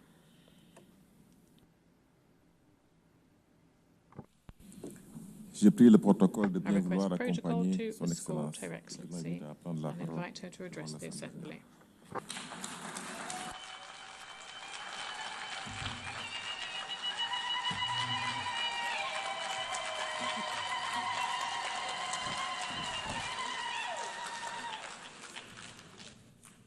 Thank you, Madam President. When the founders of the UN convened 8 years ago, they did so to establish an organization, among others, to save succeeding generations from the scourge of war, to reaffirm faith in fundamental human rights, dignity of human person, and equal rights of men and women, and of nations, large and small, and to lay the groundwork for a durable system that promotes justice and respect for the obligations arising from treaties and international laws. While over the following decades, we have become closer to the brink of war, the United Nations has stood the test of time, from decolonization to promoting the right to self-determination, from conflict prevention and securing peace to the provision of humanitarian assistance. The UN has continued to fulfill its founding mandate under very difficult circumstances. Therefore, the international community must honor the brave men and women who, under the blue flag, have been at the forefront in the securing of world peace. Namibia's journey to independence is one of the UN's most successful stories.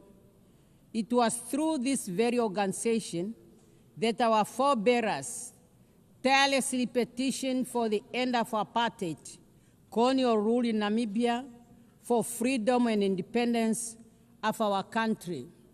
At this point, I want to thank the UN family for having held a special session in remembrance of our founding president, Comrade Sam Safishuna Nujoma, when he passed on.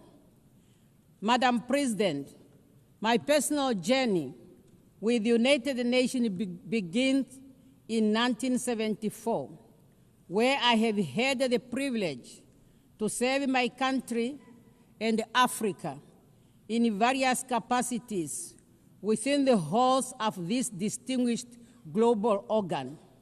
Today, I am deeply honored and humbled to stand before you as the 5th President of the Republic of Namibia with a mandate to deliver services and to ensure justice of all inhabitants of our country.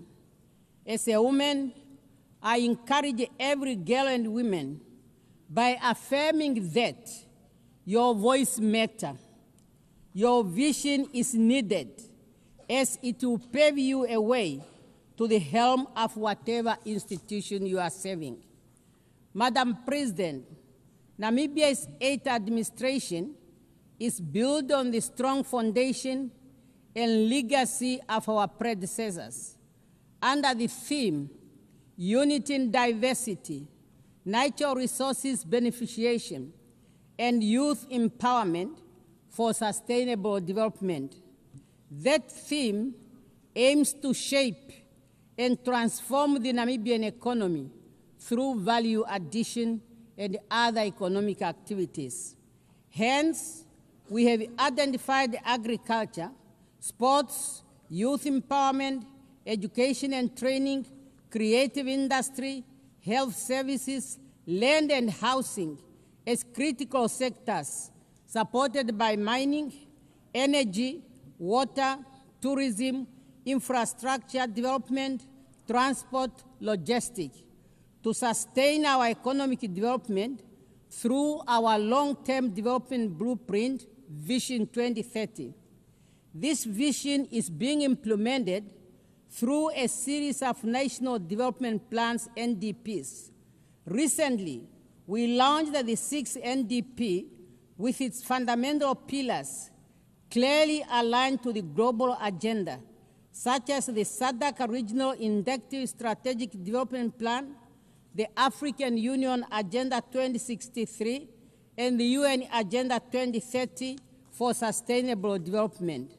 Some of our achievements include the launch and the operationalization of the National Youth Fund, which is to assist young entrepreneurs in their economic activities. In the area of education, we will abolish registration and tuition fees in all public institutions of higher learning and vocational training center to ensure skill development. On energy, Namibia is diversifying her energy mix using all our natural resources. In addition, Namibia presented her energy compact at the African Energy Forum, thus enabling us to access concessional funding for national energy initiatives. Madam President, climate change is scorching our lands and drying up our rivers. Global instability is impacting our economies, our markets, and jeopardizing our livelihood. These are interconnected symptoms of deeper fragility in our shared system. They require our collective action rooted in apathy and shared responsibility. In this regard, I am glad to announce Namibia's bid to host the Africa Regional Hub of the Green Climate Fund. Furthermore, severe droughts, floods, and other climatics brought about by climate change cannot be overemphasized. Namibia calls for the implementation of the provision of the Namib Declaration on a strong United Nations Convention to combat desertification for a land degradation and neutral world. Namibia acknowledges the technological advance in all fields, but ethical boundaries must be respected. However, artificial intelligence must not be a substitute for human judgment or responsibility. We therefore call for a global standard that ensures that the usage of artificial intelligence remains transparent, fair for humanity. Youth unemployment, increased economic inequality, lack of adequate housing, quality education and health care, water, energy, and debt distress are among the common challenges that no one country can address alone. Through multilateral cooperation, our collective action must ensure that we all forge ahead to make the world a better place and to work together on those challenges in line with our theme, Better Together.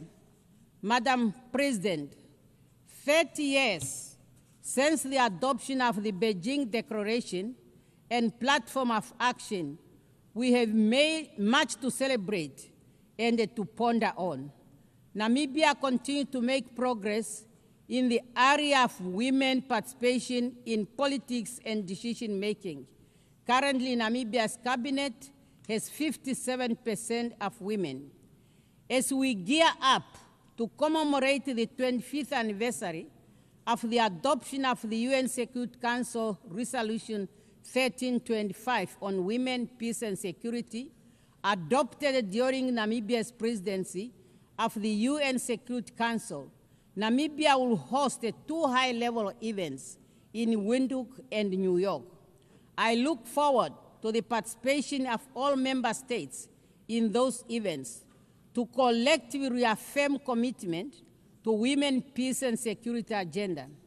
And through the Namibia International Women Peace Center, we will continue to advocate for the universal implementation of the Women, Peace, and Security agenda. Madam President, we know to the ongoing efforts of the UN to ensure that we remain fit for purpose, including the UN 8 initiative. We need an agile United Nations that is inclusive.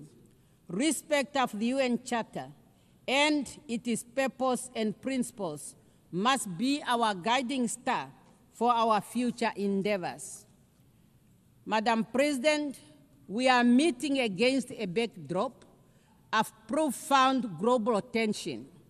The world is fractured by conflict displacement, and economic instability, instabilities, straining multilateral cooperation, and a serious issue for us to reach consensus. A global liquidity crisis threatened to plunge millions of people into poverty and insecurity. For Namibia, those crises are real. They impact our communities, test the resilience of our ecosystem, thus need urgent attention.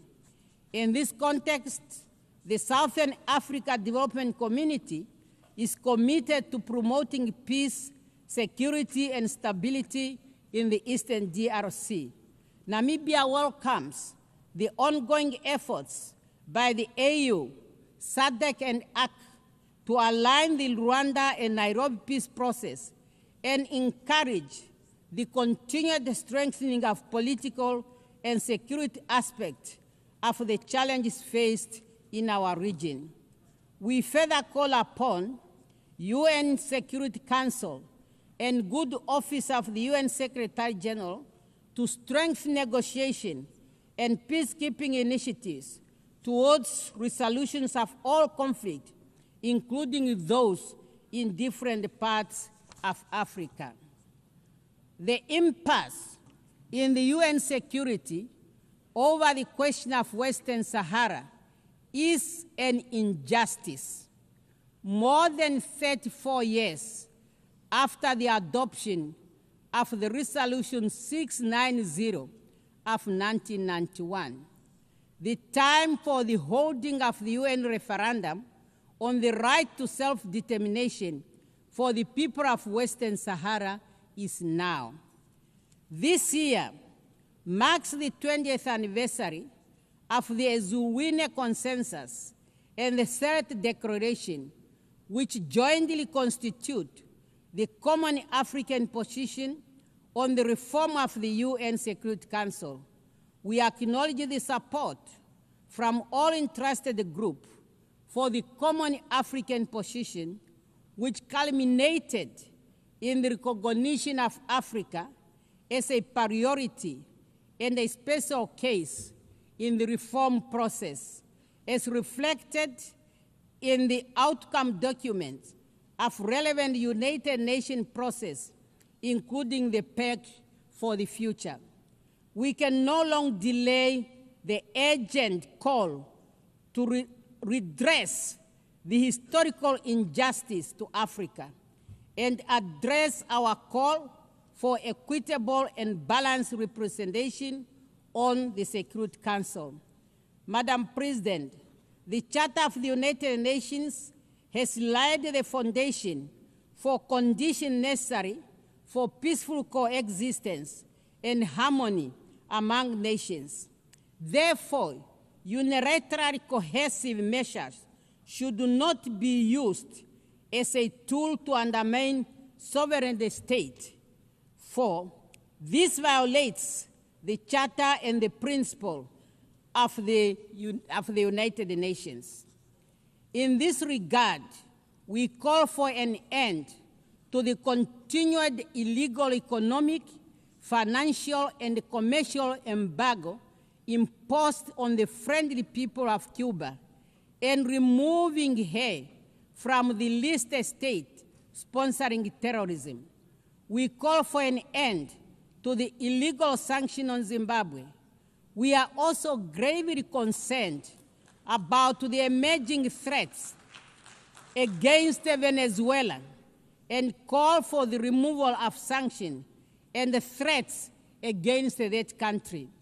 Madam President, the UN Commission of Inquiry on the occupied Palestine territory, including Israel, Eastern Jerusalem, has just released its findings that indeed a genocide is being committed against the Palestine people.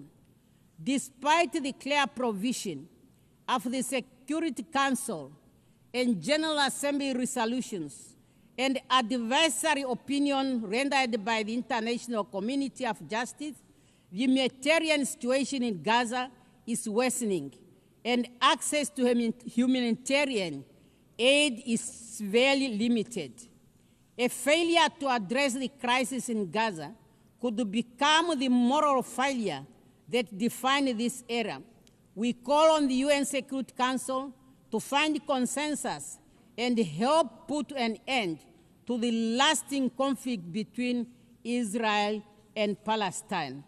Madam President, I call for a meaningful reform of the United Nations. Has a call for the meaningful reform of the United Nations has never been more urgent. This reform necessitated democratizing global governance, amplifying marginalized voices, and ensuring international law is not a tool for convenience, but a shield for most vulnerable. As I conclude, I wish to reaffirm Namibia's commitment to the international obligation and the multilateral order. Respect for international law is not just a legal duty, it's a moral imperative.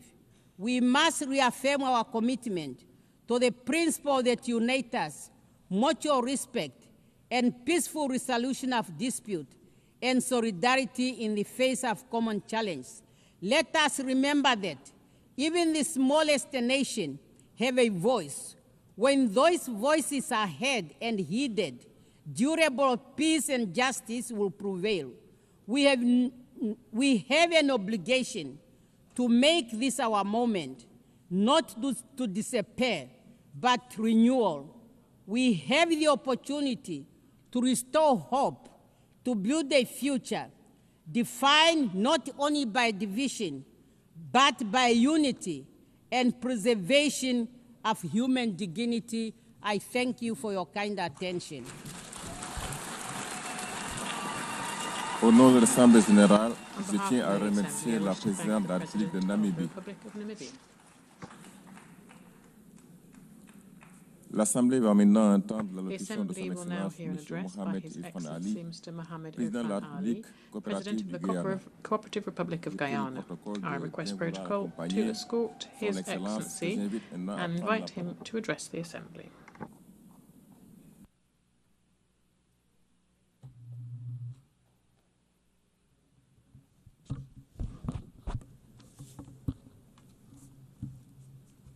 President, Excellencies, distinguished delegates, friends, I extend my heartfelt congratulations to Madam President on her election as President of the 80th session of the United Nations General Assembly. I also record my profound appreciation for His Excellency Philemon Yang of Cameroon, whose distinguished stewardship and steady hand guided the 79th session. Today, as we mark the 80th anniversary of the entry into force of the United Nations Charter, we find ourselves at a crossroads. This organization, our organization, has delivered. From creating international law, promoting development and human rights, to resolving disputes, providing humanitarian aid, and advancing self-determination and independence. The fact remains, over these 8 decades, we have worked together for the greater good. From 51 member states in 1945 to 193 today, the UN has established itself as the premier organization for multilateralism. In fact, it is difficult to imagine our world without the United Nations. However, as it is with anniversaries, we must reflect honestly and candidly, where are we at 80? Conflicts are raging as geopolitical tensions intensify. Food insecurity is worsening. Displacement is growing. Human rights are being ignored, and climate change is threatening lives and livelihoods. Our Sustainable Development Goals are imperiled by shrinking development and budget support. Spending on peacekeeping budgets is diminishing, and humanitarian costs are soaring. Meanwhile, global military spending in 2024 saw its steepest annual increase since the Cold War. President, the United Nations noble mission to maintain international peace and security will ring hollow if it allows power to triumph over principle and might to override right.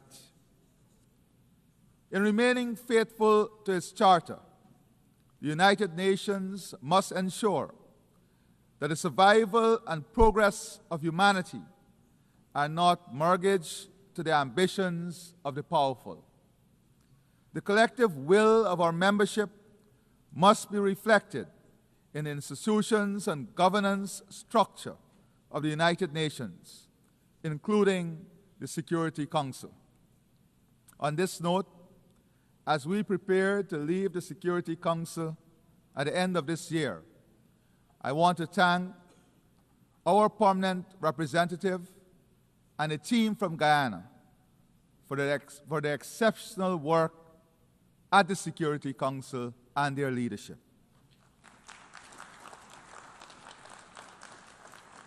It is precisely when the ideals of the United Nations are tested by horrific realities that the collective must act in defense of the UN Charter and international law. At present, a dark shadow looms over the 80th session of the General Assembly.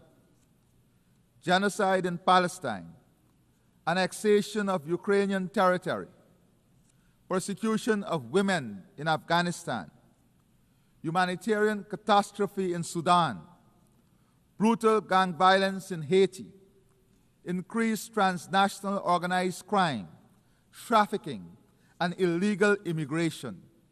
All this as new challenges are emerging: cybercrime, cyberterrorism, and the pandemic of misinformation and disinformation, alongside the abuse of social media. President, whilst we reiterate our condemnation of the attacks by Hamas on Israel on October 7, 2023, and again call for the immediate and unconditional release of all hostages, Israel's actions have long shattered any pretense of legitimate self-defense. What we are witnessing is not warfare, but mass extermination, a systematic slaughter and displacement of Palestinian men, women, and children. Those who escape the bombs and bullets are condemned to die slowly, starve of food, water, and hope. This is a war crime. The international community must not remain paralyzed while an entire people is annihilated. Impunity must never triumph over justice. We must take urgent action to halt the genocide, return the hostages, and accelerate our efforts towards the two-state solution. We urge Qatar, Egypt, and the United States to continue their efforts in this regard. Further, the situation in Ukraine remains of utmost concern. Guyana reiterates its call for an urgent end to the Russia-Ukraine war and reaffirms its support for Ukraine's sovereignty and territorial integrity. Equally, the international community must act decisively in Haiti, where gang violence, displacement, and shortages of food and medicine have pushed the nation into deepening despair. Restoring security is the foremost priority, requiring strict enforcement of the arms embargo and robust support for a UN-authorized mission. I emphasize that without urgent humanitarian funding and a Haitian-led and owned political process, stability will remain elusive. We must address the root causes of Haiti's continuing troubles, including its historical debt burdens, which stymies its development, prospects, and upliftment of its people. As President Macron acknowledged, making Haiti pay for its independence was unjust. This is a welcome step. President, turning to my own country, Guyana, a small and peaceful state, we have endured repeated threats and aggression from the Bolivarian Republic of Venezuela. The territorial controversy between our states is now before the International Court of Justice, which has twice reaffirmed its jurisdiction and which in 2023 issued provisional measures ordering Venezuela to refrain from altering the status quo. Yet, Venezuela persists with unilateral laws and threats of annexation, flagrantly violating international law, the UN Charter, and the very principles that sustain global order. If the rights of a small state can be trampled upon and legally binding orders ignored, what protection remains for any nation under international law? Yet, Guyana continues to repose confidence in international law. For us, the principles of sovereignty, territorial integrity, and non-interference are non-negotiable. We will not cower to coercion, intimidation, or unilateral action. We thank our international partners and allies for their solidarity. President, at 80, the time has come for a frank conversation on Cuba, one that would lead to the prosperity of its people, optimizing the full potential Cuba offers to its people and the rest of the world. Central to this dialogue is the lifting of the embargo on Cuba and its removal from the list as a state sponsor of terrorism. Also important to our region is our collective effort against drug trafficking, human trafficking, and illegal migration. We support efforts by the international community to addressing these crimes that are destroying the lives of our people, especially young people. The region must continue to champion efforts to enhance democracy, promote good governance, and respect the will of the people in determining governments of their choice through free and fair elections. President, this year marks the 30th anniversary of the Beijing Declaration and Platform for Action. The Declaration remains a blueprint for achieving gender equality, which, despite transformative strides, remains significantly unrealized in most parts of the world. In Guyana, the dividends of strategic investments in leadership and capacity building for women and girls are evident. More women have assumed leadership roles in government, in parliament, and in public and private sectors. We have achieved gender parity in education at all levels and advanced the socio-economic empowerment of women through land and home ownership and diverse job opportunities in traditional and emerging sectors. To enable women to participate equally and competitively in the workforce, government is offering child care support, which will include day and night care centers for children. President, survival of our people, our economies, and our planet depends on accelerating action on the Sustainable Development Goals. It requires a people-centered approach that prioritizes ending poverty and hunger, ensuring protection of children, support for persons with disabilities, and empowerment of young people. Peace, stability, and sustainable development cannot exist in isolation from the urgent need to address climate change, which poses an existential threat to the most vulnerable and to our shared future. Guyana repeats the call for accelerated, unified global action to limit global warming.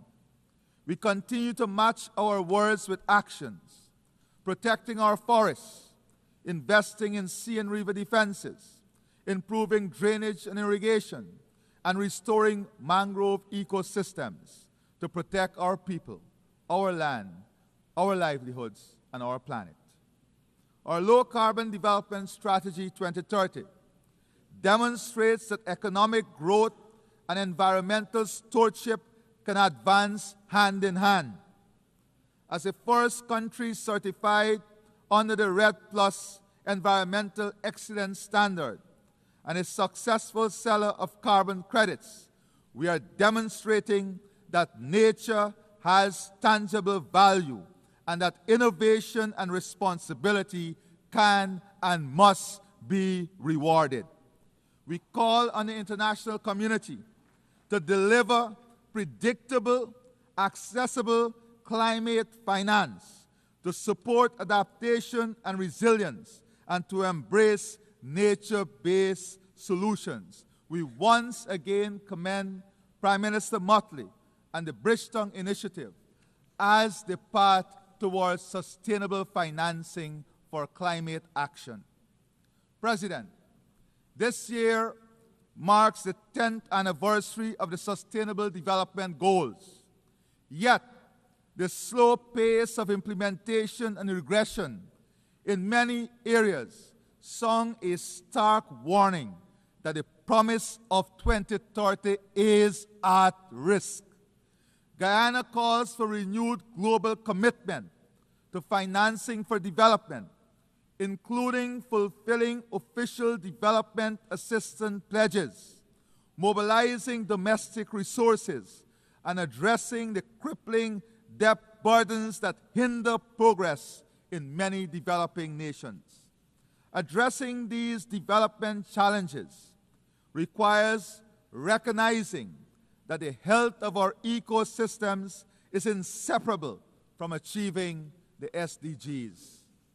Guyana proudly convened the inaugural Global Biodiversity Alliance Summit in Georgetown in July 2025, uniting over 140 countries, organizations, community groups, indigenous leaders, scientists, and financial institutions.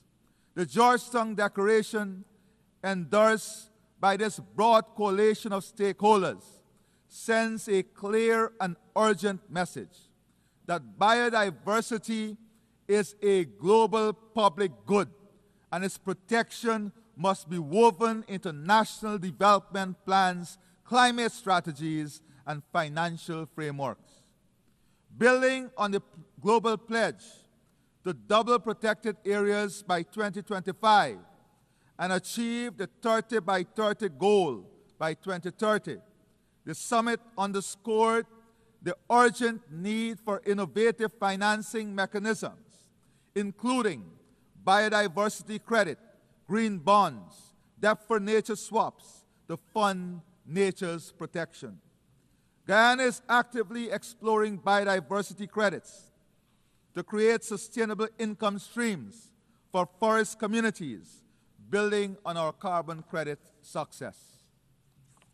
We have signed a memorandum of understanding with the Yale Center for Biodiversity and Global Change to co-develop a national biodiversity information system a digital backbone for data-driven conversation. Guyana is demonstrating that economic development and environmental stewardship can advance together by using natural gas as a bridge away from heavy fuel oil and investing in hydropower, solar, wind, and other renewables. We aim to lower electricity costs for our citizens and businesses while ensuring universal access to affordable, reliable, sustainable, and modern energy. Guyana is pursuing an ambitious energy infrastructure and investment plan. While climate change is an existential threat, the reality is that the world still requires energy, an energy source from petroleum, to power growth and development for which there is growing demand. This is essential for the survival of our economies. AI and digitization are accelerating this demand at an extraordinary pace. As you're aware, Guyana is quickly becoming one of the world's largest energy producers per capita, carefully balancing its green footprint with energy production. We'll use our vast gas reserves through a transformational gas-to-energy project. We'll use this resource, taking advantage of our strategic geographic location, to establish an AI hyperscale data center. Large AI data centers are rarely found in similar-sized territories. As such, implementing a project of this scale is of immense pride for Guyana.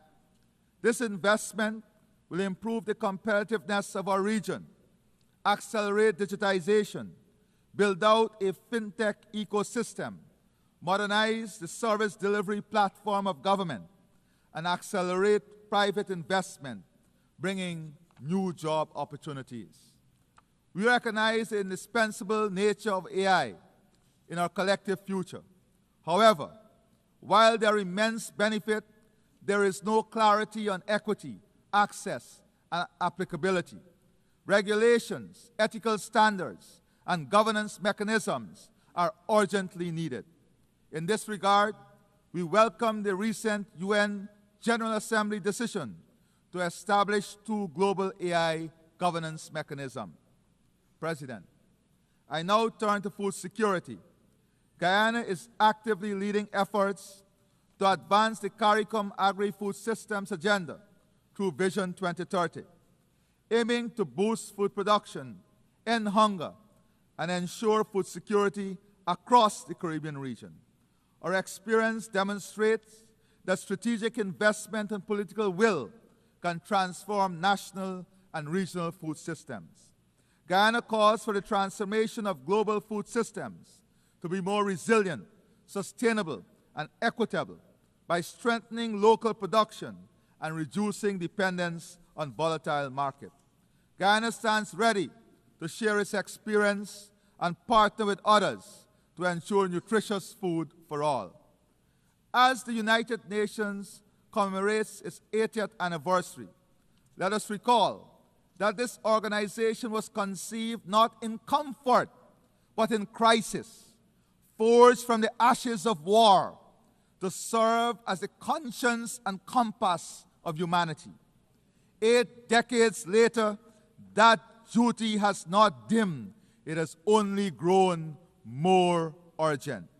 If the UN is to remain humanity's best hope, it must stand firm against aggression and remain fully engaged with the great question of our time. We must be bold in recognizing the necessity for institutional adjustments that will advance the organization's success. Our generation will be judged not by the eloquence of our declaration, but by the substance of our deeds. From the ruins of Gaza to the streets of Haiti, from Kiev to the drowning coasts of small island states, the peoples of the world cry out for more than words. To honor 80 years of promise is to act with courage, to match principle with action and to bind ourselves once more to the dream of a world united, not by fear or force, but by the shared destiny and enduring hope. I thank you, and may God bless all of our nations and all of our people. Thank you. On behalf of the General Assembly, I wish to thank the President of the Cooperative Republic of Guyana. The Assembly will hear an address by His Excellency Mr. Taneti Mamau, President and Minister for Foreign Affairs and Immigration of the Republic of Kiribati. I request protocol to escort His Excellency and invite him to address the Assembly.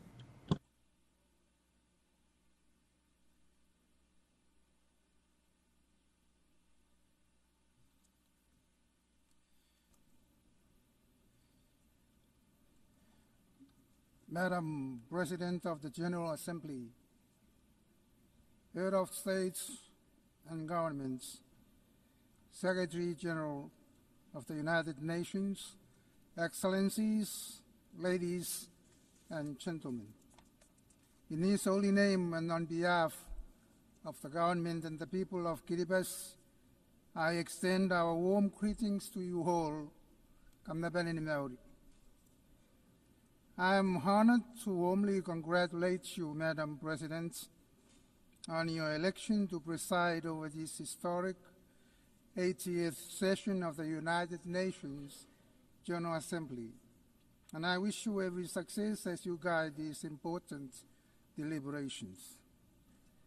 Madam President, we commend your theme, Better Together, 80 years and more for peace and development and human rights, reminding us of the enduring importance of multilateral cooperation in addressing global challenges.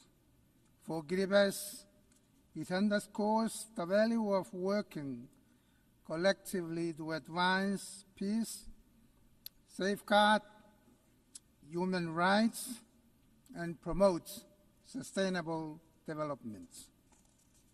Your Excellencies, Kiribati welcomes the initiative of the Secretary General to reform the United Nations for the challenges and realities of the 21st century in order for it to respond more effectively to member needs, especially small island developing states or SIDS, and the least developed countries, LDS. These countries are faced with unique and special circumstances that require targeted assistance and support from the UN. The Secretary General's UN 80 initiative is a crucial step toward a more effective UN. In this context, we encourage reforms that remove duplication, improve efficiency, and ensure that mandates most vital to vulnerable nations, such as climate action, sustainable development, and resilience, are protected and enhanced. Kiribati is proud. Since joining the UN, we have been contributing in our way to its mandates and its initiatives. On the international level, especially peace and security, Kiribati has actively supported the Treaty on the Prohibition of Nuclear Weapons, particularly in the implementation of Article 6 and 7, efforts which we jointly coordinate with Kazakhstan. We fully support the United Nations push for a world free of nuclear weapons and are committed to addressing man-made disasters like dumping of nuclear waste, radioactivity wastewater discharges, and traversing of nuclear-powered submarines, and testing that pose grave risk to our ocean's fragile health. Advocating for a nuclear-free ocean and the world should be backed by our commitment to peace and security. Kiribati has strengthened governance in the capital and is now working with the outer highlands to improve accountability, develop relevant initiatives, manage assets, and enhance customer service. These efforts are very essential for peace and security. Aligned with our KV20 roadmap to transform Kiribati into a healthy, wealthy, and peaceful nation, we sent our police officers to support the UN peacekeeping missions. Kiribati also actively engages in social and cultural initiatives for peaceful living. Gospel Day, now celebrated across Kiribati, unites all faith-based organizations to worship together, fostering respect, unity, and peace. We hope this approach promotes religious tolerance worldwide, making it a better place to live. Peace, security, and respect for the UN Charter are essential for sustainable development. Kiribati is committed to SDGs, emphasizing SIDS, or Small Island Developing States' unique circumstances.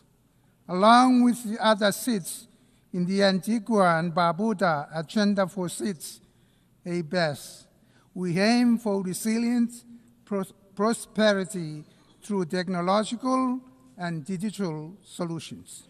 These innovations are vital to overcoming challenges from geographical isolation and limited economies of scale.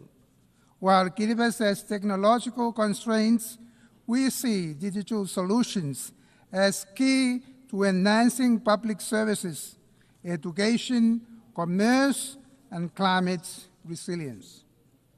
Kiribati faces climate challenges, but it remains resilient. While some narratives claim our islands are sinking, we have traditional and modern strategies to adapt and thrive. Our efforts, aligned with international climate goals, focus on building resilience, protecting livelihoods, and preserving our culture. We urge global action to limit warming to 1.5 degrees Celsius and support frontline states through the loss and damage fund. We welcome and commend the International Court of Justice in its landmark decision, giving its firm hope and assurance that Kiribati and other vulnerable countries will continue to exist in light of climate change impacts.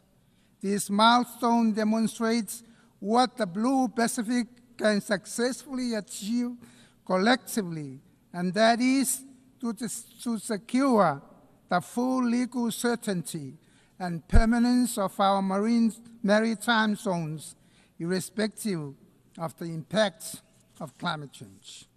The Multi-Dimensional Vulnerability Index, the MVI, is particularly important for Kiribati as it captures the combined effect of economic, social, and environmental vulnerabilities that are not fully reflected in the income-based measures alone.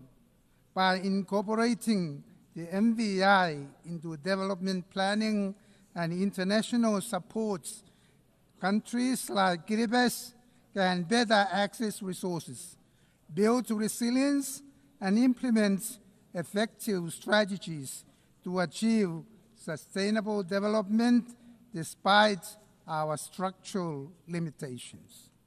Kiribati's ocean is vital for its identity, economy, and food security. Protecting marine life, fighting illegal fishing, and supporting the BBNJ agreements are key to sustaining livelihoods and ecosystems. IUU fishing causes over US $600 million annual loss, a moral and economic injustice that could fund universal child care. Guided by the 2050 Strategy for the Blue Pacific and recent UN Ocean Conference outcomes, Kiribati believes these issues can be addressed through strong multilateral ocean governance based on the UN principles.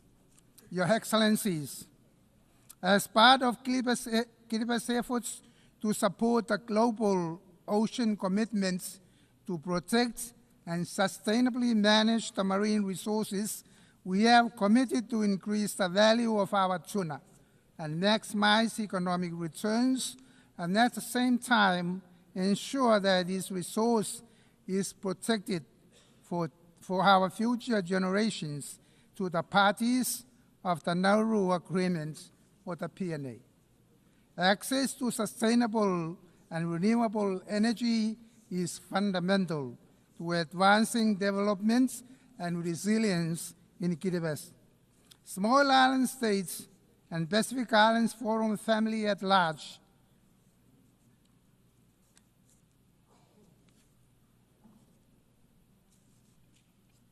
access to sustainable development and renewable energy is fundamental to advancing development and resilience in Kiribati, as well as small island states and Pacific Islands Forum family at large. Kiribati is investing in clean energy technologies, such as solar lights at household levels, to reduce our dependence on imported fossil fuels. We call for the enhanced international cooperation and financing to accelerate the transition to sustainable energy systems that are accessible, affordable, and climate resilient. Your Excellencies, the role of education, youth, and women in building resilient communities is vital.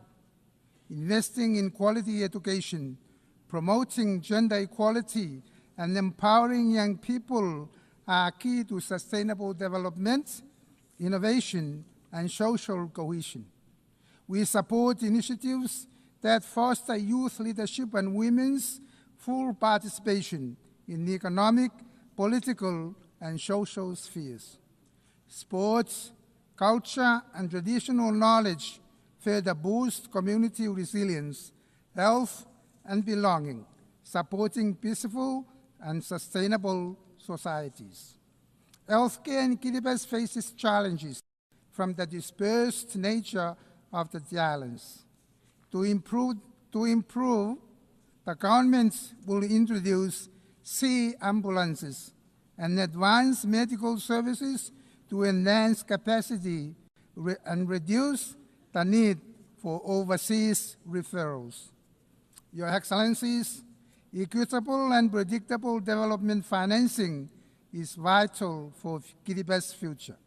Reforming the international financial system, improving access to concessional finance, data, sustainability, and bridging the digital divide are key to enabling states to meet their development goals. The Blue Pacific recognizes the challenge of accessing climate financing and supports the establishment of the Pacific Resilience Facility, led and known by members, with $162 million pledged to fund it. Kiribati highlights the importance of the Doha Program of Action for least developed countries, which mobilizes international support for the most vulnerable. We await the UN financing for development conference, hoping it would provide concrete solutions to improve access to finance for those in need. These efforts are crucial for less developing countries like Kiribati to build resilience and promote sustainable development. Kiribati reaffirms its belief in the fundamental principle of multilateralism as the cornerstone for addressing global challenges collectively. By embracing cooperation, solidarity, and multilateral engagement, we can shape a future in which all nations, particularly the vulnerable, can thrive and prosper. In this endeavor, we draw inspirations from the wisdom of our forefathers, who taught us that by working hard in resilience and peace, we can secure enough to prosper. This enduring principle guides Kiribati's approach to sustainable development, resilience, and multilateral engagement, reminding us that collective efforts and peaceful collaborations are the foundation of lasting progress. Allow me to close by bestowing upon the United Nations and all its members and all its staff our traditional blessings of the Maori, the Roi, the Tabamoa, meaning abundant health, peace, and prosperity. I thank you, Ambassador. On behalf of the General Assembly, I wish to thank the President and Minister for Foreign Affairs and Immigration of the Republic of Kiribati. The Assembly will now hear an address by His Excellency Mr. Bassirou Diomaye Diakhar Faye, President of the Republic of Senegal. I request protocol to escort His Excellency and invite him to address the Assembly.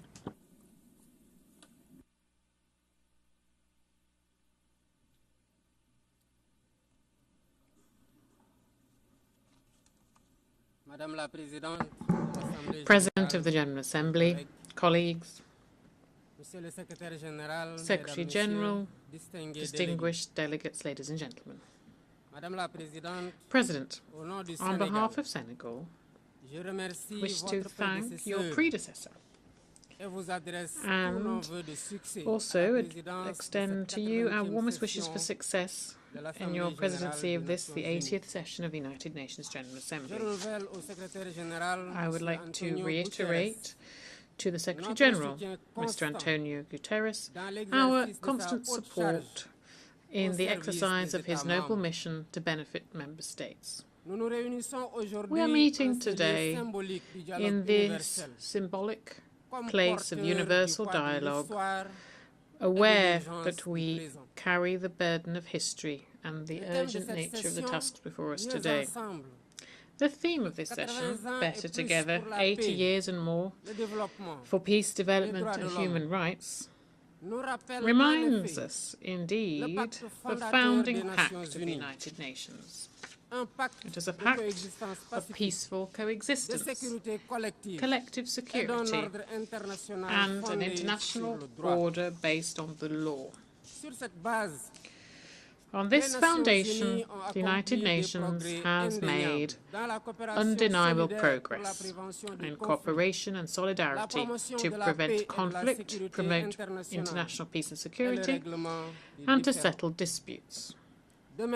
Equally, significant progress has also been made in the codification of universal norms for the protection of human rights and to create a safer and more peaceful international order. But 80 years after following the creation of the United Nations, the world is teetering again, as if we had been caught in the same currents that dragged humanity into two major disasters in the space of one generation. We are in living in turbulent times. There are new challenges and multiple uncertainties. The spread of terrorism, old and new conflicts, climate change, far-reaching economic crises, falling international solidarity, and a higher risk of the collapse of multilateralism.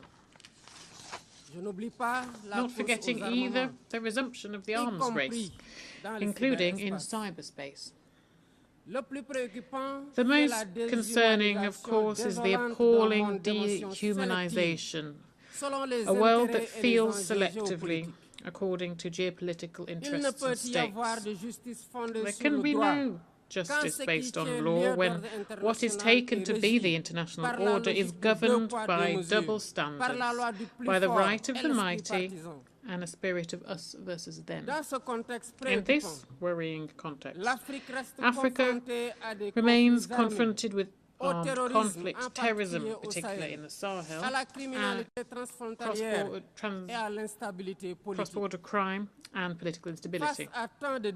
When faced with so many challenges, our approach should be an integrated one that combines prevention with resilience and a targeted response. Peace and security have a price. Let's give ourselves the resources to afford them with predictable and sustainable funding of African peace support operations, with suitable equipment and robust mandates and rules of engagement. That's the only way of tackling the scourge of terrorism and of rebuilding a minimum level of security and stability in the areas affected. Here I wish to reiterate Senegal's solidarity towards our brotherly countries who are working day in, day out to fight terrorism. In the Middle East, the Palestinian people continue to live through the worst of tragedies, now indescribable. Under the daily shower of bombs, all lines have now been crossed. We cannot stay silent nor look away, because Gaza is no longer alive. Gaza, the land of blood, sweat and tears, has become hell for thousands of souls of all ages trapped in an open-air prison. Men, women and children are in agony every day, deprived of food, water and health care. Senegal reiterates its strong condemnation of this tragedy that nothing can justify. In its capacity as chair of the Committee for the Inalienable Rights of the Palestinian People, Senegal believes that only the creation of an independent and viable Palestinian state will bring lasting peace for all parties, each of them within safe and internationally recognized borders. Ladies and gentlemen, 80 years ago, the founding fathers of the UN committed, when they created the UN, to spare succeeding generations from the scourge of war, which, twice, in a quarter of a century, had caused millions of deaths and inevitable suffering. On behalf of Senegal, I wish to pay tribute to those pioneers and all of those who have embodied the universal values of our organization, often at the cost of their own lives. In this world in crisis, our principles and our actions must remain the same. Peace over conflict, justice over indifference, and partnership over struggles for power. But this is only possible if we have a strong and revitalized multilateralism to make a single framework for action in favor of peace, stability, dialogue, cooperation, and the peaceful settlement of disputes. For multilateralism to survive, it needs to rediscover its very foundations: shared responsibility and proactive solidarity, the respect for international law and universal justice, in line with the statutes of the International Court of Justice and the International Criminal Court. In addition, we also cannot ignore the need for reform of the global political, economic and financial governance systems. The UN, through its universal vocation, must take the lead on this, on the make deliberations and decisions more democratic, legitimate and better representative of its member states. In 1945 there were 51 of them, and today there are 193. Here, I wish to reiterate the support of Senegal for the Zelenskyy consensus, for a fairer and more equitable representation of African countries at the Security Council. It is high time that the global economic and financial governance is more just and more inclusive, for it to meet the real needs of funding sustainable development. We know full well that public aid is not the solution.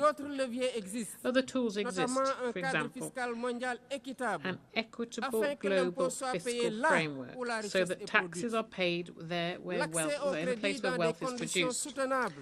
Access to credit on sustainable terms, so that debt burdens don't hinder development efforts in our countries. Finally, the effective implementation of civil commitment, the Pact for the Future and the Sustainable Development Goals, to ensure better access to healthcare, water, food, education, energy and digital technologies.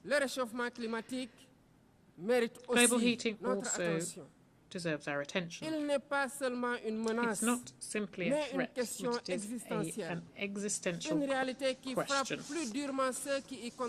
Reality that hits those who contributed to it least the hardest. Africa only contributes 4% of global emissions. And however, drought, flooding, coastal erosion, food insecurity are part and parcel now of the lives of our peoples. This is a double burden that has become untenable. Senegal would like to reiterate its commitment to the Paris Climate Agreement and calls for a just and fair climate transition through the use of available resources to ensure universal access to electricity and launch competitive industrial development. The fight against climate change will, of course, need significant funding for adaptations, improved access to climate funds, and also guarantees for technology transfer. Senegal welcomes the creation of a loss and damage fund and calls for greater solidarity on an international level to replenish the fund so that operations in the field can be financed. Excellencies, ladies and gentlemen, faced with the emergency and urgent challenges and numerous challenges before us, we are not helpless. The world does have the necessary means to feed the hungry, to raise our children, to heal the sick, and to silence the guns. The real obstacle isn't a financial or a technical or material one. It's a question of political will. The will to make multilateralism a tool for collective solidarity, for cooperation over confrontation, the will to build a future where human dignity is at the heart of every decision we take. So, at this, the 80th anniversary of the United Nations, let's not just state that the world order is tired, but let's springboard for new hope. A hope for a more effective organisation to benefit the people it represents. Senegal remains committed to work to this end with all members of the organisation. We are ready to build bridges, to enact reforms, and to continue our common endeavour to build a world of peace, justice and solidarity. I wish every success for the work of the 80th session of the UN General Assembly, and I thank you for your kind attention. Au nom de l'Assemblée générale, on behalf of the General Assembly, I wish to thank the President of the Republic of Senegal. The Assembly will hear an address by His Excellency Peter Pellegrini, President of the Slovak Republic. I request protocol to escort His Excellency and invite him to address the Assembly.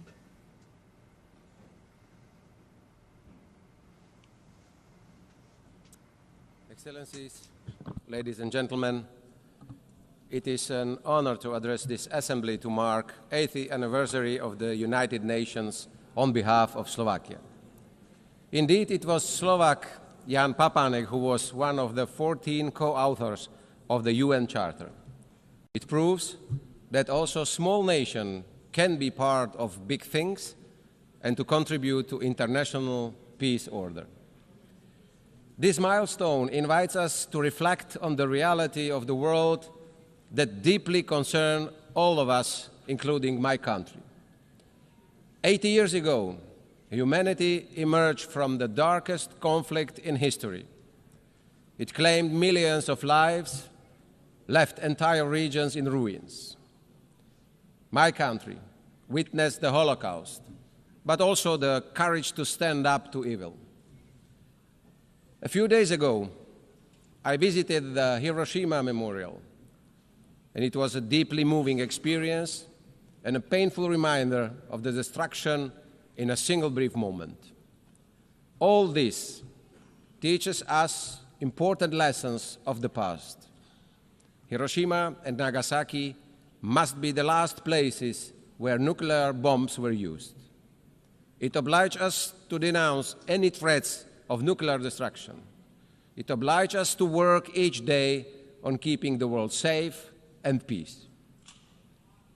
Peace has become the UN's defining mission, alongside the protection of human rights, sustainable development, and international law. To quote Slovak diplomat Jan Papanek, "The success of the UN was my life's goal because peace means progress for my nation and security for my homeland." This is the ambition that we, humanity, agreed to accomplish. The authors of the UN Charter saw the danger of unchecked hatred and extreme ideologies. They understood that the world needed a framework to ensure it wouldn't slip into chaos again. The rules protected sovereignty, independence, and territorial integrity, as well as the resolution of conflicts by peaceful means, and the prohibition of the use of force. Those were the foundations of a stable and just world. 80 years ago, 51 founding states signed the Charter, including my own. Roughly 80% of the world's population and others followed. I take now the liberty to ask esteemed leaders, how many would have the courage to sign the same Charter today? How many would truly live up to its rules and obligations? Would we be even able to write the Charter in current post-truth societies?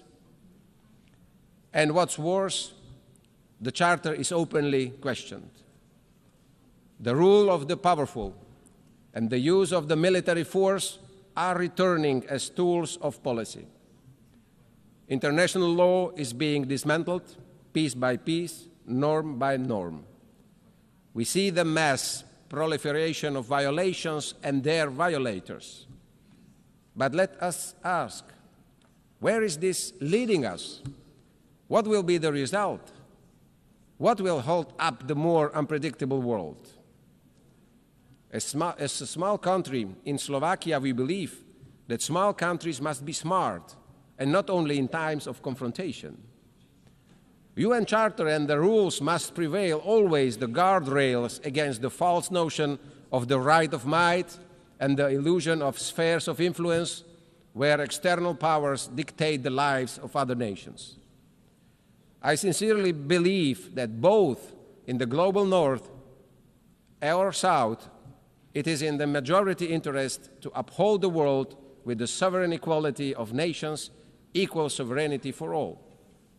A world where the UN Charter, the rules and obligations remain the highest moral grounds and standards against which the action of states are judged. Esteemed leaders, peace is the defining mission of the UN to which we committed 80 years ago. Even so, the world is more violent today, with dozens of armed conflicts recorded last year. Today, the world is becoming a more dangerous place than it was before. Innocent people, elderly, children and women suffer because of war. It is not an anomaly, it is a structural shift. This is the reality, ladies and gentlemen. The Security Council, to which we have entrusted the greatest powers and special responsibility for maintaining peace, cannot pretend that it's succeeding. It's failing. The war in Ukraine reminds us daily how fragile peace is when the UN Charter is disregarded and international law is ignored. As its neighbor, Slovakia witnesses the immense cost of this war. Sadly, despite all efforts towards a peaceful settlement, Ukraine must defend itself against Russia. This is despite the groundwork for diplomatic talks being set at the US-Russia summit in Alaska, despite the clear agreement that negotiations would soon continue with Ukraine being included. Ladies and gentlemen, instead, 2 weeks ago, the airspace of Poland, our neighbor and ally, was seriously violated by Russian drones, a flagrant violation of sovereignty, international law, and direct threat to shared Euro-Atlantic security, equally as we saw it also in Estonia and Romania. I want to express my firm support and solidarity with our allies. The door open to negotiations should never be mistaken for weakness or an invitation to further violence. My country calls for too early peace. We call on commitment and concrete steps in line with the result of summit in Alaska. We continue to be ready to contribute to it and to support the guarantees ensuring the future peace that stands the test of time. In the Middle East, after the horrific act of terrorism, Israel has the right to defend itself. Hostages must return home. In Gaza, children and families do not feel safe anywhere, neither in hospitals nor in their temporary shelters. Esteemed leaders, the thin line between legitimate defense and unacceptable suffering is being painfully tested. We must allow access to humanitarian aid for those who need it. We hear the quest by Palestinians to have their own state. And I am proud that Slovakia does not need to make big gestures today, because for more than 3 decades, or 3 decades ago, we have recognized the right of Palestinian people to decide upon their fate. In Bratislava, we already have the embassy of the Palestine, and we believe in two-state solution. But this is achievable only at the table by diplomatic means based on the will to live side by side as Palestine and Israel. Ladies and gentlemen, the world is changing at unprecedented speed. The triple planetary crisis and quick progress in artificial intelligence are moving far faster than we are able to react. Slovakia has been an active voice in both global climate debates and discussions on the artificial intelligence. I don't want to sound doom and gloom. In fact, we must get ready for the new era, the unstoppable revolution. We need a responsible approach from all international institutions, the private sector, and also the governments. My country wants to contribute and to steer the debates and find solutions by hosting all the actors at the Summit on Education and AI in Bratislava, in our capital, in November this year. Finally, at the UN's 80, I want to return to the matter of how to make it fit for the next decades. To be diplomatic yet frank, in recent years, it has not always been in the best condition to meet its tasks. Its credibility has been reducing. Yet it would be unfair and incorrect to say it is irrelevant or incapable. Over the past 8 decades, the UN has provided us a space to speak on equal footing and to be listened to. Enemies can meet here, eye to eye. It has succeeded in a wide range of areas. There have been groundbreaking agreements in many fields, including human rights, disarmament, climate, and health. G7, G20, BRICS, and other regional organizations with their own goals will never be able to fully substitute UN. However, the UN's health cannot be a justification for disengagement. On the contrary, the situation calls upon us for reinvestment in its strength. It lies in our hands, member states, more than in the executive powers of the Secretary General. UN reforms is desirable and, in light of the current financial situation, also indispensable. Reform of the Security Council is long overdue, with representation of nations that better reflects the reality of the changed world. Slovakia welcomes the UN 80 initiative. It will be a difficult task, but we have a common goal. The UN must emerge from this as efficient and capable of having impact where it matters most in the field. Ladies and gentlemen, we have been called upon by our citizens to fulfill our duties in very difficult times. We can no longer sweep issues under the rug or pass the buck. We must respond. Our steps will be measured and we will be judged against it. Slovakia is ready to do its share, also as a candidate for non-permanent seat in the Security Council. Slovakia, a peaceful nation in Central Europe with multilateralism deeply in its DNA, we will always support international cooperation, a world based on rules with a strong UN in its heart. No child should be punished for being born in the wrong part of the world. Each child has the right to live in peace. Each child has the right for a decent life. It is our duty to make this real. Slovakia will do its part together with the nations that believe in peace and cooperation. We give this promise to the United Nations, and we give this promise to the future generations. Thank you very much. Au nom de l'Assemblée générale, On behalf of the General Assembly, I would like to thank the President of the Slovak Republic.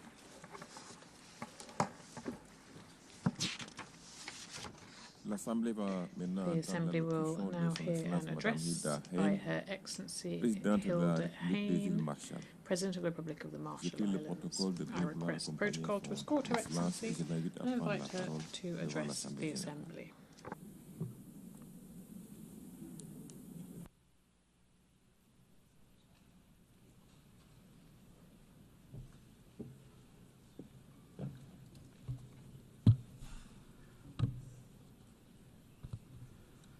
Madam President, Mr. Secretary General, Excellencies, the Republic of the Marshall Islands has a unique legacy with the United Nations, which reaches back to the creation of this organization 80 years ago.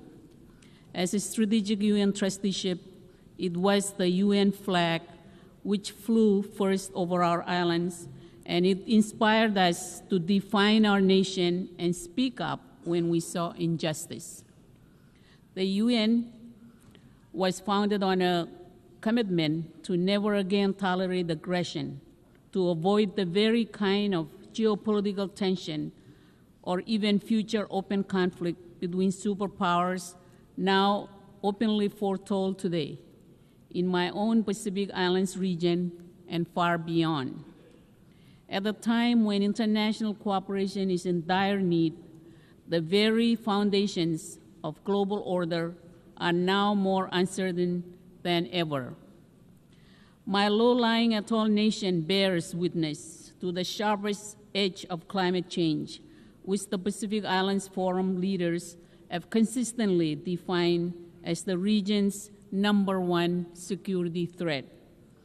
The scale of impact and the future of our youngest generations depends on whether global powers are working together. If I could find a louder alarm for the Pacific Islands than my words today, I would sound it. There is still time for action, but only urgent action at scale can reduce vulnerability across all key sectors and to strengthen the free and democratic nations which define our island region. We need the world to better understand that our security is linked to our fragility, cutting across key indicators. We worry our institutions will not easily withstand future threats, whether if by rising seas or geopolitical competition.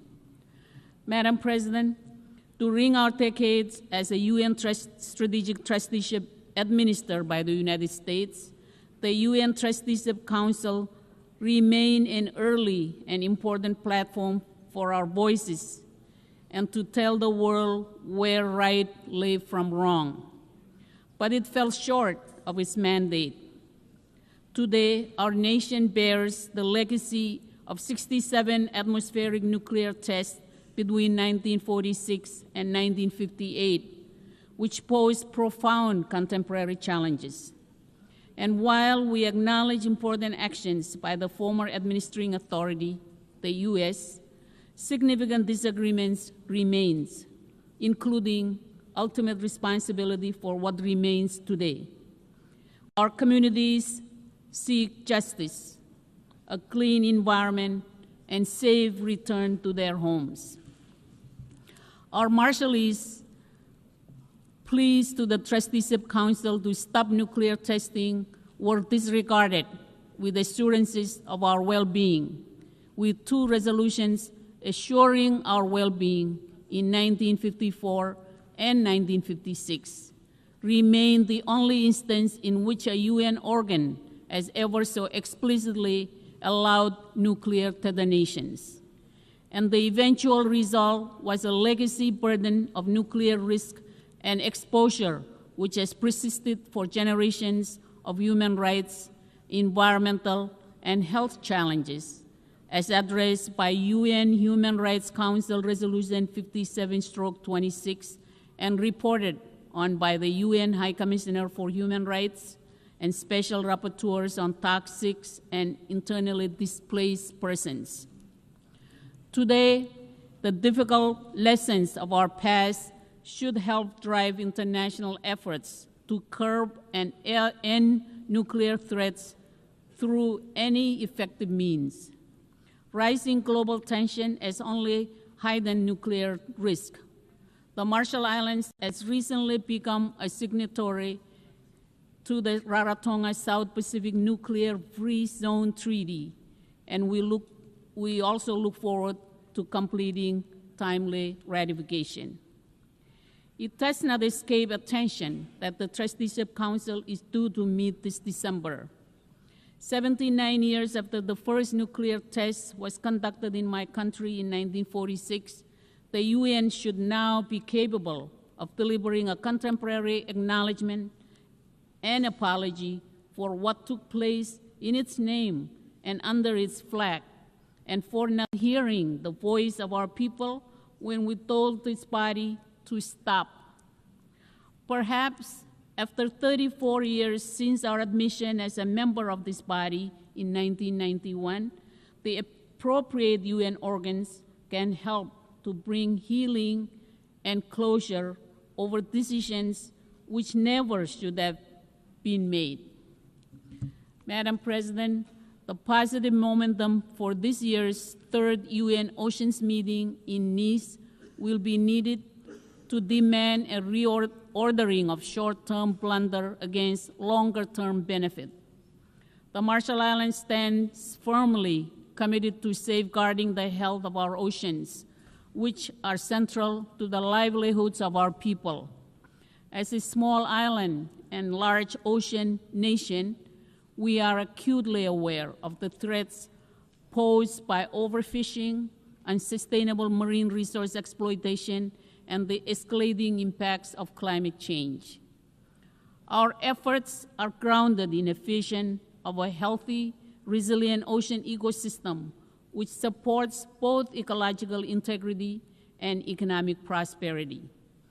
As stewards of the Pacific Ocean, we urge the international community to take bold action to scale up efforts in addressing marine pollution, ocean acidification, and supporting small island developing states in strengthening our management capacity.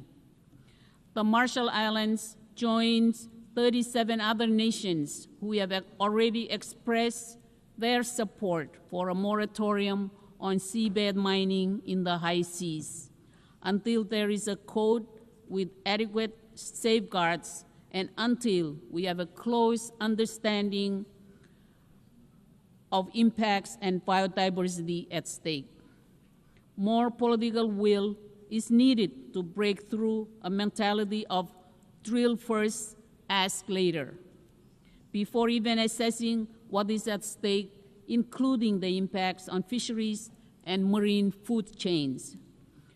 We have enacted our own national ban on deep seabed mining permits, and as we move to document and manage seamount biodiversity within our EEZ, to our immediate north, high seas mining exploration threatens to expand into exploitation. As important an opportunity as seabed mining may become, it cannot be at the irreversible expense of our Pacific waters and vast fisheries. The Marshall Islands welcomes this week's achievement of entry into force of the Biodiversity Beyond National Jurisdiction Agreement early next year and looks forward to building a robust early architecture. Madam President, this year is the 10th anniversary of the Paris Agreement and the creation of the High Ambition Coalition, which helped deliver the agreement's 1.5 degree Celsius warming limit. A decade on, we stand on the verge of that threshold. The International Court of Justice has confirmed that international law demands actions from all nations, whether signatories to the Paris Agreement or not. Its ruling was clear. There are binding obligations to prevent exactly the type of significant harm that we see today, and that will only worsen as temperature rise. The vast majority of countries are failing to meet their obligations. The International Court of Justice has now stated that international law demands action and stringent due diligence from all, that there are binding obligations to prevent exactly the type of significant harm which we face. The ICJ also confirmed what the Pacific has always said. Once established, our maritime zones are fixed, and that our statehood will persist even as sea levels rise. Every country should have submitted its new climate target by February, so that by now we would have a clear picture of what we must do to keep 1.5 degrees Celsius alive. Only 15 countries, including the Marshall Islands, did so by February, and only 32 have done so now.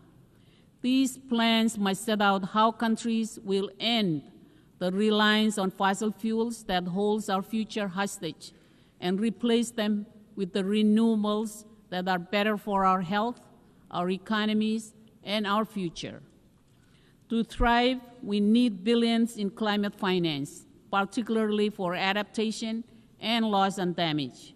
We've heard the promises, but promises don't reclaim land in atolls nations like mine. They don't develop mangrove defenses, shore up our hospitals and schools against rising seas, or preserve cultures deeply tied to land that is slipping under waves. Those things require money. It is past time for the rich world to meet its obligations and get money to where it's needed most. As we approach COP30, we need all nations to deliver on promises to respond to the climate catastrophe. We must close the $1 trillion climate finance gap, particularly for adaptation. We must deliver stronger plans which show how we'll end fossil fuels and have global emissions in this decade. Excellencies, our sharp challenges are far-ranging. Together with Pacific Island neighbors, we face one of the world's highest burdens of non-communicable diseases. Diabetes, heart disease, and other NCDs are now leading causes of premature death, straining our health systems and undermining economic resilience. This crisis reflects both global inequities and local challenges, and it underscores the need for island-driven partnership at scale so that our people can achieve basic human rights to dignity and health care. Madam President, as a small nation, events half a world away are increasingly relevant upon our own shores. Starting with the 2014 occupation of Crimea, Russian aggression in Ukraine has lacked any basis in international law and has pushed the world deeper into global tension. Accountability must be applied to all, and while strong leadership is needed to help fairly resolve and address this difficult crisis, it must also closely and directly involve Ukraine itself. And while the Pacific Islands are halfway across the world, we should have a very direct interest in how small and vulnerable democracies are treated in the footsteps of larger powers. Madam President, a more effective UN Security Council is needed to meet modern challenges. The Marshall Islands considers Japan and India, among others, to meet objective consideration as permanent members of the UN Security Council. Madam President, the island nation of Taiwan has been repeatedly excluded from important international engagements throughout the UN system, despite its role as an important partner to the Marshall Islands and the world in the SDGs, in technical cooperation, and in promoting regional peace. UNCA Resolution 2758 has been repeatedly and falsely portrayed as a consensus on a one China UN law. Never has there been such gaslighting in this institution. While this resolution does address who sits behind a nameplate at the UN, it does not confer or justify any basis for coercion or seizing sovereign control of an independent democratic nation.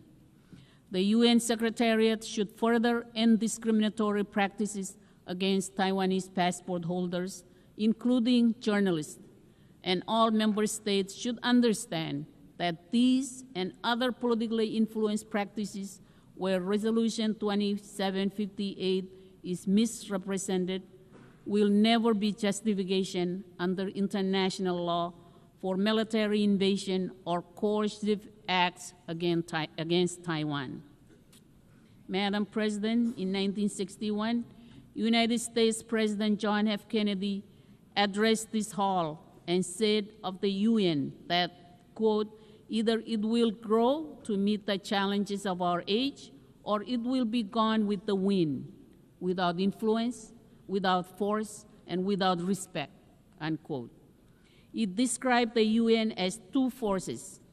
One is composed of those who are trying to build the kind of world described in Articles 1 and 2 of the Charter. The other, seeking a far different world, would undermine this organization in the process. Madam President, the threat of nuclear war that confronted the world in 1961 remains today, though now at an even greater scale. When President Kennedy spoke in 1961, climate change wasn't as widely understood. Today, we are confronted with a range of deep risks, any one of which does not bode well for the future of this world, let alone taken together. The hope for our youngest and future generations is in the profound vision of nations committed to peace and multilateralism. I thank you all. Con moltada. Au nom de l'Assemblée générale, je tiens à remercier On behalf la of the General présidente Assembly, I wish to des thank the îles President Marshall. of the Republic of the Marshall Islands. L'Assemblée va maintenant The Assembly will now hear entendre an l'allocution address de Son by His Excellence, Excellency Mr. Mr. Faustin Archange Touadéra, chef de l'État de Head of République State of the centrafricaine. Central African Republic. Je prie le protocole I de request bien vouloir protocol accompagner Son to Excellence escort His Excellency prendre la and parole invite him to address the Assembly.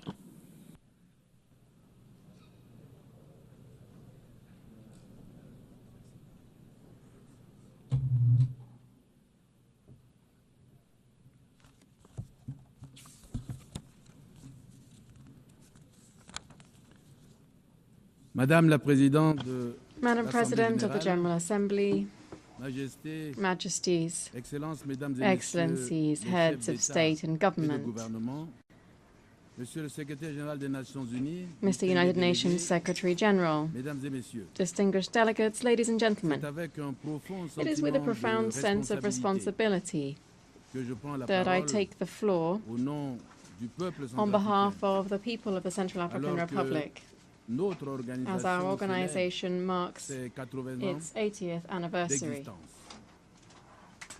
Cet anniversaire nous rappelle une This anniversary vérité reminds simple. us of a simple Nos truth. destins sont liés. Our destinies are intertwined. L'humanité est une et indivisible. Humanity is one and Nos indivisible. peuples ne peuvent prospérer Our peoples que can si la only paix est prosper assurée, if peace is secured, si le développement if est development partagé, is shared, et si la dignité and if humaine human est dignity garantie is pour guaranteed for all.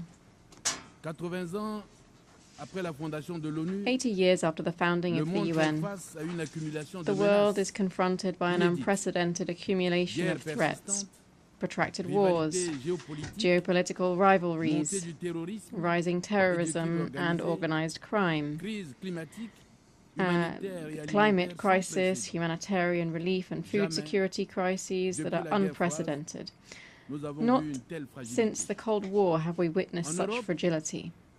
la guerre en Ukraine In continue de Europe, causer the war in d'immenses Ukraine souffrances continues to cause immense human et de suffering fragiliser la and stabilité to mondiale. undermine global stability. Au Moyen-Orient, In the Middle les East, violences the persistantes persistent entre Israël violence et la between Palestine Israel and Palestine plongent des générations plunges entières dans entire la douleur generations into compromettent les grief espoirs and de undermines the coexistence prospects for peaceful coexistence. En Afrique, In Africa, les crises au Soudan, the crises in à l'est de Sudan, la République in démocratique the east of the du Congo, Democratic Republic of the au Congo, Sahel in the et dans Sahel, la Corne de l'Afrique, and in the Horn of Africa, rappellent la fragilité recall des the équilibres fragility of et l'urgence the equilibrium d'un that soutien we accru have à la struck and the prévention urgency et à la for résolution enhanced pacifique support des for différends. prevention and the peaceful settlement of disputes. Face à ces situations Faced dramatiques, with these tragic la situations, République the centrafricaine Central African propose Republic le proposes renforcement des the mécanismes strengthening de la of the diplomatie United préventive de Nations l'ONU mechanisms for en preventive créant un diplomacy fonds mondial through de the prévention creation des of a conflits global conflict alimenté prevention par les grandes fund puissances financed by the et major géré de powers façon transparente. and administered Ce transparently. fonds devrait permettre de Such a financer fund should make it dès les possible premiers signaux de crise at the earliest les warning missions de signs of bons a offices, crisis to finance les good médiations officers missions, internationales international et le mediation, déploiement de and the forces de maintien de la deployment paix of rapid rapides intervention, et crédibles. credible peacekeeping De forces. même, Likewise, il nous faut systématiser we la must création systematize de the coalitions creation régionales of de regional médiateurs coalitions of capables mediators d'agir able to en act complément alongside des the Nations United Unies Nations pour éviter que les différends locaux prevent local ne se disputes from transforment en guerre degenerating ouverte. into open warfare. Madame la Présidente, Madam President, si nous voulons mesurer la gravité du if we moment, wish to grasp the gravity of the regardons moment, let particulièrement us l'Afrique. look particularly at Africa. In 2025, more than 40% of the world's armed conflicts are taking place on the African continent. The Sahel alone accounts for thousands of victims every year and millions of displaced people. One single figure is enough to summarize the urgency here. In certain African regions, 1 child in 2 lives in a conflict-affected area. How can we speak of the future when half of a generation is threatened by war? From the Central African Republic, we know that our own stability affects that of the whole of Central Africa. We also know that peace is never permanent, but always to be forged with patience and solidarity. To mitigate the harmful effects of climate change, we call for an integrated African mechanism for food and climate security, supported by the United Nations, to break the link between resource scarcity and conflict. We call for structural, sustainable financing of peace operations in Africa, based on mandatory contributions rather than voluntary ones. We affirm that peace must be inclusive. It must guarantee the participation of women and young people. Without security, there can be neither prosperity nor the effective enjoyment of human rights. Faced with the conflicts and humanitarian crises that have sorely tested our world, we must collectively recall the normative force of the United Nations Charter, this founding text which, in 1945, embodied the hope of a world free of the scourge of war. Yet today, 80 years later, the question arises, is the UN still capable of fulfilling that mission? The proliferation of conflicts, the fragmentation of the world into antagonistic blocs, the overuse of the veto and the paralysis of the Security Council give the impression of an organization that is running out of steam. Yet it isn't the UN that is weary, it is the member states which, through a lack of political will, obstruct its action. Yes, Madam President, the UN can still carry weight in the concert of nations, but on one condition. That is, that we, its members, choose consensus over division, unity over deadlock.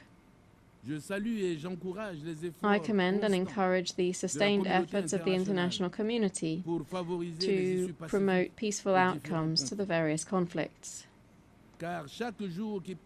For each day that passes prolongs the agony of the innocent and weakens global peace. In Africa, particularly in Sudan, unresolved conflicts are tearing apart a sister people and risk transforming our continent into a mosaic of fragmented states, unable to ensure stability or meet the needs of their citizens. This prospect is unacceptable. Africa calls for urgent mobilization, not to further militarize our land, but to invest in peace, mediation, and inclusive dialogue. It's for this reason that my country supports the Quad Declaration initiated by Egypt, Saudi Arabia, the United Arab Emirates, and the United States of America concerning the restoration of peace and security in Sudan. In my own country, the Central African Republic, we've chosen the path of dialogue. The policy of reconciliation has led to restored trust and the disbandment of almost all the armed groups. This choice was not an easy one. It would have been simpler to give in to the logic of weapons, but we preferred the boldness of forgiveness, patience, dialogue, and the force of consensus. Our experience shows that it is possible to substitute a dynamic of sustainable peace to a cycle of hatred. The Central African Republic, which was once considered as a place of violence, today is an example that it is possible to bring about a return of peace instead of war. Thanks to restored peace, we are today preparing for general elections in December 2025 that we want to be democratic, inclusive, and transparent, to consolidate the democratic consolidation of the country that was began in 2016. We think that this model can be studied and strengthened as an example of African good practices in the framework of the United Nations and the African Union. This example of good practice requires courageous political action, reforming the UN, reforming the world financial architecture, establishing a global prevention fund, strengthening the role of regional organizations, mobilizing major powers, not to divide but to unite. The Central African Republic, based on this valuable experience, is ready to share its experience in building a world order based on justice, human dignity, and respect for international law. But peace cannot suffice without development. The 2030 Agenda for Sustainable Development remains our roadmap. We are working to reduce poverty, to strengthen food security, to promote education and health care as levers to bolster dignity, to implement reforms for an inclusive growth that creates jobs and respects the environment. The Central African Republic today has come here to affirm our simple conviction that sustainable development and international cooperation are essential for world peace. In a world where crises follow each other and are and seem to replace one after the other, no country can take up the challenges of the century alone. We need active solidarity. We need truly shared prosperity. We need true upsurge in humanity. For this upsurge in humanity, Madam President, allow me to deliver three simple but essential messages. First of all, inclusive development is a weapon of prevention. Wherever there's exclusion, poverty, and injustice, anger takes root, resentment accumulates, and conflicts break out. But wherever we invest in education, healthcare, and employment, it is in fact the seeds of peace that are planted. An open school is not merely school desks behind which there are students, but rather it's a society that chooses the future instead of violence. A job that's created is not simply an income, it is a dignity of an entire family that is preserved, that once again believes in peace. Secondly, international cooperation is essential. Our challenges disregard borders, climate, pandemics, migrations, markets. All this exceeds the capacity of a single isolated state. No wall, no closed door, no barriers can lastingly protect against the storm, a virus, or the despair of those who migrate. The only protection is collective action. It is multilateralism. Thirdly, sustainable development is also a moral debt that we have towards our children. Will we leave them a planet that that is in an environmental that is environmentally unsustainable? Will we condemn them to this as they begin their life as adults, or will we leave them a world that is more just, more green, more dignified? This is the choice that awaits us, Madam President. For a world that is more just, the Central African Republic would like to chart a path of hope by sharing three suggestions that are not simply technical proposals, but rather an entire choice of civilization. First of all, we need to imagine a global initiative for the rebuilding of the most fragile states. In a world that leaves some of its members shattered, we cannot claim to seek universal peace. Nations broken by conflicts must not be left alone to heal their wounds. They need the international community to help them get back on their feet, to support them, to restore their trust. Investing in institutional reconstruction means refusing the endless cycle of war and despair. Now, this rebuilding of institutions must be followed by a powerful commitment to our planet. This is why we call for a UN pact for the protection of critical ecosystems, a pact that links climate, biodiversity, and human rights. Destroying a forest not only means cutting down trees, it means erasing cultures, it means threatening lives and paving the way for future crises. Protecting nature is protecting peace.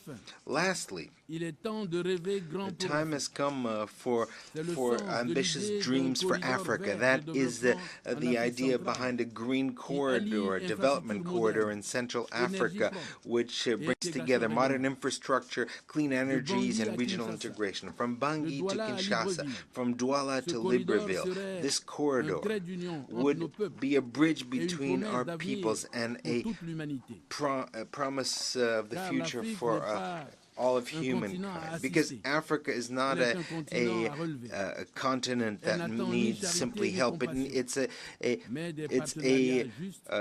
continent that is awaiting courageous partnerships. The role of Africa in the community of nations must be respected. Sovereignty rather than subordination. Partnership rather than exploitation. It is unacceptable that poverty is worsening in Africa while wealth is accumulating in the northern countries. It's time for the injustices caused Africa to be repaired. That is why the Central African Republic supports the Pan-African Initiative on Reparations, as well as the efforts of the continent aimed at establishing a respectful and equitable dialogue with partners. Along these lines, my country supports the initiative for global governance launched on the 1st of September of this year by China, and that is the continuation of global initiatives for development, security, and civilization, stressing the need for the development of a more just and more equitable system of international governance. Madam President, we all agree on the principle of sustainable development. However, two obstacles stand in that way: financing and the distribution of responsibilities between the North and the South. On these 2 points, it's time for us to speak the truth. Each one should bear the burden based on their historic responsibilities, because solidarity is not a moral option, it is a political obligation. That political obligation implies that sustainable development is the very condition of our of our common future. The Central African Republic, in spite of its modest means, but strong with its unshakable political determination, is ready to take its place in this collective combat. We know that we're vulnerable. However, we also know that our vulnerability gives us a single voice, a voice that reminds the world that peace, justice, and solidarity are not mere far-off promises, but rather urgent choices to be made here and today. On this 80th anniversary, the Central African Republic reaffirms its unshakable attachment to the values embodied by the United Nations. However, we would like to underscore that these values cannot be ensured without a profound reform of the multilateral system, and in particular of the United Nations Security Council. Its current composition has become obsolete and even illegitimate. 80 years ago, when the United Nations was born, Africa was not free. Most of our countries still were living under colonial control. Our voice did not count at the time. Today, Africa is 1,400,000,000 inhabitants. In 30 years, there'll be 2,500,000,000. 1 human being in 4 will be African. Africa will be the youngest continent, and the one that will play a decisive role throughout the century. And yet, not a single permanent seat in the Security Council belongs to Africa, not a single one. How can we speak of international justice and security when the continent of tomorrow is treated as though it was the continent of the past? The Central African Republic brings to you the voice of Africa to say, enough. Africa must have 2 permanent seats with the right to veto, not as a favor to it, but as a measure of justice, not as a privilege, but as a need. We propose also the establishment of a global charter for digital governance and ethical artificial intelligence so that human rights are protected in the digital sphere. We call on the establishment of a global index of equity and democratic resilience, in addition to GDP, to measure dignity, to measure justice and inclusion. My country is already acting within its means. We have validated our 3rd national report on Resolution 1325, Women, Peace and Security. We have updated our follow-up plan of Beijing Plus 30. We're strengthening national accountability mechanisms to put women, young people, and the most vulnerable at the heart of public policies. On this 80th anniversary of the UN, let us recall the vision of its founders to substitute the force of the powerful by the force of law and to build a future of dignity for all. Thank you very much. Je remercie le président de la République centrafricaine. I thank the President of the Central African Republic.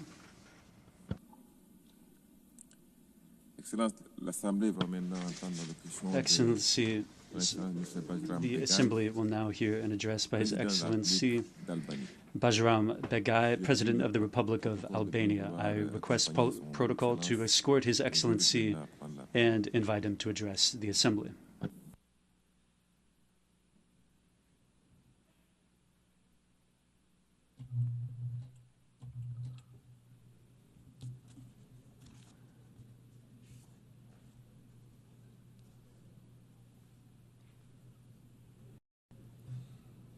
Nderuar zonja Presidente e Asamblees, nderuar drejtues I seancës, Madam President, Honorable and Excellencies, it's an honor for me to address the General Assembly today on behalf of the Republic of Albania on this important anniversary of the United Nations. It is also a special, significant moment for my country as we mark the 70th anniversary of our membership in the United Nations.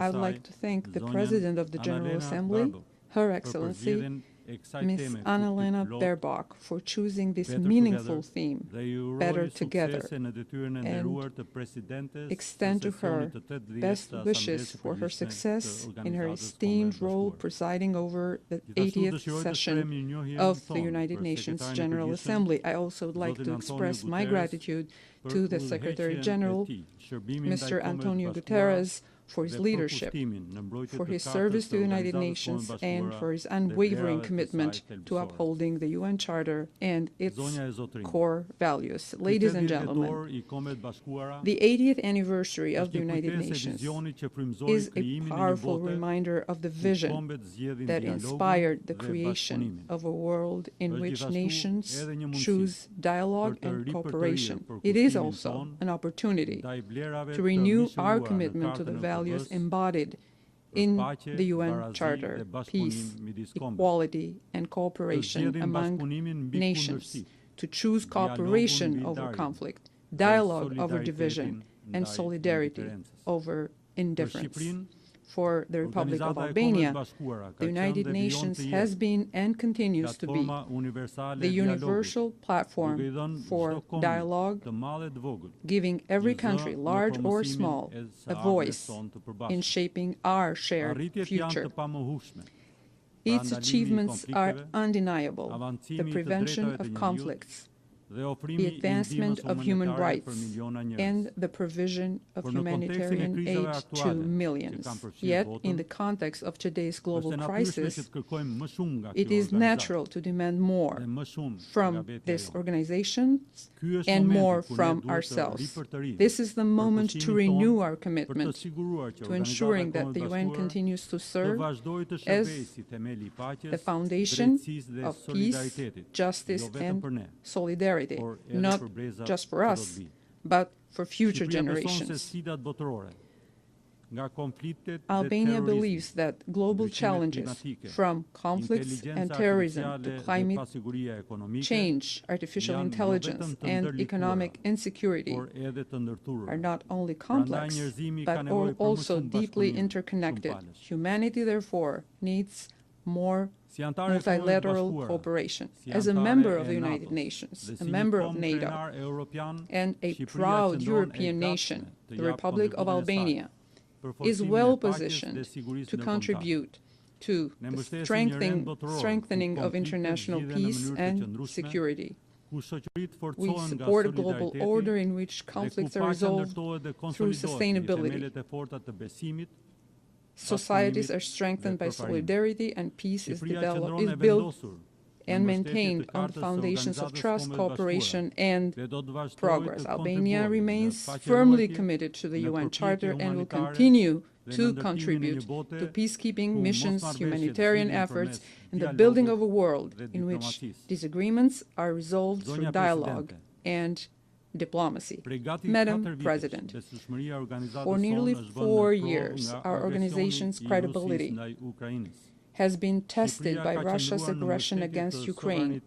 Albania has stood in full support of Ukraine's sovereignty, independence, and territorial integrity, and has consistently condemned Russia's violations of the United Nations Charter and international law. We condemn Russia's continued attacks across all of Ukraine. At the same time, we recognize and value diplomatic efforts under the leadership of President Trump, aimed at achieving a just and lasting peace in full respect of Ukraine's sovereignty, independence, and territorial integrity. Albania is equally committed to peace, security, and stability in the Middle East. The war in Gaza must end. All hostages must be released immediately, and the dire humanitarian situation must be addressed urgently. We express our support for the efforts of the United States, Egypt, and Qatar in implementing the ceasefire agreement in all its phases with the aim of reaching a permanent end to hostilities, remain committed to a sustainable peace between Israel and Palestine, one that provides a better future in security and prosperity for Palestinians, Israelis, and all the peoples of the region. Ladies and gentlemen, Albania actively promotes dialogue and good neighborly relations, and regional integration is the only path towards sustainable stability and prosperity. Our vision is peaceful integration, sustainable development, and preservation of democratic values. We believe that the future of our region lies in cooperation, not conflict, in shared progress, not rivalry. In this spirit, Albania stands ready to cooperate with all its neighbors to ensure that the Western Balkans becomes a zone of peace, development, and opportunity, contributing positively to Europe and to the wider international community. The newest state in our region, the Republic of Kosovo, is increasingly contributing to peace, dialogue, and coexistence in the Western Balkans. 17 years after declaring its independence, Kosovo has demonstrated through its actions that it is a responsible member of the international community, committed to peace, stability, and democratic values, with strong institutions and a vibrant population. Its contribution to regional and broader cooperation is undeniable. And yet, Kosovo's seat in this assembly remains unjustly empty. Recognition of Kosovo's independence and support for its membership in the United Nations and other international organizations is an act of justice, a step towards consolidating the peace in the Western Balkans. Albania asks, calls for the rights of Albanians in the Preševa Valley to be respected, that they not be discriminated against, but rather integrated, that the Albanian language be used, and that their culture, values, identity, and traditions be protected and promoted. Madam President, my country's journey from isolation to Euro-Atlantic integration, from dictatorship to freedom and human rights, proves that dialogue, partnership, and shared values can transform societies. Today, Albania is closer than ever to realizing its long-held dream of joining the European Union. Following the opening of accession negotiations, we are advancing our reforms at full speed, aiming to complete the negotiations by 2027 and become a full member of the EU by 2030. Our path toward the EU is not merely a political ambition. It is deeply rooted in the values we uphold: democracy, human rights, and the rule of law. Albania has understood that the prosperity and well-being of its citizens are closely linked to tangible progress in achieving a sustainable development goals. We are investing in clean energy, strengthening climate resilience, advancing digital transformation, and working to ensure that no one is left behind. Our efforts are focused on education, healthcare, gender equality, and youth empowerment, because inclusion is the only path to sustainable development. Last year, we endorsed the Pact for the Future as a guiding framework to revive multilateral cooperation. Now, we must turn words into action, turning commitments into concrete progress on peace and security, sustainable development, climate, digital cooperation, and protection of human rights. The Republic of Albania stands ready to work with all member states to ensure that the Pact for the Future becomes a guiding light for a fair, more sustainable, and more united world. We will lead by example by integrating by integrating the pact into our next voluntary national review. Excellencies, distinguished participants, climate change is the defining challenge of our century, and Albania is committed to the transition to clean energy and environmental protection. Recurring floods, fires, and droughts remind us that we must strengthen global commitments, mobilize funding, and ensure that no one is left behind. In recent years, we have witnessed the rapid spread of digital technologies. Technological progress is valuable only when it advances in a parallel with human progress. We must remain faithful to our values, placing technology at the service of humanity. No matter how advanced, the problems of this world cannot be solved by artificial intelligence alone, but by human intelligence and compassion. The digital age must be guided by international cooperation, ethical standards, and respect for human rights. For Albania, digital transformation is a national priority. We have undertaken ambitious reforms to digitize public services, increase transparency, and fight corruption. Albania is proud to co-lead with Kenya the review process of the World Summit on the Information Society and will work with all member states to ensure a successful outcome.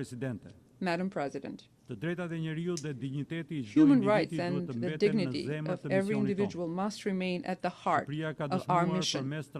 Albania has demonstrated through its democratic transformation that societies thrive when individual freedoms are protected, when women and youth are empowered, and when diversity is embraced as a strength. We are honored to bring our experience to the Human Rights Council, where we have worked tirelessly to promote the universality of human rights and the indivisibility of all freedoms. During our mandate, we have focused on protecting vulnerable groups, advancing gender equality, and defending the rights of those most at risk of violation. We will continue to raise our voice against discrimination, intolerance, and violence whenever they occur. Albania is proud of the progress it has made in advancing gender equality, not only as a moral obligation, but as a driver of societal development. Today, women hold some of the highest offices in our country, in and outside of the country, and works closely with partners to make equality a tangible reality for all. No country can envision a better future without placing youth at the heart of national strategies. Through reforms in education, digital transformation, and employment, Albania is working to expand opportunities for young people to learn, innovate, and participate fully in society. We believe that investing in youth is the most effective investment for peace, prosperity, and sustainable development.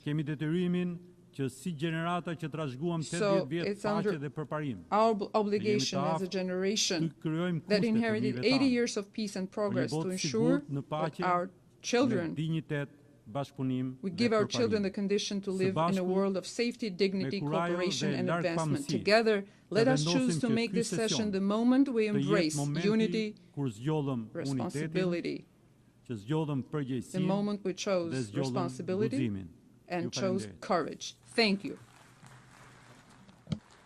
On behalf of the Assembly, I wish to thank the President of the Republic of Albania.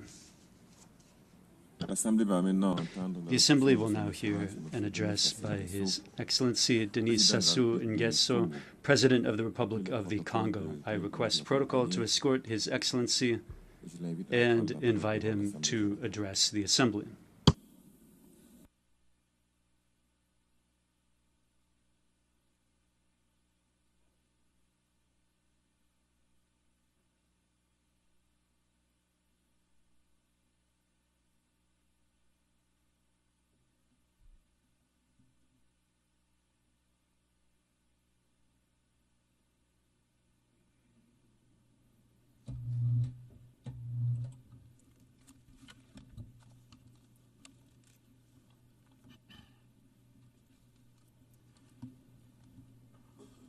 Madame la Présidente de l'Assemblée President Générale, of the General Assembly, Monsieur le Secrétaire Général Secretary de General l'Organisation des Nations of Unies, the United Nations, Mesdames et Messieurs, les chefs d'État heads of et state de gouvernement, and government, distingués délégués, distinguished delegates, Mesdames et Messieurs, ladies and gentlemen,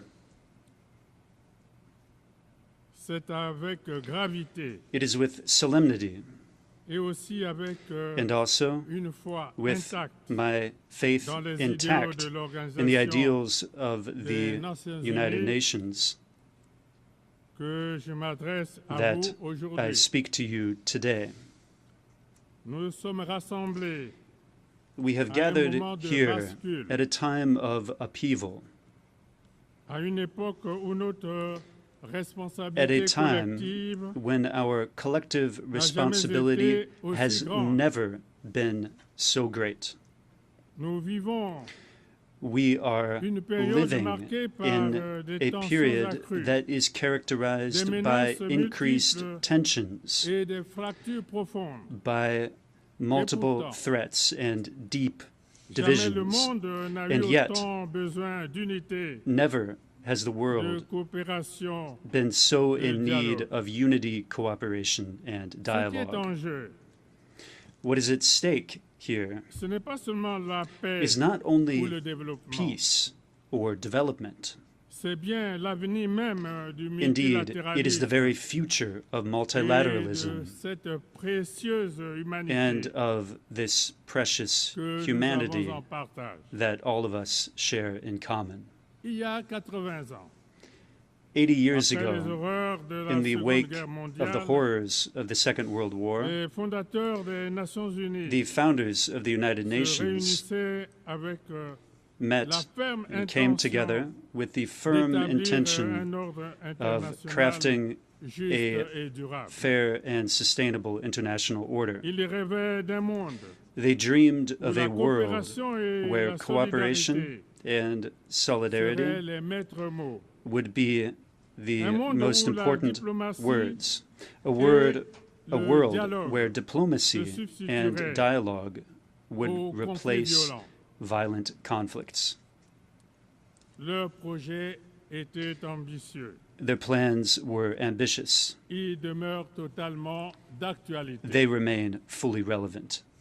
L'Organisation des Nations Unies The United Nations a été fondée was sur le founded socle upon de a deux foundation principes majeurs. of two major principles: La solidarité internationale, c'est-à-dire international la solidarity, conviction que that le is, destin des the nations belief that the destiny est of intrinsèquement nations lié, is inextricably intertwined un with that of effort others, and that collectif only a peut collective permettre de effort relever les can défis mondiaux. allow global challenges to be overcome.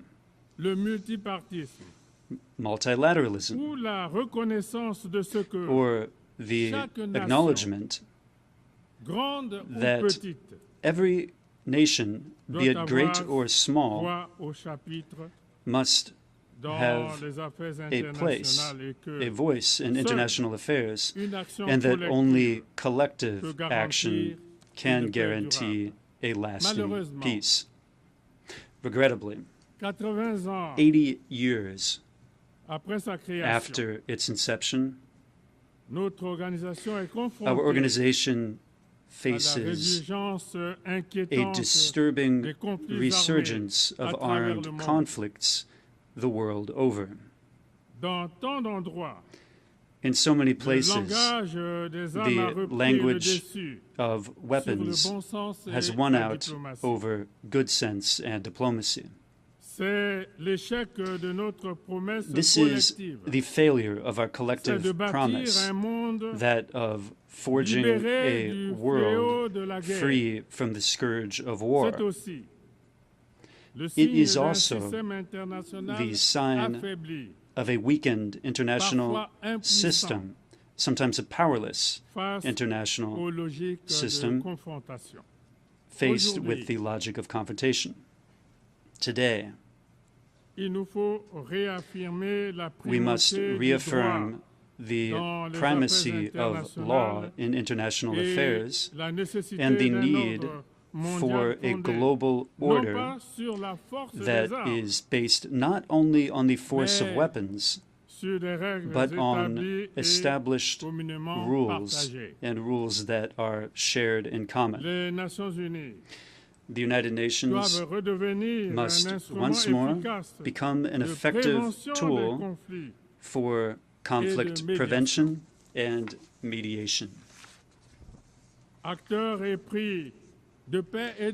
As an actor committed to peace and justice that works for friendship among all the peoples of the world, the Congo supports peaceful coexistence, reciprocal tolerance, and mutual understanding. This is why, in the Middle East, my country is a staunch supporter of the two-state solution, an Israeli and Palestinian state living side by side in peace. In the Caribbean, my country will continue to support the Cuban people, exhausted by decades of an embargo which is today incomprehensible. Trade tensions, technological and geopolitical tensions among great powers, which we are witnessing today, are clearly fragmenting our world and fueling distrust among nations. They are weakening international chains of solidarity, and they are undermining our capacity to tackle together the great global challenges with serious repercussions for the economies of developing countries. This is illustrated, inter alia, by instability on the markets, by increasing commodities prices, and through recurrent disturbances in supply chains. Now, as understandable as it may be, economic competition must not transform into systemic confrontation. One of the greatest successes of the United Nations was undeniably establishing a sound platform for cooperation among nations. But today, this multilateralism is under threat by national egotism and by unilateral policies, which are a source of harmful diplomatic crises.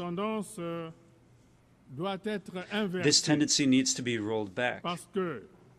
This is because the global challenges that we face, in particular climate change, pandemics, and food insecurity, require a global response that shows solidarity, coherence, and which is concerted. The Republic of the Congo firmly believes that a stronger and more effective United Nations is the crucial condition for preserving peace and guaranteeing sustainable development. Hence, we call for a reform of its bodies, starting with its Security Council, this so as to make these bodies more representative, more transparent, and closer to the realities of our world. One can see clearly that the Security Council, in its current composition, no longer reflects the geopolitical balance of our world. Thus, the urgent need to reform it, not in theory, but in practice. Africa cannot remain marginalized. This is a continent with more than 1,400,000,000 residents. It is a continent of the future, of the youth, of potential, for which today we need to ensure full and complete participation in global decision-making. I wish to state forcefully, Africa deserves permanent representation on the United Nations Security Council.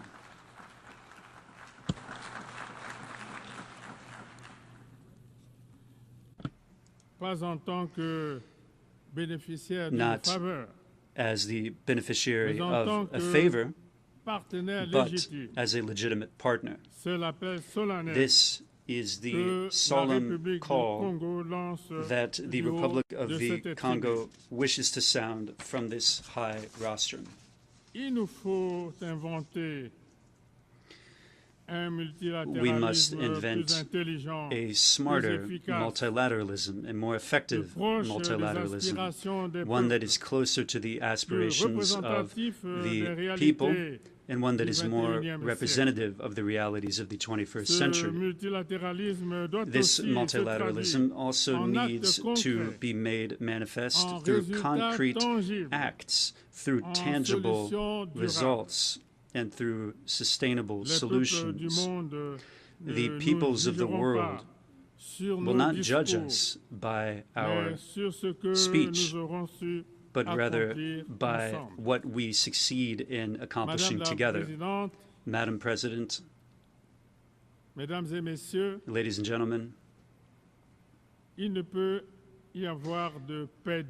there can be no lasting peace without development, and the opposite is true as well. Poverty, inequality, youth unemployment, exclusion. This is the ground that produces frustration, instability, and violent extremism. We must honor our commitments for the financing of the Sustainable Development Goals and put an end to the machinery that strangles vulnerable economies, such as unsustainable debt or unfair trade rules. International solidarity remains vital to allow for developing countries to successfully weather their transition toward a more prosperous future. This is the reason why we need to invest massively in education, in health, agriculture, infrastructure, new technologies, artificial intelligence, inter alia. The climate is a very big challenge today. It goes beyond all borders, beyond all divisions, and beyond all ideologies. It is already striking our cities, our countrysides, and our ecosystems. It is exacerbating conflicts, destroying cultures that have been around for millennia, and it is compelling entire families to tread the path of exile. Faced with this, we don't have the right to act in scattershot fashion. We need to close ranks with solidarity and with resolve. This means respecting the commitments of the Paris Agreement. It means massive support for the adaptation of the most vulnerable countries.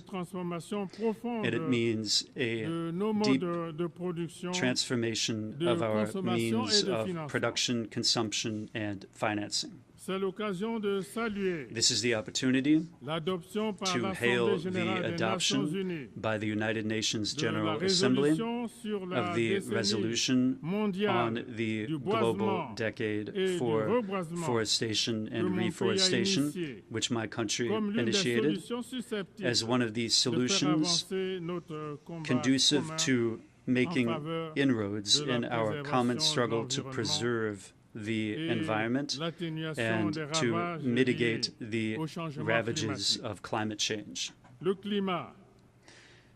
climate must not become a new factor that divides the North and the South. It must be a factor for global unity, a means of solidarity throughout the planet, and a vehicle for shared hope. Madam President, ladies and gentlemen, at a time when the nations of the world face serious challenges, some of these challenges are clearly existential in terms of their repercussions. And now, something new and disturbing is unfolding, an arms race. Global military spending today has reached record levels, even while millions of human beings live in extreme poverty with reduced access to drinking water, reduced access to quality education and primary health care. Disarmament treaties have been called into question, while the proliferation of weapons of mass destruction, in particular nuclear weapons, is becoming again a central concern.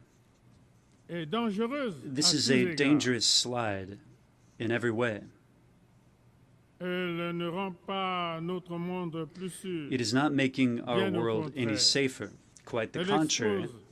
It is exposing the world to the most serious jeopardy, including the risk of a generalized conflagration which could rage out of control completely. Faithful to its commitment to peace and international security, the Republic of the Congo reiterates its call for global disarmament. The time has come for all of us to invest in search for solutions that strengthen our collective security, stability, and the prosperity of all peoples. This instead of fueling the vicious and destructive cycle of conflicts and violence. Madam President, ladies and gentlemen, in this unstable world, many people are in doubt today. Many people are asking questions. They're asking, is the United Nations still useful? Is the United Nations still good for anything? For them, I wish to respond from this high rostrum and say clearly, yes, yes, the United Nations is crucial, but provided one condition is met, namely that the United Nations succeeds in evolving in reforming itself, in moving closer to the people, and provided it responds concretely to the myriad challenges of the present moment. We are not condemned to war, to retreat, and to distrust. We still have the choice of courage, solidarity, and responsibility. Therefore, together, united in diversity, let us bring to life the founding promises of our organization, namely peace, dignity, and progress. Let us not allow history to be made without us. I thank you.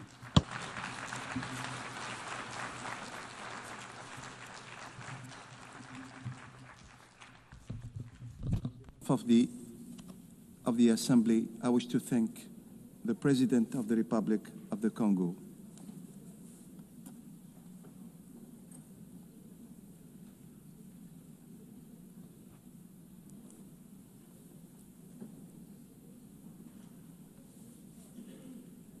Now the Assembly will hear an address by His Excellency Andry Nirina Rojolina, President of the Republic of Madagascar.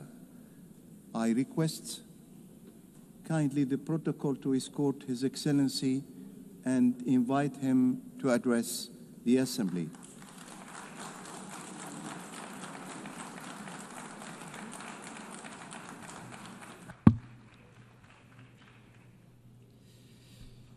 Madame la Présidente de la 80e Madam President of the 80th General Assembly of the United Nations, Excellencies, Heads of State and Government, Secretary General of the United Nations, Distinguished Assembly, ladies and gentlemen, it is with sincere emotion that I represent my country, Madagascar, at our General Assembly at the United Nations in this temple of multilateralism, which is our common home. We are celebrating this year the 80th year anniversary of our organization. 80 years. 80 years of keeping the flame burning, the flame of unity, of establishing peace to craft a fair world with solidarity. 80 years of the United Nations is a stage rather than an ending point. And here in this symbolic place at the General Assembly of the United Nations, it is here that we are discussing, proposing, and deciding on the main guiding lines for a peaceful and prosperous world. And it is here that we are looking for and finding solutions to conflicts, and we're finding an answer to crises. It is here in this very place that we are sketching out the path of our common future. Allow me to extend my warm congratulations to Ms. Annalena Baerbock for her election as President of this 80th General Assembly. Madam President, I wish to wish you every success as you implement your mandate. Rest assured that you will have the full support of Madagascar as you carry out your mission. I also wish to hail the Secretary General of the United Nations, whose commitment and leadership remind us of our mission, which is to put human beings at the heart of all of our actions. Ladies and gentlemen, the UN has always conveyed an ideal, that of forging a world together, a world of peace, justice, and hope. The topic chosen this year, Better Together, 80 years and more for peace, development, and human rights, reminds us that for several decades, the United Nations has been bringing people and nations together to promote peace, foster development, and protect human rights. Today, more than ever, we must reaffirm our collective commitment to build a future of solidarity to overcome challenges, because by pooling our efforts, we can transform the hopes of humanity into reality for everyone. This theme gets to the heart of our priorities. And this is why, since the proclamation of our independence 65 years ago, Madagascar joined the United Nations. This shows my country's belief in the ideals of peace, solidarity, and cooperation among people, the ideals championed in the Charter. Today, to further strengthen this conviction and in order to ensure the continuity of the work of the United Nations in Madagascar, we are going to provide several thousand square meters of office space so as to host a hub for a larger presence of the United Nations on the territory of Madagascar. The challenges have evolved, but we have continued to appreciate the force of this heritage and the need to adapt to everyday realities.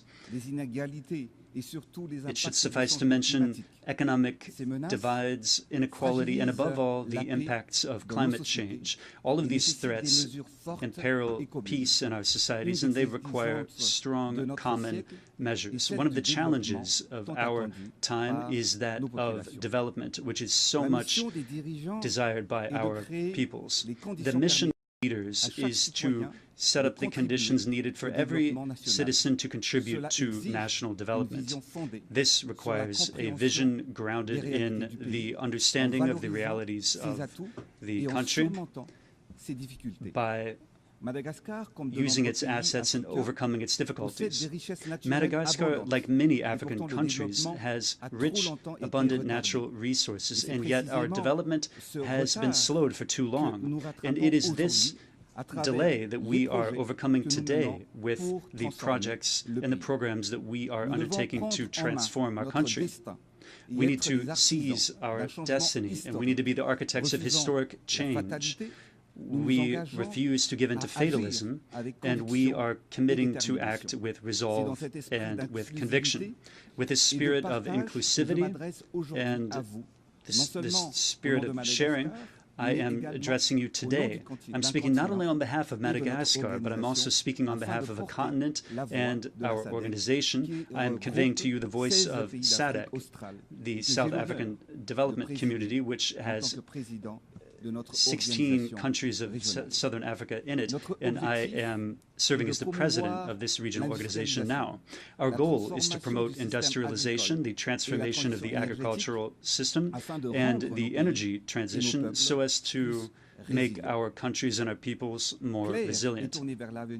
Clear-sighted and forward-looking, this goal shows our common ambition to strengthen our economies, to leverage our resources and ensure the well-being of our populations. It is a pact. It is a commitment. It is a roadmap of a region which wants to write its own destiny with its own hand and for its people. Today, in the world we are living in, wars are present in several forms. There are armed wars, which are visible and bloody, which destroy infrastructure, entire cities, and even claim the lives of innocent people. But there are also wars against pandemics, like against COVID-19, which we faced together. That was a global battle that cost more than 14 million people their lives. And at present, there is another form of war. There is an economic and trade war. This war is more silent, but it can be destructive because its impact can deprive millions of people of income, jobs, and future. What do all these wars have in common? Well, they kill people directly or indirectly. They make our societies more fragile, and they threaten peace and human dignity. This is why we need to remain watchful. Today, there's a subject that is at the very center of the news, which is of particular relevance for us, because among the 16 countries of SADC, that's the South African Development Community, 14 of those countries are beneficiaries of the AGOA program, the AGOA program. The AGOA program, I'll recall, is an American initiative that allows African countries preferential access to U.S. markets by fostering duty-free exports and by fostering commercial exchange. And just for the SADC region alone, this program means 358,000 direct jobs, which are currently in jeopardy. 60% of them are in the textile sector, and the rest of them are spread out among various sectors. The non-renewal of the AGOA will have serious social consequences. The employability of thousands of young people and the economic momentum of our nations will be under threat. Because today, thanks to AGOA, the countries of SADC export more than $11 billion US annually to the United States. Behind this figure, there are more than 1.7 million people that are affected. Therefore, if AGOA disappears, then that will be over 700,000 direct and indirect jobs that will be lost in the Southern African region alone. And behind every one of these jobs, there's a woman who is feeding her children. There's a young person continuing their studies, and there is a family which is maintaining hope. So AGOA, that's not only a simple trade law. It is faces, lives, entire communities that are fighting every day for their dignity. Thus, as the acting president of SADC, I want to solemnly request the renewal of AGOA so as to avoid economic and social consequences that would be disastrous. I therefore wish to sound an appeal to our American partners. Let us together choose stability, hope, and dignity. I advocate for the continuation of a sustainable partnership between the United States and the African continent. Preserving AGOA, that means preserving social peace in the countries that depend on it. It also means protecting 20 years of progress. It means guaranteeing a better future for our families and our youth. We want fair trade, we want equitable partnerships, and we want shared prosperity. We're speaking of this here in the concert of nations. We're speaking of peace and security. Thus, solidarity among nations should not only be promises, should not only be speeches, but it needs to be made manifest by commitments that guarantee the everyday lives of millions of families throughout the world. Excellencies, ladies and gentlemen, Madam President, our vision is clear: developing our country through the promotion of industrialization, producing and processing locally everything that our people need. We need to reduce imports, innovate, build factories and value chains that are capable of generating decent, lasting jobs. In Madagascar, over the last 5 years, we have moved forward by building infrastructure and semi-industrial parks throughout our territory so as to spur growth. I firmly believe that development requires investment, relying on the potential of every country, its human capital, and the political will of its leaders. Furthermore, the agricultural transformation is the key to combating poverty, for our food security is the foundation of our economic independence. Therefore, let us plant today the seeds of prosperity and autonomy so that tomorrow our people can feed themselves. In Madagascar, in the area of agriculture, we have supported the transformation and the sale of local products. We have started the process of mechanizing modernizing our agriculture, and we provided assistance to our farmers by providing them with seeds, with improved seeds and inputs. Our goal is to double or even triple agricultural yields, moving from 3 to 9 tons per hectare, so as to achieve food sufficiency. Ultimately, there is no development without reliable, accessible, and affordable energy. In Madagascar, we are in the process of accelerating the energy transition to achieve energy production that is 70% green by 2028. In order to do this, we are going to tap our massive capacity that we have in solar, wind, and hydroelectric energy. As you know, today, still in many African countries like Madagascar, the production of electricity relies mainly on thermal plants. This dependency on fossil fuels has an enormous economic cost. Thus, investing in renewable energies is not only an obligation, but it is a duty for a sustainable, inclusive future. In 6 years alone, the rate of access to electricity in my country moved from 24% to 40%. Major headway has been made, but we are aware that much remains to be done. We're going to further step up our efforts to increase the production of clean energy so that isolated rural populations are not left behind. In this context, the collaboration with the United Nations system is playing a crucial role by prioritizing impactful projects for rural communities. These initiatives are illustrative of the desire to build an energy future that is more equitable, sustainable, and innovative. And finally, building modern infrastructure. That is an essential stage for the economic and touristic development of the country. From the east to the west, from the north to the south, Madagascar is transforming.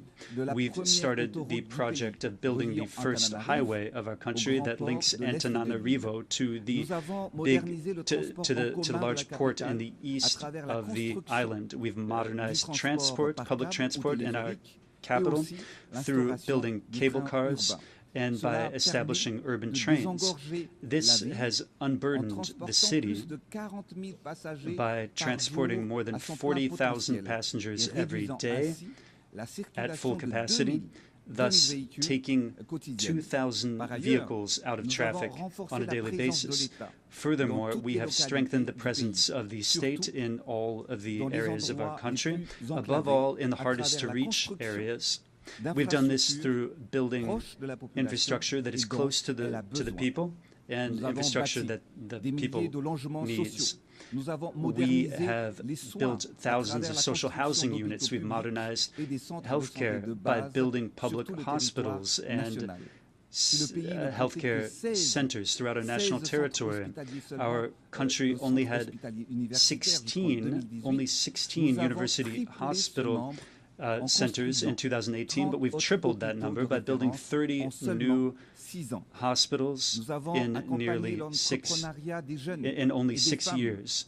We are bolstering the entrepreneurship of young people and women to ensure their empowerment. We've built stadiums and sporting facilities, which have become places for cohesion, national pride, and emancipation for young people. Furthermore, we held the Youth Connect Summit in November. We'll be doing that in November, and that will fit into the framework of this commitment for the youth through equality and inclusion.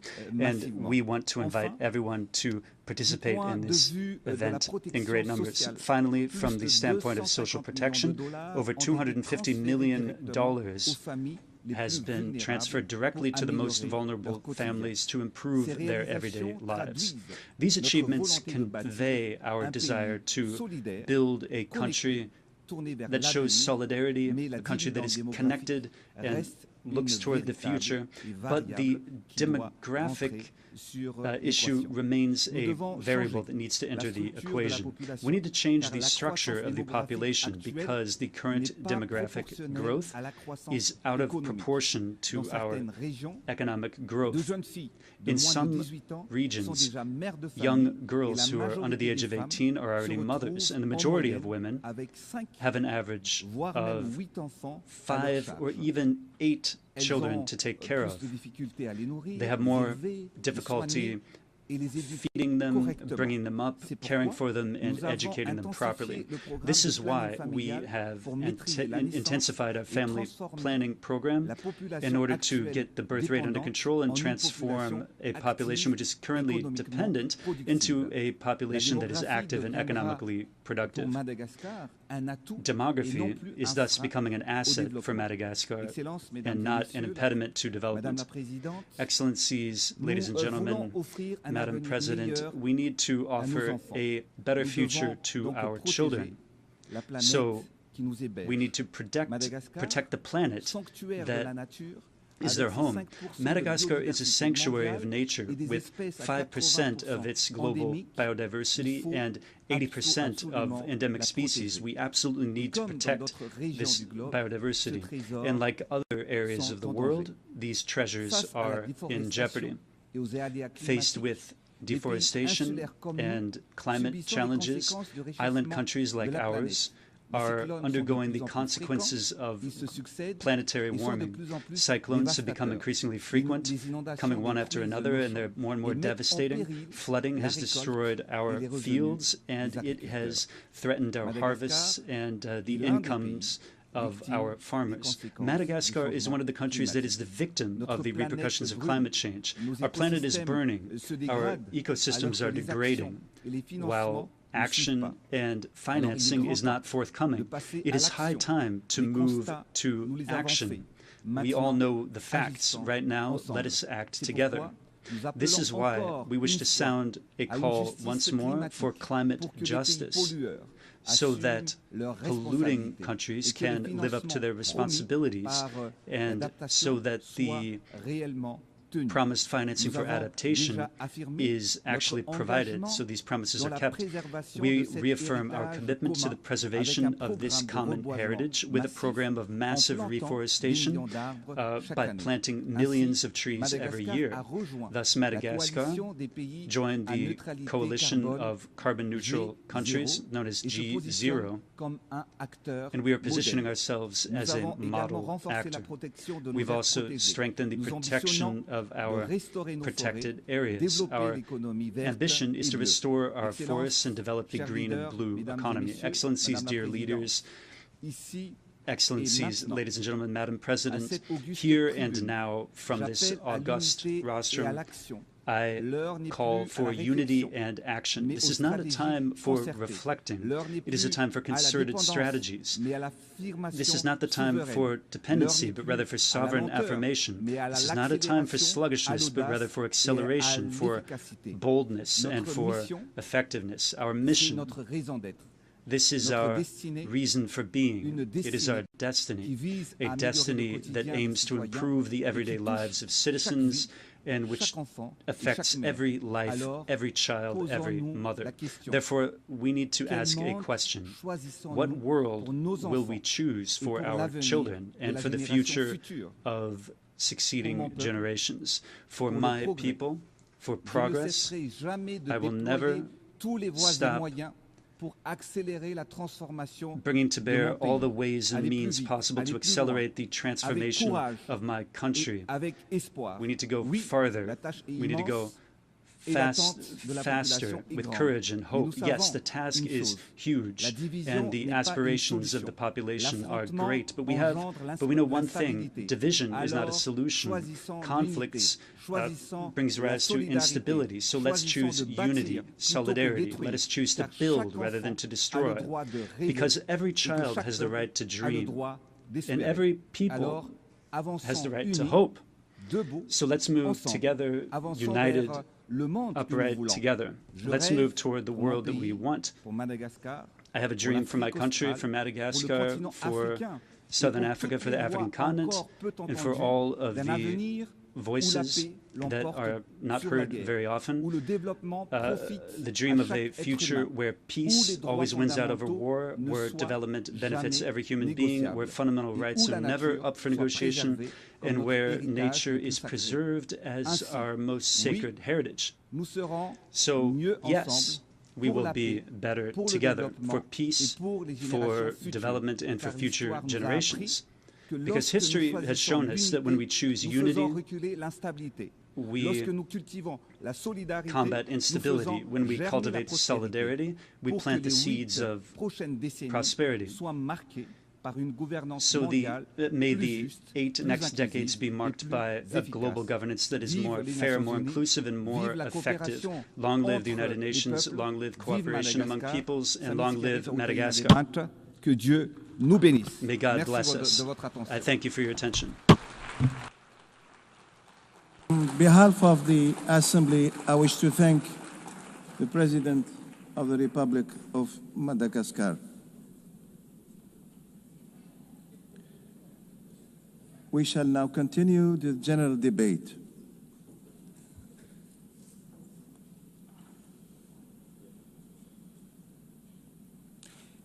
The Assembly will hear an address by His Excellency Kashim Shettima, Vice President of the Federal Republic of Nigeria.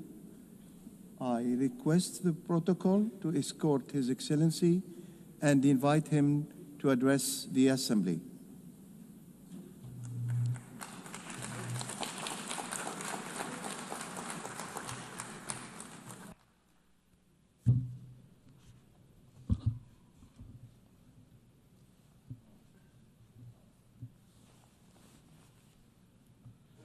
Madam President, Mr. Secretary General, Excellencies, Heads of State and Government, distinguished delegates. The chaos that shadows our world is a reminder that we cannot afford the luxury of inaction. We will have been consumed by our differences had there been no community such as this to remind us that we are one human family. Even in our darkest hours, we have refused to be broken. This community was born from the ashes of despair, a vehicle for order, and for the shared assurance that we could not afford to falter again. Our belief in this community is not a posture of moral superiority, but an undying faith in the redemption of humanity. It is, therefore, with profound humility that I stand before you today as Vice President of the Federal Republic of Nigeria on behalf of President Bola Ahmed Tinubu to renew this pledge on behalf of my country. Madam President, Nigeria joins the Committee of Nations in congratulating you on your election as the President of the General Assembly for the 88th session, and assure you of our unalloyed support during your tenure. I commend your predecessor, my brother, His Excellency Philemon Yang, and the Secretary General, His Excellency Antonio Guterres, for their outstanding stewardship and unifying leadership during these extraordinary times. This anniversary must not be a sentimental retreat into nostalgia.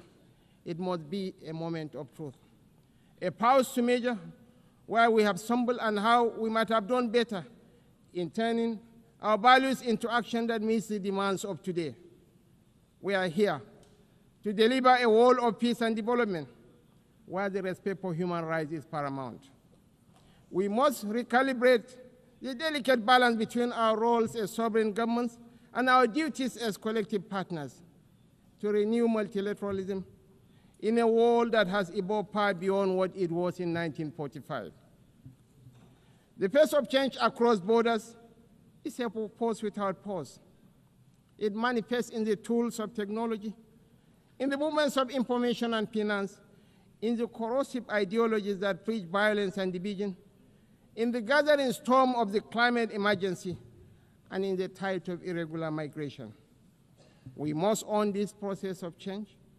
When we speak of nuclear disarmament, the proliferation of small weapons, Security Council reform, fair access to trade and finance, and the conflicts and human suffering across the world, we must recognize the truth. These are stains on our collective humanity. For all our careful diplomatic language, the slow pace of progress on these hardy perennials of the UN General Assembly debate has led some to look away from the multilateral model. Some years ago, I noticed a shift at this gathering. Key events were beginning to take place outside this hall, and the most sought-after voices were no longer heads of state. These are indeed troubling times. Nigeria remains firmly convinced of the merits of multilateralism. But to sustain that conviction, we must show that existing structures are not set in stone. We must make real change, change that works, and change that is seen to work. If we fail, the direction of travel is already predictable. We are here to strengthen the prospects for peace, development, and human rights. Madam President, I want to make 4 points today to outline how we can do this. 1, Nigeria must have a permanent seat at the UN Security Council. This should take place. This should take place as part of a wider process of institutional reform. 2, we need urgent action to promote sovereign debt relief and access to trade and financing. 3, countries that host minerals must benefit from those minerals. And 4th, the digital divide must close. As our friend the Secretary General has said, AI must stand for Africa included. On my first point, the United Nations will recover its relevance only when it reflects the world as it is, not as it was. Nigeria's journey tells this story with clarity. When the UN was founded, we were a colony of 20 million people, absent from the tables where decisions about our fate were taken. Today, we are a sovereign nation of 236 million people, projected to be the third most populous country in the world, with one of the youngest and most dynamic populations on earth, a stabilizing force in regional security, and a consistent partner in global peacemaking. Our case for permanent seat at the Security Council is a demand for fairness, for representation, and for reform that restores credibility to the very institution upon which the hope of multilateralism rests. This is why Nigeria stands firmly behind the UN-80 initiative of the UN Secretary General and the resolution adopted by this Assembly on 18 July 2025, a bold step to reform the wider United Nations system for greater relevance, efficiency, and effectiveness in the face of unprecedented financial strain. We support the drive to rationalize structures and end the duplication of responsibilities and programs, so that this institution may speak with one voice and act with greater coherence. Madam President, Africa, none of us in this world can function peacefully in isolation. This is the heavy burden of sovereignty. Sovereignty is a covenant of shared responsibility, a recognition that our survival is bound to the survival of others. To live up to this charge, we must work hand in hand with our neighbors and partners. We must follow the trails of weapons, of money, and of people. For these forces, too often driven by pestilent non-state actors, ignite the fires of conflict across our region. Madam President, Nigeria's soldiers and civilians carry a proud legacy. They have participated in 51 out of 60 United Nations peacekeeping operations since our independence in 1960. We have stood with our partners in Africa to resolve conflicts, and we continue that commitment today through the Multinational Joint Task Force. At home, we confront the scourge of insurgency with resolve. From this long and difficult struggle with violent extremism, one truth stands clear. Military tactics may win battles measured in months and years, but in wars that span generations, it is values and ideas that deliver the ultimate victory. We are despised by terrorists because we choose tolerance over tyranny. Their ambition is to divide us and to poison our humanity with a toxic rhetoric of hate. Our difference is the distance between shadow and light, between despair and hope, between the ruin of anarchy and the promise of order. We do not only fight wars, we pit and shelter the innocent victims of war.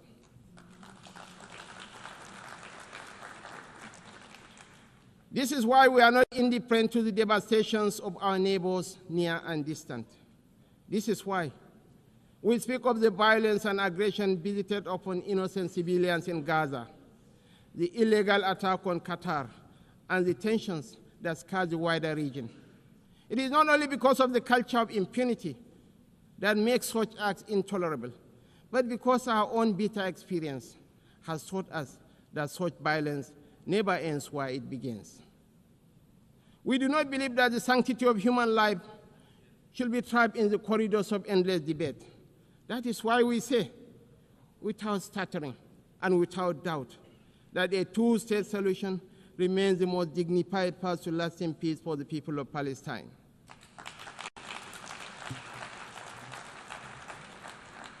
For too long, this community has borne the weight of moral conflict. For too long, we have been caught in the crossfire of violence that offends the conscience of humanity. We come not as partisans, but as peacemakers. We come as brothers and sisters of a shared wall, a wall that must never reduce the right to live into the currency of devious politics. The people of Palestine are not collateral damage in a civilization searching for order. They are human beings, equal in worth, entitled to the same freedoms and dignities that the rest of us take for granted. We want to make the choice crystal clear. Civilized values over fear. Civilized values over vengeance. Civilized values over bloodshed. We show the opportunities that peace brings, just as the extremists hope to drive apart rival communities and different religions. We work through multilateral platforms within the rule of law to build the consensus and support that makes this immensely difficult and dangerous task that much easier. This is how we deny our enemies the space they crave to fuel tension and despair. It is our experience that this offers the best, perhaps only hope for peace, reconciliation, and victory for the civilized values of a shared humanity. Nigeria is a diverse country, also recognizes the variable geometry of democracy in different forms and speeds. For this reason, we are working with the United Nations to strengthen democratic institutions in our region and beyond through the Regional Partnership for Democracy. Madam President, point 2. The price of peace is eternal vigilance. The increasingly difficult security outlook has prompted many member states to count the cost of the emerging world order. We in Nigeria are already familiar with so difficult choices: infrastructure renewal or defense platforms, schools or tanks. Our view is that the path to sustainable peace lies in growth and prosperity. The government has taken difficult but necessary steps to restructure our economy and remove distortions, including subsidies and currency controls that benefited the few at the expense of the many. I believe in the power of the market to transform. Our task is to enable and facilitate and to trust in the ingenuity and enterprise of the people. But the process of transition is difficult and brings unavoidable hardship. This year, we held the inaugural West African Economic Summit in Abuja to bring investors and opportunities together. The results far exceeded our expectations and are a clear indication of what innovation can deliver. It is in that same spirit of dynamic review that I invite the United Nations to re-examine the best use of scarce resources. One critical area is climate change. It is not an abstract issue about an indeterminate fate to be settled at some distant point in the future. It is not even solely an environmental issue. It is about national, regional, and international security.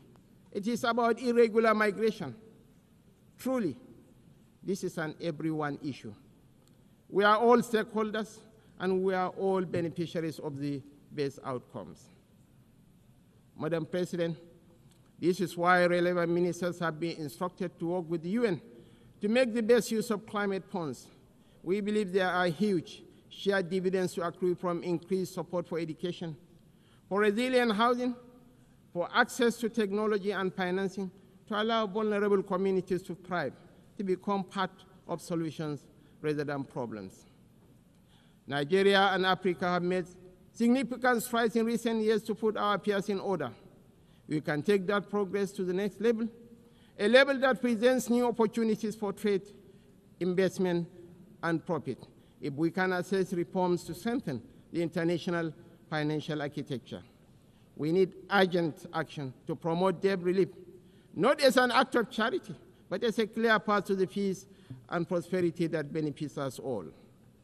I'm calling for new and binding mechanism to manage sovereign debt, a sort of international court of justice for money that will allow emerging economies to escape the economic straitjacket of primary production of unprocessed exports. It has been over 4 decades since the Lagos Plan of Action outlined a route away from debt and dependence that highlighted opportunities that today should still be explored for local added value for processing and manufacturing in everything from agriculture to solid minerals and petrochemicals. The African Continental Free Trade Area is a remarkable achievement of cooperation. We remain fully committed to the achievement of the SDGs and are convinced that this can be best delivered by focusing principally on our primary mission of growth and prosperity. Madam President, on our third point, we welcome steps to move towards peace in the Democratic Republic of Congo. We agree that international investment and engagement offer a way out of the cycle of decay and violence. Access to strategic minerals from Sierra Leone in the 1990s and Sudan today has for too long been a source of conflict rather than prosperity. Africa, and I must include Nigeria, has in abundance the critical minerals that will derive and drive the technologies of the future. Investments in exploration, development and processing of these minerals in Africa will diversify supply to the international market, reduce tensions between major economies, and help shape the architecture for peace and prosperity on a continent that too often in the past has been left behind by the rivalries and competition between different power blocs. We know in Nigeria that we are more stable when those communities that have access to key resources are able to benefit from these resources. This has been our journey in the oil-producing region of the Niger Delta. I believe that will strengthen the international order when those countries that produce strategic minerals benefit fairly from those minerals in terms of investment, partnership, local processing, and jobs. When we export raw materials, as we have been doing, tension, inequality, and instability pester. Madam President, the fourth pillar for change that I am advocating is a dedicated initiative, bringing together researchers, private sector, government, and communities to close the digital divide. As we stand on the threshold of new and dramatic technological change, we are still absorbing the impact of the revolution on information and communication of the past 20 years. We understand better than we did the opportunities technology offers, as well as the safeguards we need to enable growth and mitigate the potential for corruption. Some worry about fake news. Truly, we have plenty of that, with the potential of devastating real-world consequences in countries rich and poor. I am more worried about an emerging generation that grows ever more cynical because it believes nothing and trusts less. As technology shakes up public administration, law, finance, conflict, and so much of the human condition, I'm calling for a new dialogue to ensure we promote the best of the opportunities that are arising and promote the level of access that allows emerging economies more quickly to close a wealth and knowledge gap that is in no one's interest. I join you today to reassert Nigeria's commitment to peace, to development, to unity, to multilateralism, and to the defense of human rights is beyond compromise. For none of us is safe until all of us are safe. The road ahead will not be easy, and we know there are no quick fixes to the trials that test the human spirit. Yet history reminds us that bold action in pursuit of noble ideals has always defined the story of the United Nations. Time and again, we have found the wisdom to balance sovereign rights with collective responsibility. That balance is once again in question. But I believe, quite passionately, that a renewed commitment to multilateralism, not as a slogan, but as an article of faith, remains our surest path forward. Nigeria dedicates itself fully and without reservation to that noble cause. I thank you all for listening.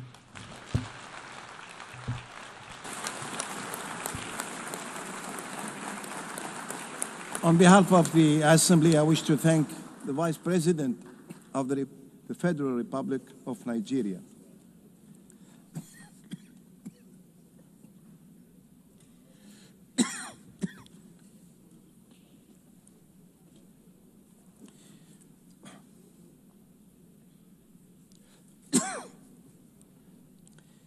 The Assembly will hear an address by His Highness Sabah al-Khalid al-Sabah,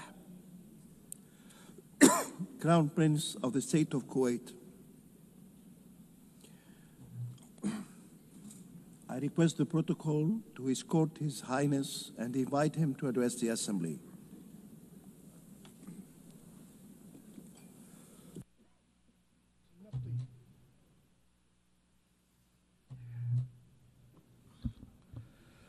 In the name of God, most compassionate, most merciful, Your Excellency, Madam President Annalena Baerbock, President of the General Assembly, Your Excellency, Mr. Antonio Guterres, UN Secretary General, Your Excellencies, Your Majesties, heads of delegations, distinguished ladies and gentlemen, may the peace of God be upon you. At the outset, it gives me pleasure to convey to you the greetings of His Highness Emir of the State of Kuwait, Sheikh Mash'al Al-Ahmad Al-Jabir Al-Sabah. May God protect him. And I convey his wishes for a successful UNGA-80. And I express to you, Madam President, and to your friendly country, our congratulations on your election as President of the UN General Assembly, and I would like to applaud the efforts of your predecessor, Mr. Philemon Yang, during his presidency of the last session of the General Assembly, and I would be remiss not to highly appreciate the wise leadership of His Excellency Mr. Antonio Guterres, and I would like to seize this opportunity to reiterate Kuwait's continued support for him and his efforts to promote the mission and purposes of the United Nations. Madam President, we share your vision for the objectives of this session under the theme Better Together. The theme embodies the necessary spirit of solidarity in order to overcome the multiple and interconnected challenges today. It is incumbent on member states to work together to preserve this organization as the cornerstone of multilateralism and as the refuge for states and peoples in order to address their disputes and overcome the challenges and to determine the means to achieve economic, social, and human development throughout the world. Before we look towards the future, we must reflect on the previous 8 decades. Since the establishment of the United Nations, the UN was established when countries agreed in 1945 to save succeeding generations from the scourge of war, which twice has brought untold sorrow to mankind. While we have not seen a third world war since the establishment of the UN, we did witness, and especially lately, an incapacity to address the political challenges and security, climate, human, and health-related challenges as necessary. In addition, we must heed the lessons of our shared failures in the context of this organization. We must draw the lessons as states and governments and peoples to realize the best means for non-recurrence of our mistakes and to grant our future generations a safer world.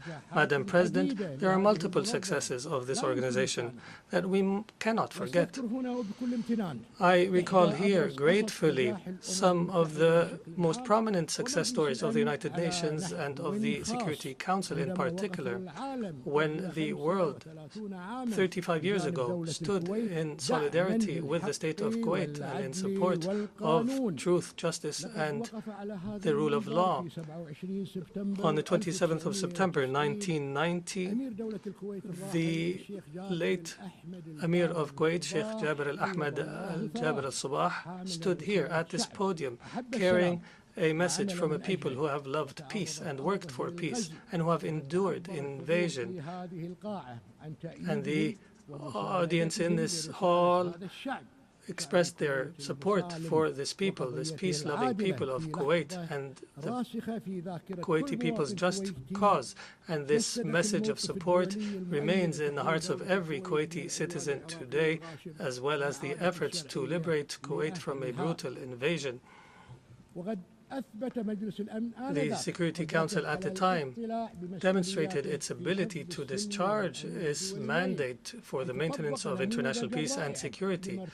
It demonstrated a successful model and succeeded in discharging its duties and adopted a historical resolution to take all means necessary to liberate Kuwait, and this action by the Security Council remains forever remembered in the hearts of the Kuwaiti people. The Security Council at the time embodied an excellent example in achieving justice and peace. And we would be remiss here not to remind the continued human issue that concerns every Kuwaiti, which is the whereabouts and the fate of the missing persons, some of whom have returned to their Lord as a result of the injustice they suffered. And it will continue to be remembered by the state of Kuwait after 3 decades. This multi-dimensional issue, dimensions including human and social and political, requires good faith and determination to be successfully addressed and requires close follow-up from the Security Council.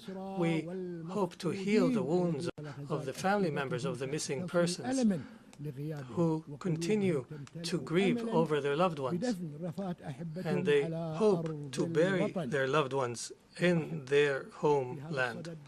In this regard, we welcome the adoption of the Security Council of Resolution 2792 this year, which has provided for the appointment of a high-level UN representative to follow up the issue accordingly. And as a result of the consequences of this issue, this representative's mandate must be used to close these outstanding issues in a manner that aligns with the legitimate aspirations of the state of Kuwait and the international community. This is a matter that will undoubtedly contribute to enhancing the cooperation between the state of Kuwait and the brotherly nation of the Republic of Iraq. Madam President, the Secretary General has launched the UN-80 initiative, which aligns with the reform efforts pursued by the United Nations to enhance its effectiveness and efficiency, to make it more fit for purpose and more fit for overcoming the challenges. And when addressing reforms in multilateralism, we must prioritize Security Council reform. We are firmly convinced that there is a dire need to reform the Security Council in a manner that enshrines justice, transparency, and credibility, and the non-selectivity, in order for the Security Council to become more capable of addressing contemporary threats, and so that its composition more accurately reflects the world we live in today. Madam President, Kuwait is honored to preside over the current 45th session of the Supreme Council of the Gulf Cooperation Council. Throughout time, the GCC has proven that it is a major pillar for stability and prosperity in our region. My country continues, through its presidency of the Supreme Council, to promote our joint efforts in the GCC and our strategic relationship with regional and international organizations.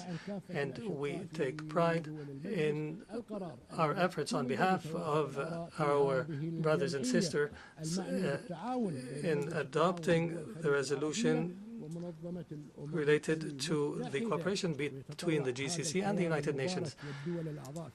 We look forward to the initiatives that will be taken in different spheres. We people of the Gulf do not know the impossible,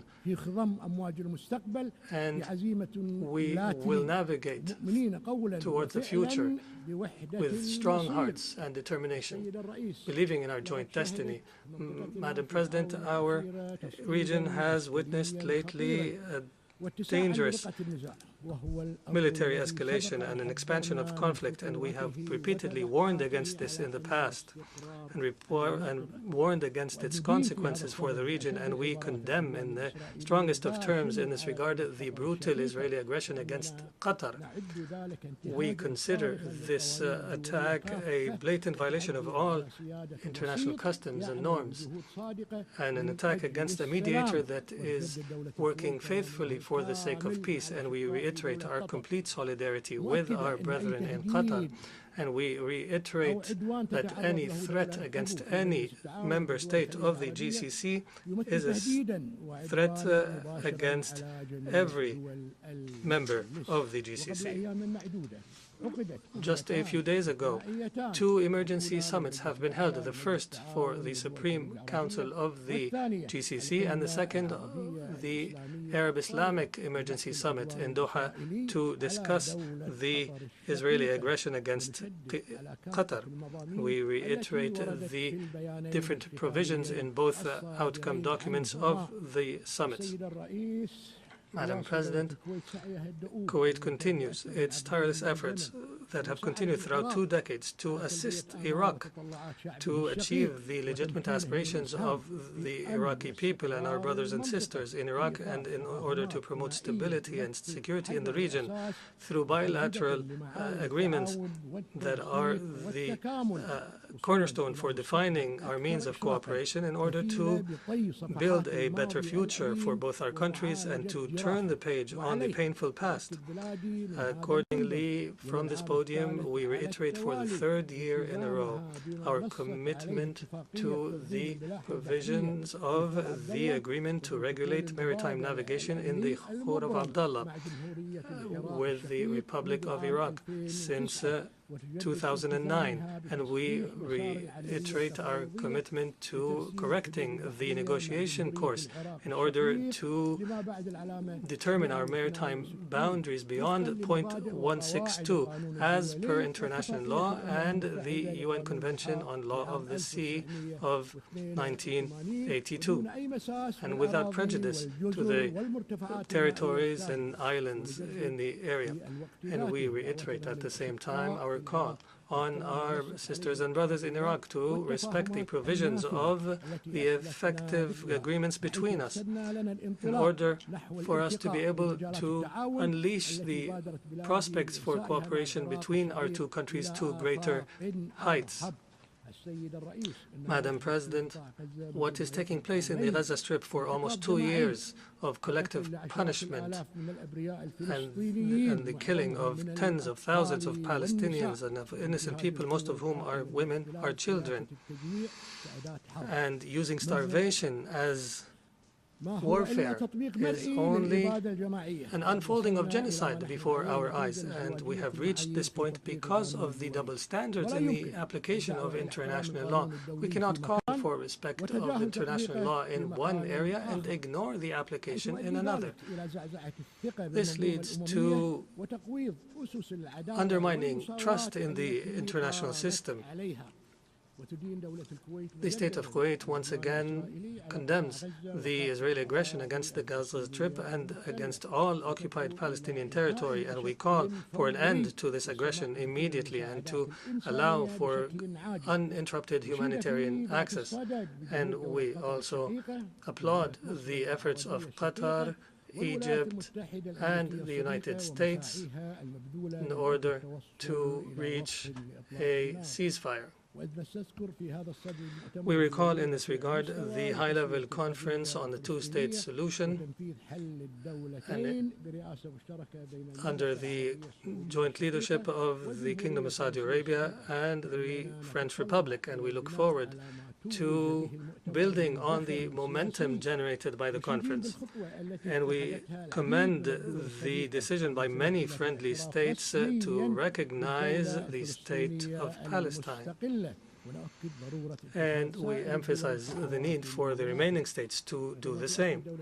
The state of Kuwait also reiterates its firm commitment to support UNRWA because of its critical role in securing the basic needs of millions of Palestinian refugees.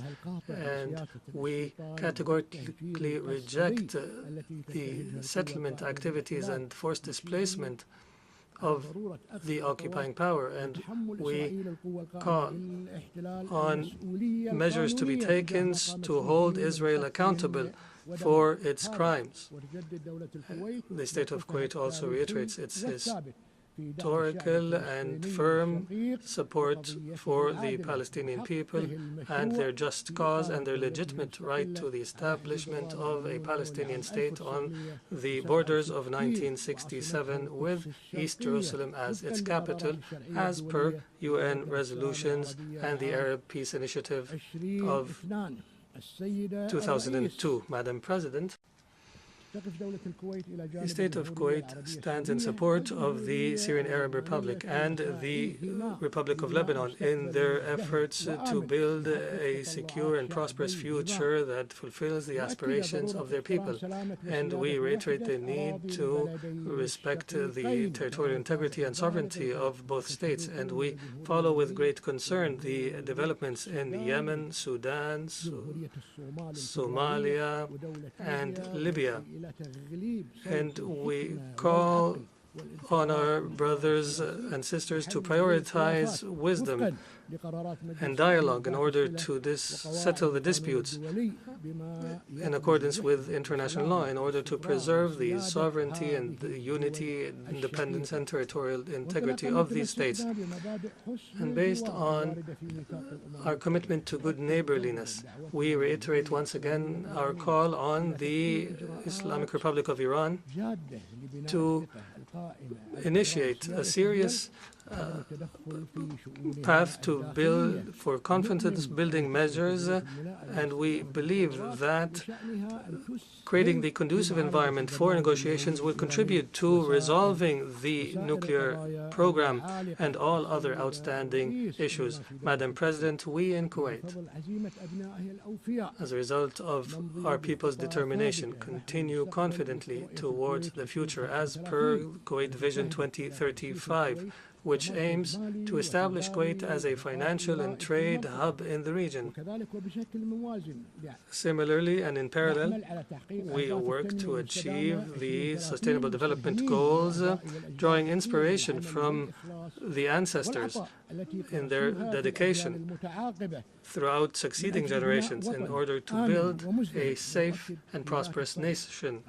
And we reiterate at the same time the important role of Kuwaiti women and Kuwaiti youth in the different areas, and we applaud their contributions on the path towards development and prosperity.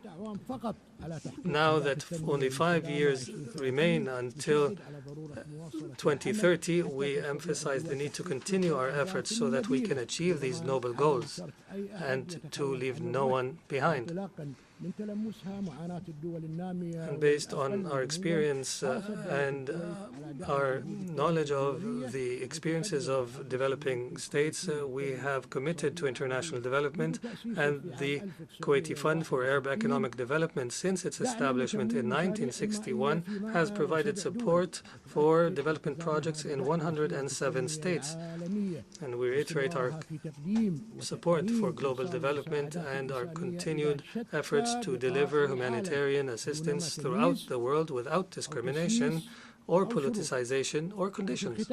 In conclusion, Madam President, the state of Kuwait was and continues to be, as you have known Kuwait throughout time, a strong supporter of the United Nations and its noble efforts in the different parts of the world. We firmly commit to the purposes and principles of the UN Charter and commit to the UN as a beacon of hope and a hub for the coordination of international joint efforts. And we support the international efforts to settle disputes through dialogue and peaceful means. And we believe in a culture of tolerance and peaceful existence. And we will continue to love peace, and we will continue to work for the sake of peace. And may the peace of God be upon you. I wish to thank the Crown Prince of the State of Kuwait, Sheikh Sabah Al-Khalid Al-Sabah.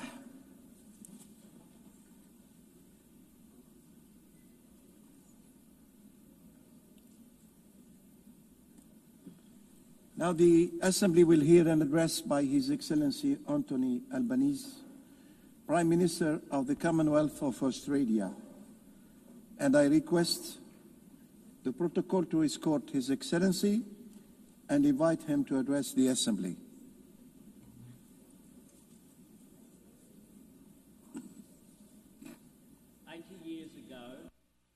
The people of our nations came together and put their trust in each other's humanity, an act of faith all the more extraordinary when we recall the devastation that still gripped the world.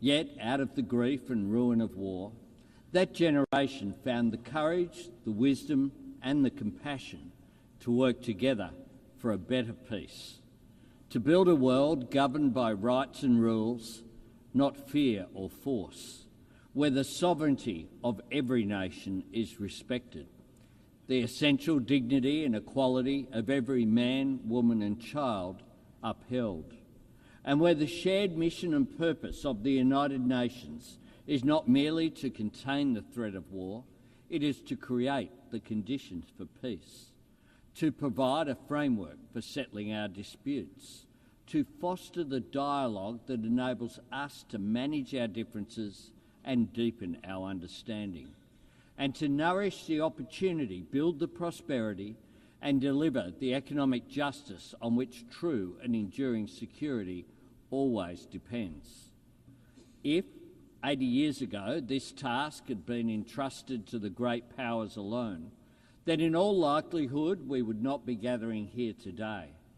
Instead, history would note the United Nations as little more than a noble experiment. The reason this institution has endured is because it belongs to all of us, because it has been built and shaped by all of us. And it is up to all of us to bring new strength to the United Nations' enduring mission, to renew our commitment to the principle that peace is both our common cause and our collective responsibility. The creation of the International Rules-Based Order owes much to the post-war leadership of the United States of America. For the region Australia calls home, that stability has underpinned a generational economic transformation. But we cannot ask, and should not expect, any one nation to uphold the rules or guarantee the security on which all of us depend. We all have a role in making sure that the system which has enabled the rise of new powers safeguards the rights and aspiration of every nation, big and small. For Australia, this means investing in our capabilities and investing in our relationships, investing in development, in defence and in diplomacy, to strengthen the security of our region, to support the sovereignty of our neighbours, and to contribute to the cause of peace beyond the Indo-Pacific. We promote unity in the Pacific Islands Forum. We are deepening our engagement with ASEAN and elevating our partnerships with Indonesia, India, the Republic of Korea and Japan. And we are breaking new ground with old friends in the United Kingdom, the European Union and our principal ally, the United States, because we see mutual understanding, shared prosperity and economic cooperation as the most powerful counterpoints to confrontation, to isolation or conflict. Wars are often started by countries who imagine there is something to gain. The more we can do to reinforce the architecture of peace and prosperity, the more we remind nations of everything they stand to lose. Colleagues, whenever a head of government speaks to this Assembly about prosperity or security, they will always be met with calls for that work to begin at home. Part of our job is demonstrating to the people that we serve that what happens in the world matters to them, that when we cooperate to enhance security, contribute to alleviating poverty, or commit to protecting the natural environment, when we support the agency of forums such as the G20 or APEC, or invest in diplomatic partnerships like the Quad, none of this means setting our national interests or our people's values aside. It means working to fulfil them. The United Nations is much more than an arena for the great powers to veto each other's ambitions. This is a platform for middle powers and small nations to voice and achieve our aspirations. And that is why Australia is seeking a place on the UN Security Council in 2029-30. And it is why we are bidding to co-host the 31st Conference of the Parties with our Pacific family, nations for whom climate change is more than an environmental challenge, it is an existential threat. This is a place for the global spotlight to shine on suffering and struggles that might otherwise be forgotten, and for the international community to work together to advance our shared interests and to tackle challenges we cannot meet alone. In 2025, we are confronted by all manner of these challenges in old forms and new. Dictators whose hold on power derives solely from their capacity for cruelty to their own citizens. Tyrants who invade sovereign nations to further their own ambitions. Regimes willing to crush their own people beneath the weight of oppression. Autocracies deploying new technology to undermine our trust in democracy, institutions and each other. Intimidation and coercion on the seas and in the skies. endangering lives and risking escalation. Terrorists and states which sponsor terrorism spreading hatred. And if ever we had the luxury of imagining that breaches of international law were not our concern, or that conflict and turmoil in another part of the world could not affect us, those days are long gone. Just last month, Australian security agencies confirmed that the Iranian regime orchestrated the firebombing of a synagogue in Melbourne and a Jewish restaurant in Sydney. Criminal acts of cowardice aimed at spreading fear. We expelled the Iranian ambassador from Australia, the first time since the Second World War that our country has taken such a step. And here at the United Nations, we repeat to the world, there is no place for anti-Semitism. Colleagues, it is not the Australian way to try and impose our values on other nations. But when we deal with the world, we bring our values with us, and we strive to back our words with actions. Australia helped to draft the United Nations Charter, and we were part of the first peacekeeping operation under UN authority, proudly supporting independence for Indonesia. As an economy engaged in the fastest growing region of the world in human history, Australia champions the benefits of free and fair trade, and we work to strengthen it by advocating for working people to share in the prosperity that trade creates through better wages, safer workplaces, and the elimination of exploitation and modern slavery, and by supporting the security of communications and maritime travel that make trade possible through the United Nations Convention on the Law of the Sea, including in our region and the South China Sea. And as a proud member of the Pacific family, as a continent home to some of the greatest natural treasures on the planet, and as a nation blessed with the traditional resources, critical minerals, skills and sunlight and space to power the global shift to net zero, Australia is acting to meet the environmental challenge of climate change while working to seize and share the economic opportunities of renewable energy. We will meet our 2030 target of 43% emissions reduction on 2005 levels. And last week, we set our target for 2035, cutting emissions by 62 to 70%.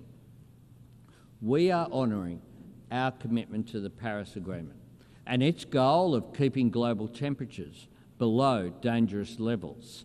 Our target is ambitious, but importantly, it is achievable. And more than anything else, Australia's embrace of clean, renewable energy will get us there.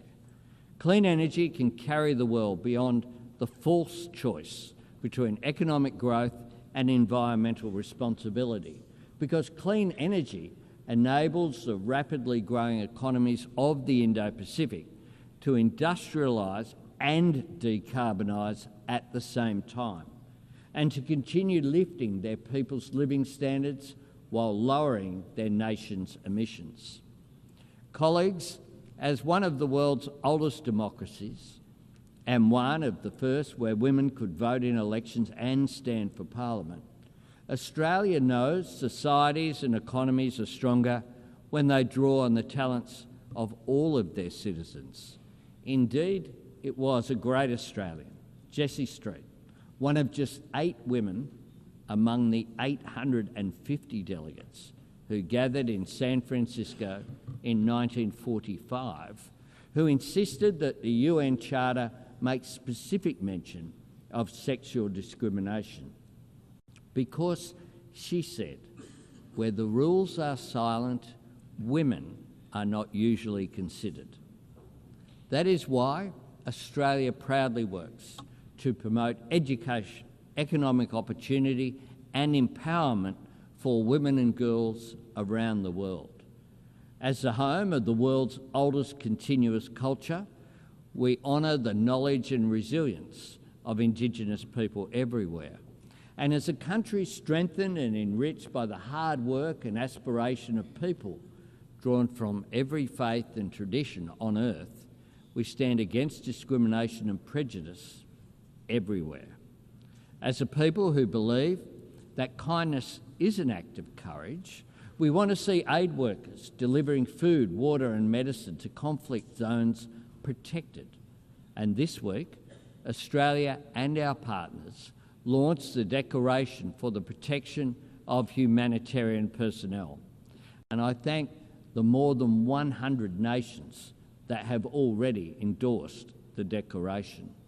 And as a nation that knows security depends on sovereignty, Australia stands with the courageous people of Ukraine in their struggle against Russia's illegal and immoral invasion.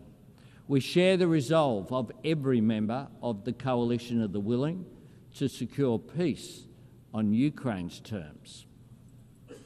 It is the nature of the world the United Nations serves that this institution is constantly tested. In times of global uncertainty, there are no easy days, but there are clear choices. If the United Nations steps back, we all lose ground. If we give people reason to doubt the value of cooperation, then the risk of conflict becomes the default option, which grows. If we allow any nation to imagine itself outside the rules or above them, then the sovereignty of every nation is eroded. If we resign ourselves to the idea that war is inevitable or relegate ourselves to the status of disinterested bystanders, if our only response to every crisis is to insist that there is nothing we can do, then we risk being trusted with nothing. We risk a world where dialogue and diplomacy are viewed as a dead end, rather than the vital road to understanding, where cooperation to meet new challenges facing humanity yields to old differences of race or faith or ethnicity, and where people beset by conflict, poverty or inequality come to look on this assembly as little more than a final resting place for good intentions. All of us, proud to belong to this institution, understand that this is not the case. But knowing that or saying it is not enough. We have to prove it, not by pointing to longevity or appealing to history, but by reforming the United Nations so that it can serve us better in the present, and by working together to shape the future. Because while 80 years is a significant milestone, the true value of the United Nations is not counted in decades, it is measured in deeds, in actions that make a positive difference to people's lives. That is how the UN proves its worth and makes its case, by delivering food to villages in the grip of famine, by providing vaccines that spare families from disease, by bringing clean water to a community on the brink, by helping countries break the shackles of poverty, by liberating children from exploitation or abuse, by guarding against the spread of nuclear weapons and working for a world free of nuclear weapons, by demonstrating that the principles on which the United Nations was founded still hold life and weight and meaning and hope for the people who need them most. And nowhere is that task more urgent than the Middle East. For decades, leaders have come to this podium in search of new words and new ways to call the world to action on a two-state solution. Today I look to words that Australia helped write 80 years ago. Australia is calling for a ceasefire, for the immediate release of the hostages, for aid to flow to those in desperate need, and for the terrorists of Hamas to have no role in Gaza's future. And this week, Australia recognised the state of Palestine because, to quote from the Charter, that forms the very foundations of this institution and reflects the very best of its idealism. We are determined, quote, to save succeeding generations from the scourge of war, to reaffirm faith in fundamental human rights, to promote social progress and better standards of life in larger freedom, and for these ends, to practice tolerance and live together in peace with one another as good neighbours. That was right 80 years ago, and it's right today. Every nation that takes a seat in this room has put its name to those principles. Peacekeepers and aid workers from all over the world have risked and lost their lives in the service of those ideals. So we must ask ourselves, when can those words hold meaning if not now? Where can those words apply if they do not apply to the Middle East? And what can we, the members of the United Nations, say we stand for if we cannot say we stand for this? There is a moment of opportunity here. Let us seize it. Colleagues, in the early days of this Assembly, Papua New Guinea was considered an Australian territory. And last week, that proud nation celebrated the 50th anniversary of its independence. And soon, Australia's nearest neighbour will become our newest ally. Times change, nations and regions change with them, but the ideals and imperatives that built this place are timeless. More than ever, we must trust in each other's humanity. More than ever, we must choose to succeed together rather than risk failing alone. More than ever, we must work to see the promises of this place deliver real progress for the people that we serve. More than ever, we must work to build a future true to the United Nations' noble purpose and worthy of our people's greatest qualities. We all have a part to play, and Australia, just as we always have, will always play our part. I thank you very much.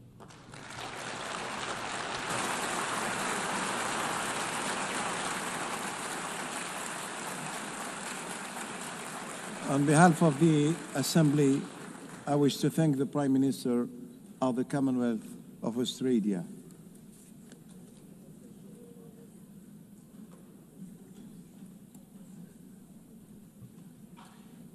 The Assembly will hear now an address by Her Excellency Giorgia Meloni, President of the Council of Ministers of the Republic of Italy. I request the protocol to escort Her Excellency and invite her to address the Assembly.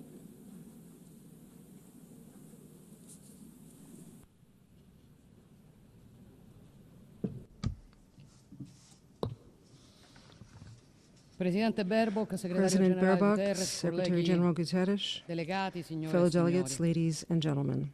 We are living a historical accelerated phase, rich in opportunities, but also, perhaps above all, dense with dangers, suspended between war and peace. According to the Global Peace Index 2024, there are currently 56 armed conflicts ongoing in the world, the highest number since the Second World War. We live in a world profoundly different from the one in which the United Nations was founded when, in 1945, 51 nations, today nearly all of the nations of the world, decided to come together to found an international organization whose main purpose was to prevent war. The question we must ask ourselves 80 years later, while looking around us, is, have we succeeded? The answer you all know, because it lies in the headlines and is merciless. Peace, dialogue, diplomacy seem no longer able to persuade or to prevail. The use of force prevails on far too many occasions, and the scenario before us is that which Pope Francis described with unique effectiveness, a third world war fought piecemeal. Obviously, among the major conflicts underway is, of course, the large-scale war of aggression by the Russian Federation against Ukraine. 3.5 years ago, on February 24th, 2022, Moscow decided to attack Kyiv. And I believe not enough reflection has been given to the consequences of that choice, to a point I consider fundamental. The Russian Federation, a permanent member of the Security Council, deliberately trampled on Article 2 of the UN Charter, violating the integrity and political independence of another sovereign state, with the aim of annexing its territory. And still today, it shows no willingness to seriously accept any invitation to sit at the peace table. This deep wound inflicted on international law, as could be foreseen, unleashed destabilizing effects far beyond the borders in which that war is taking place. The conflict in Ukraine has rekindled and set off several other crises. Meanwhile, the United Nations has become even more divided. It is no coincidence that Hamas took advantage of the weakening of this architecture to launch on October 7th, 2023, its attack against Israel. The ferocity and brutality of that attack, the hunt for unarmed civilians, prompted Israel to a reaction that was at first legitimate, because every state and every people has the right to defend itself. But the response to aggression must always respect the principle of proportionality. This applies to individuals and all the more so to states. And Israel has exceeded that limit with a large-scale war disproportionately involving the Palestinian civilian population. And it is in crossing this limit that the Jewish state has ended up violating humanitarian norms, causing a massacre among civilians. This choice, which Italy has repeatedly deemed unacceptable, will lead us to vote in favor of some of the sanctions proposed by the European Commission against Israel. But we do not side with those who heap all the blame for what is happening in Gaza on Israel, because it was Hamas that unleashed the war. It is Hamas that could end the suffering of Palestinians by immediately releasing all the hostages. It is Hamas that seems intent on thriving on the suffering of the people it claims to represent. Israel must free itself from the trap of this war. It must do so for the history of the Jewish people, for its democracy, for the innocent, and for the universal values of the free world of which it is part. And to end the war, concrete solutions are needed. Peace is not built only with appeals or with ideological proclamations embraced with enthusiasm by those who in truth do not want peace. Peace is built with patience, with courage, with reasonableness. The children of Gaza, like those Italy is proudly receiving and treating in its hospitals, are asking for answers that can improve their condition. And to that we are committed. Italy is and will be there for anyone willing to work on a serious plan for the release of hostages, a permanent ceasefire, the exclusion of Hamas from any governance dynamic in Palestine, the gradual withdrawal of Israel from Gaza, and the involvement of the international community in managing the subsequent phase of the ceasefire, leading to the realization of the two-state perspective. In this regard, we consider very interesting the proposals that the President of the United States has discussed recently with Arab countries, and we are ready to lend a hand. We believe that Israel has no right to prevent the future creation of a Palestinian state, nor to build new settlements in the West Bank to that end. For this reason, we have signed the New York Declaration on the two-state solution. This is Italy's historic position on the Palestinian question, and it has never changed. At the same time, we believe that the recognition of Palestine must have two indispensable preconditions: the release of all Israeli hostages and Hamas's renunciation of any role in the government of Palestine. For those who unleash the conflict cannot be rewarded. And thus we return to the starting point, the rules, the force of law in Ukraine, in the Middle East, in every scenario where war dominates and reason seems lost. There's no escaping, colleagues, the most important question, which is the reason we're all here together today.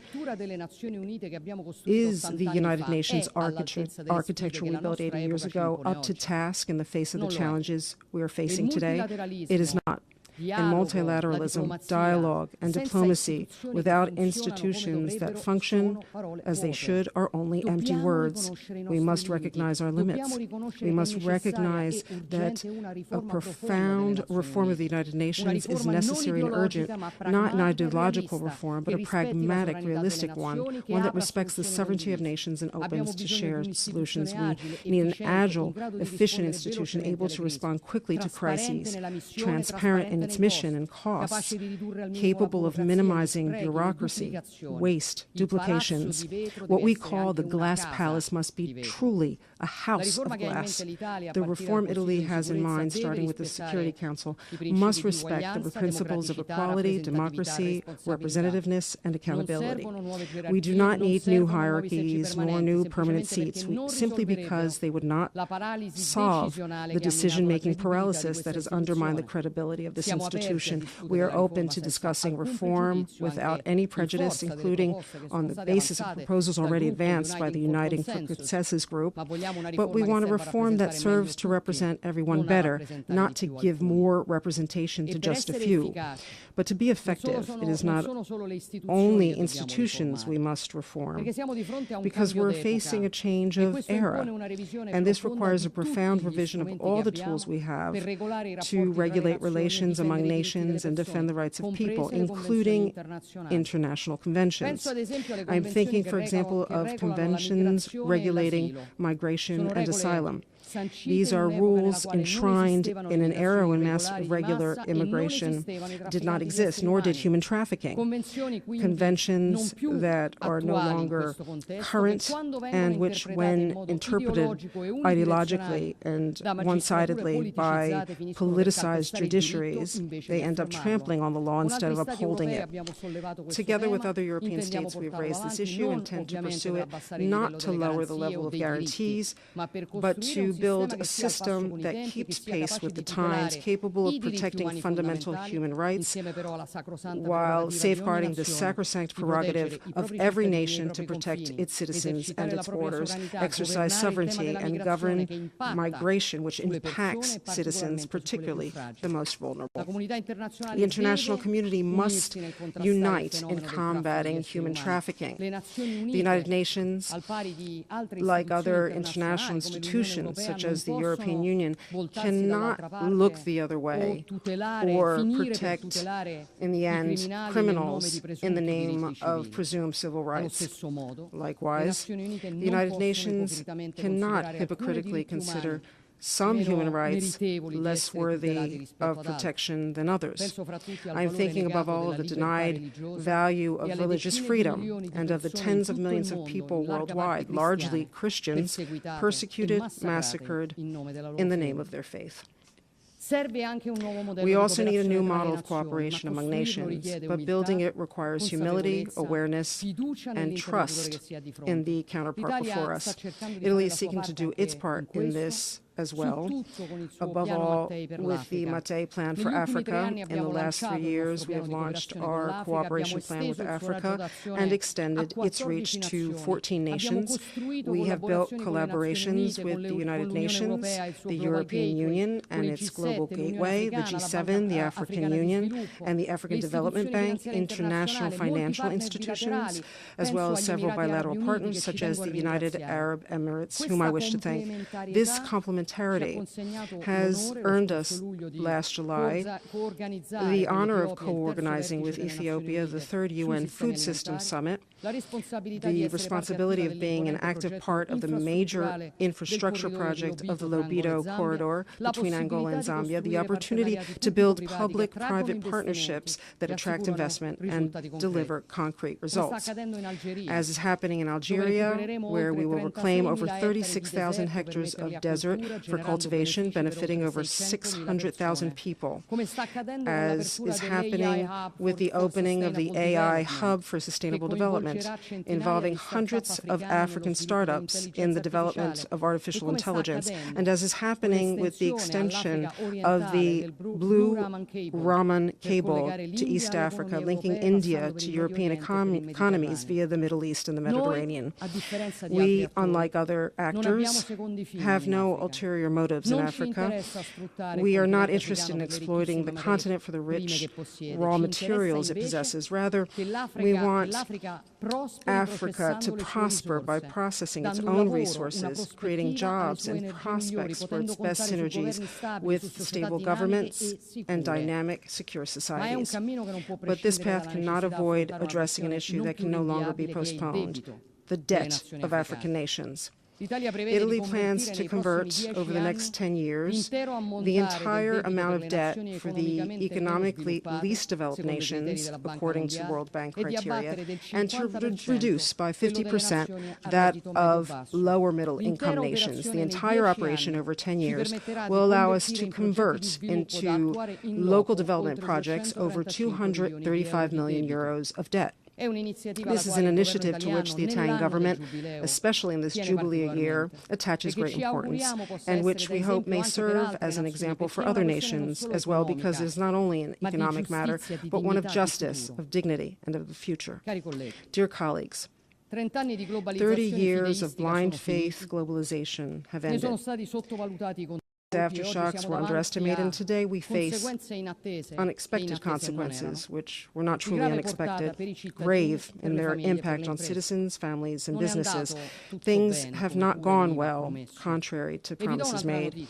And let me give you some more news. Things could get much worse if we do not halt the artificial creation of unsustainable production models, such as the green plans that in Europe and across the West are leading to deindustrialization far sooner than decarbonization. The conversion of entire production sectors on the basis of theories that ignore the needs and the economic capacities of people has been a colossal mistake, causing suffering among the most vulnerable social classes and dragging the middle class downward, imposing irrational consumption choices. Unsustainable environmentalism has nearly destroyed the automobile sector in Europe, created problems in the United States, caused job losses, burdened competitiveness, and depleted knowledge. And most paradoxically, it has not improved the overall health of our planet. This is not, of course, about denying climate change, but about affirming reason, which above all means technological neutrality and gradual reforms instead of ideological extremism, respecting the environment while keeping humanity at the center, because it took centuries to build our systems, but only a few decades to end up in an industrial desert. And as I said many times before, in the desert there's nothing green. Colleagues, delegates, ladies and gentlemen, this year we're not only celebrating the 80th anniversary of the birth of this assembly, but also the 70th anniversary of Italy's membership in the United Nations, a double anniversary that places on us an even greater responsibility to uphold the founding principles and values of this organization. With the awareness that to do so, we must make the tools effective to defend those principles and values of our time, so that our action may be more incisive and truly responsive to the needs of our societies. The choice that we have is simple. Either leave everything as it is, or take refuge in what is easy, or show our citizens that we will not waste the historic opportunity which this time, with its multiple challenges, has handed us to build a fairer and safer world. Because as St. Francis, the most Italian of saints, who gave his name to the city where this organization was born, said, "Difficult battles are reserved only for those who have exemplary courage." It is time, I believe, to show that courage. Thank you.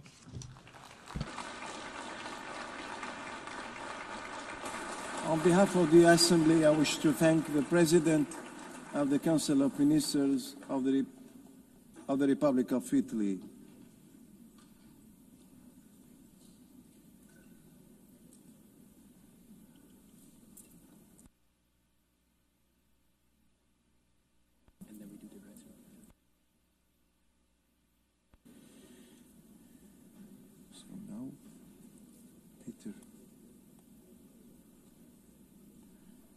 I now give the floor to His Excellency Petr Szijjártó, Minister of Foreign Affairs and Trade of Hungary.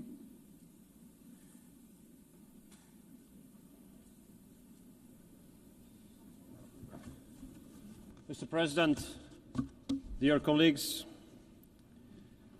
unfortunately, it is not an exaggeration to state that we are now living in the age of dangers, and it's not an exaggeration either to say that since the conclusion of the Second World War, currently we are experiencing the global security being in its worst shape ever. Wars, an increasing threat of terrorism, ethnic-based conflicts, spreading of extreme ideologies, and open reference to the use of nuclear weapons. This is the age of dangers, a period when the world has been faced with the risk of the outbreak of the Third World War. All these conflicts, unfortunately, are pointing to the same direction. The direction that the world will be divided into blocks again. And this would be a very dangerous phenomenon. We Hungarians know it from our historic experience. We have lost 40 years of our lives in an age which was characterized by a world divided into blocks. This is against our national interest. But what is in line with our national interest? It is connectivity. Connectivity meaning that mutual respect should return as a basis of the operation of the system of international cooperation. Such a system would bring mutual benefits to all of us. Hungary's strategy has been to become a meeting point between East and West.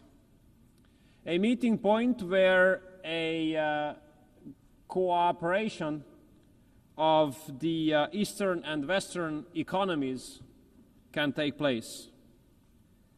Maybe two examples here. A very successful German-Chinese cooperation on the field of electromobility in Hungary, or a successful Russian, German, French cooperation on the field of nuclear industry in Hungary, are proofs to what extent the world could take benefits out of a civilized East-to-West cooperation.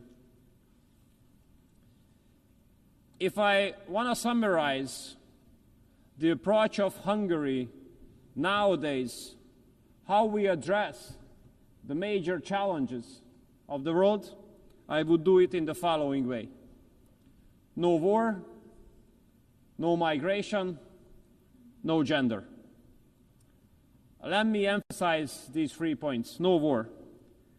Hungary stands up for peace. We are proud members of the pro-peace majority of this organization. And we do hope that this year's General Assembly will help us to find solutions to bring peace to parts of the world which are suffering from wars. And we do hope that this time, this hope of ours will not be transformed into an illusion at the end of this week. Hungary has been living for more than 3.5 years now in the neighborhood of the war in Ukraine. We have been confronted with the consequences of this war on a daily basis. A huge wave of refugees, 1.3 million. Imagine, we are a country of less than 10 million inhabitants. The war inflation, skyrocketing energy prices, skyrocketing food prices. We do have to make daily efforts in order to be able to stay out of this war. regardless all the efforts to drag us into this war and to provocate us into this war. It is the obligation and the duty of the Hungarian government to make sure that the security of the Hungarian people and Hungary itself is being guaranteed. Mr. President, since the outbreak of the war in Ukraine, Hungary has been standing up for ceasefire and peace talks. Unfortunately, we used to be under serious attacks, serious political attacks, accusations, and stigmatization for this position of ours. Very rude accusation by those who are now speaking about the importance of ceasefire and peace talks, by the same countries in Europe. And I have to tell you that if these countries, who used to stigmatize us for this position of ours, had not attacked us for this position, but had they argued in favor of ceasefire and peace talks from the very beginning, as we have been doing so, we could have saved lives of hundreds of thousands of people. And we could have avoided huge refugee waves. And we could have prevented a lot of destruction. But Europe, the European Union, has chosen a bad strategy, a failed strategy. Instead of isolating the war in Ukraine, this war has been globalized. The sanction packages the European Union has introduced have absolutely not fulfilled the expectations. They have caused more harms to the European economy than to the Russian one.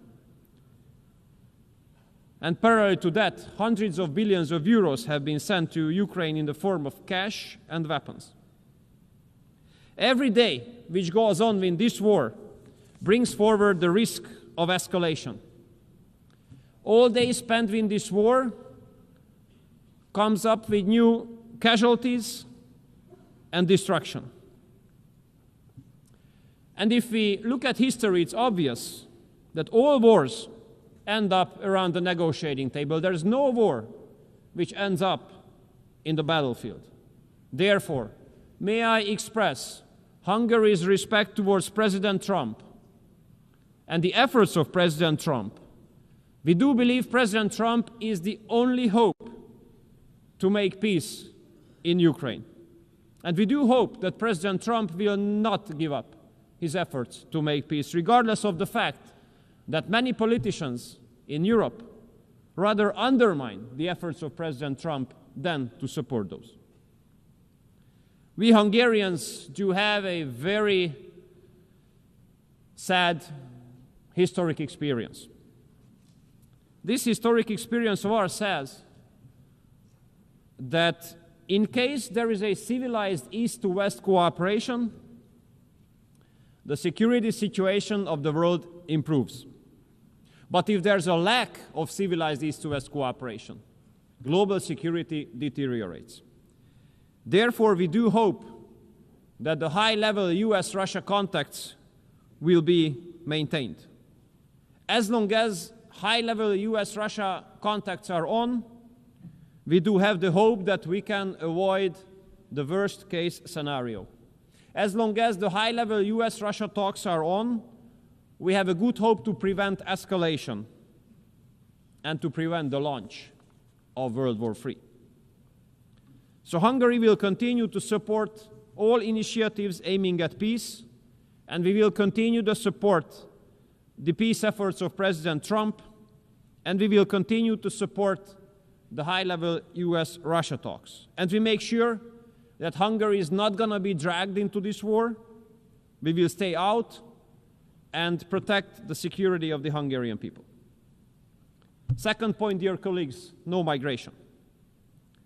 Parallelly to the war in Ukraine, Europe has been faced with another tremendous security threat for the last 10 years, which is illegal migration.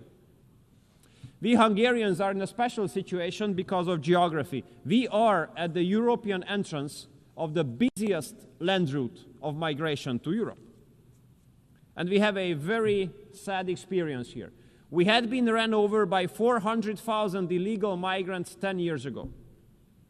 aggressive people marching through the country, rejecting any kind of cooperation with the local authorities, violating our border, occupying public areas, behaving in a way threatening the Hungarian people. What was our reaction? We have closed our border. We have built a fence, not a wall, but a fence.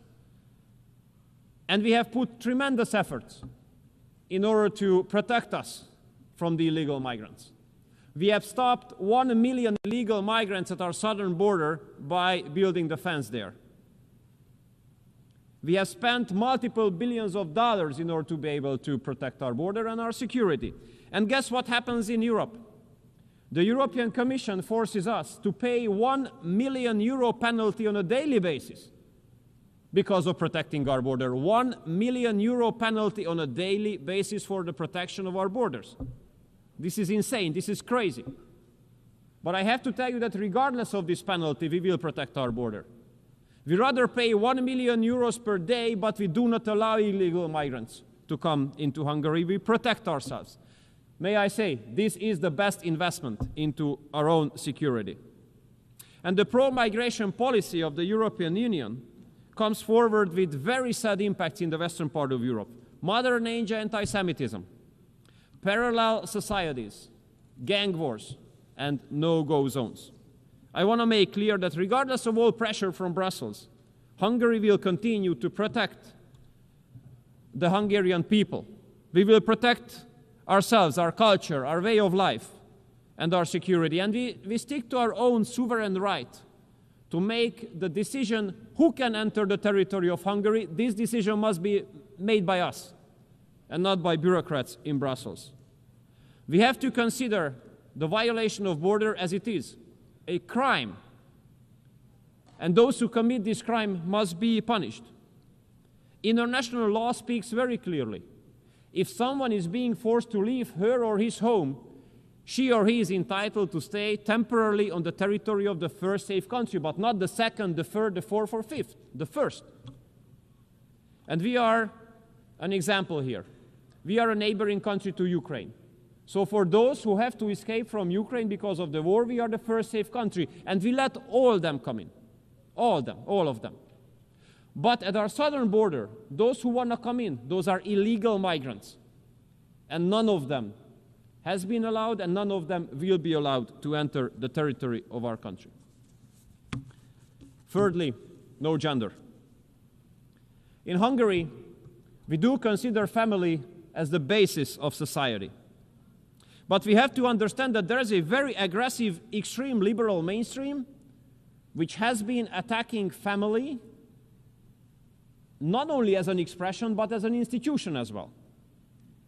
Therefore, I think it's appropriate to clarify what we Hungarians do mean under family. We do mean that family consists of a mother, a father, and children, where mother is a woman, father is a man. And the marriage can be made between one man and one woman.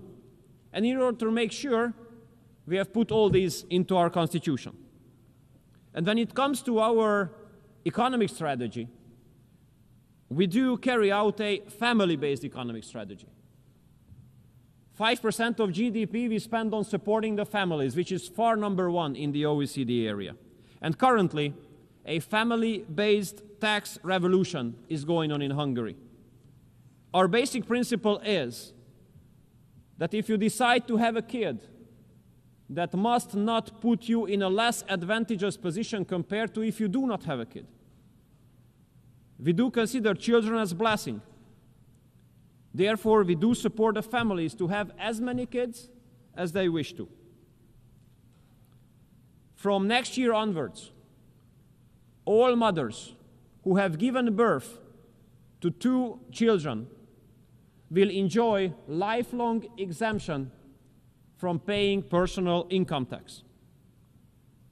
And after the birth of each children, a certain part of the salary of the parents is exempted from taxation.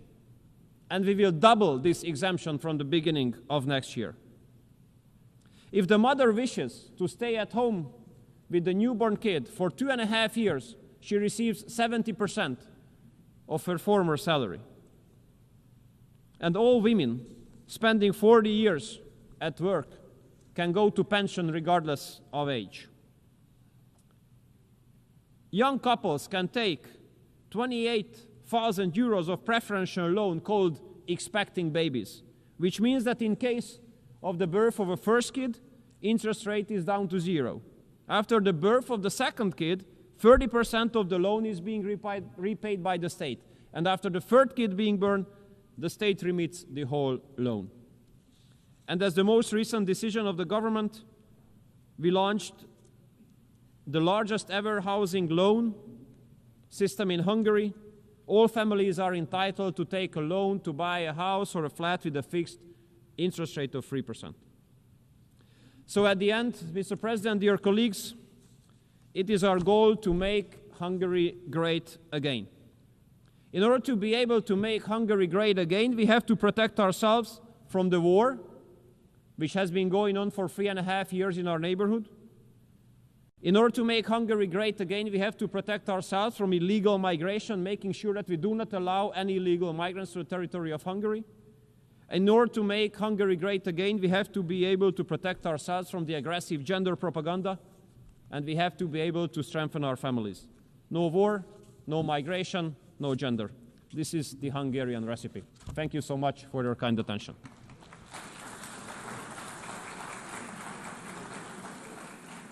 I thank the Minister of Foreign Affairs and Trade of Hungary.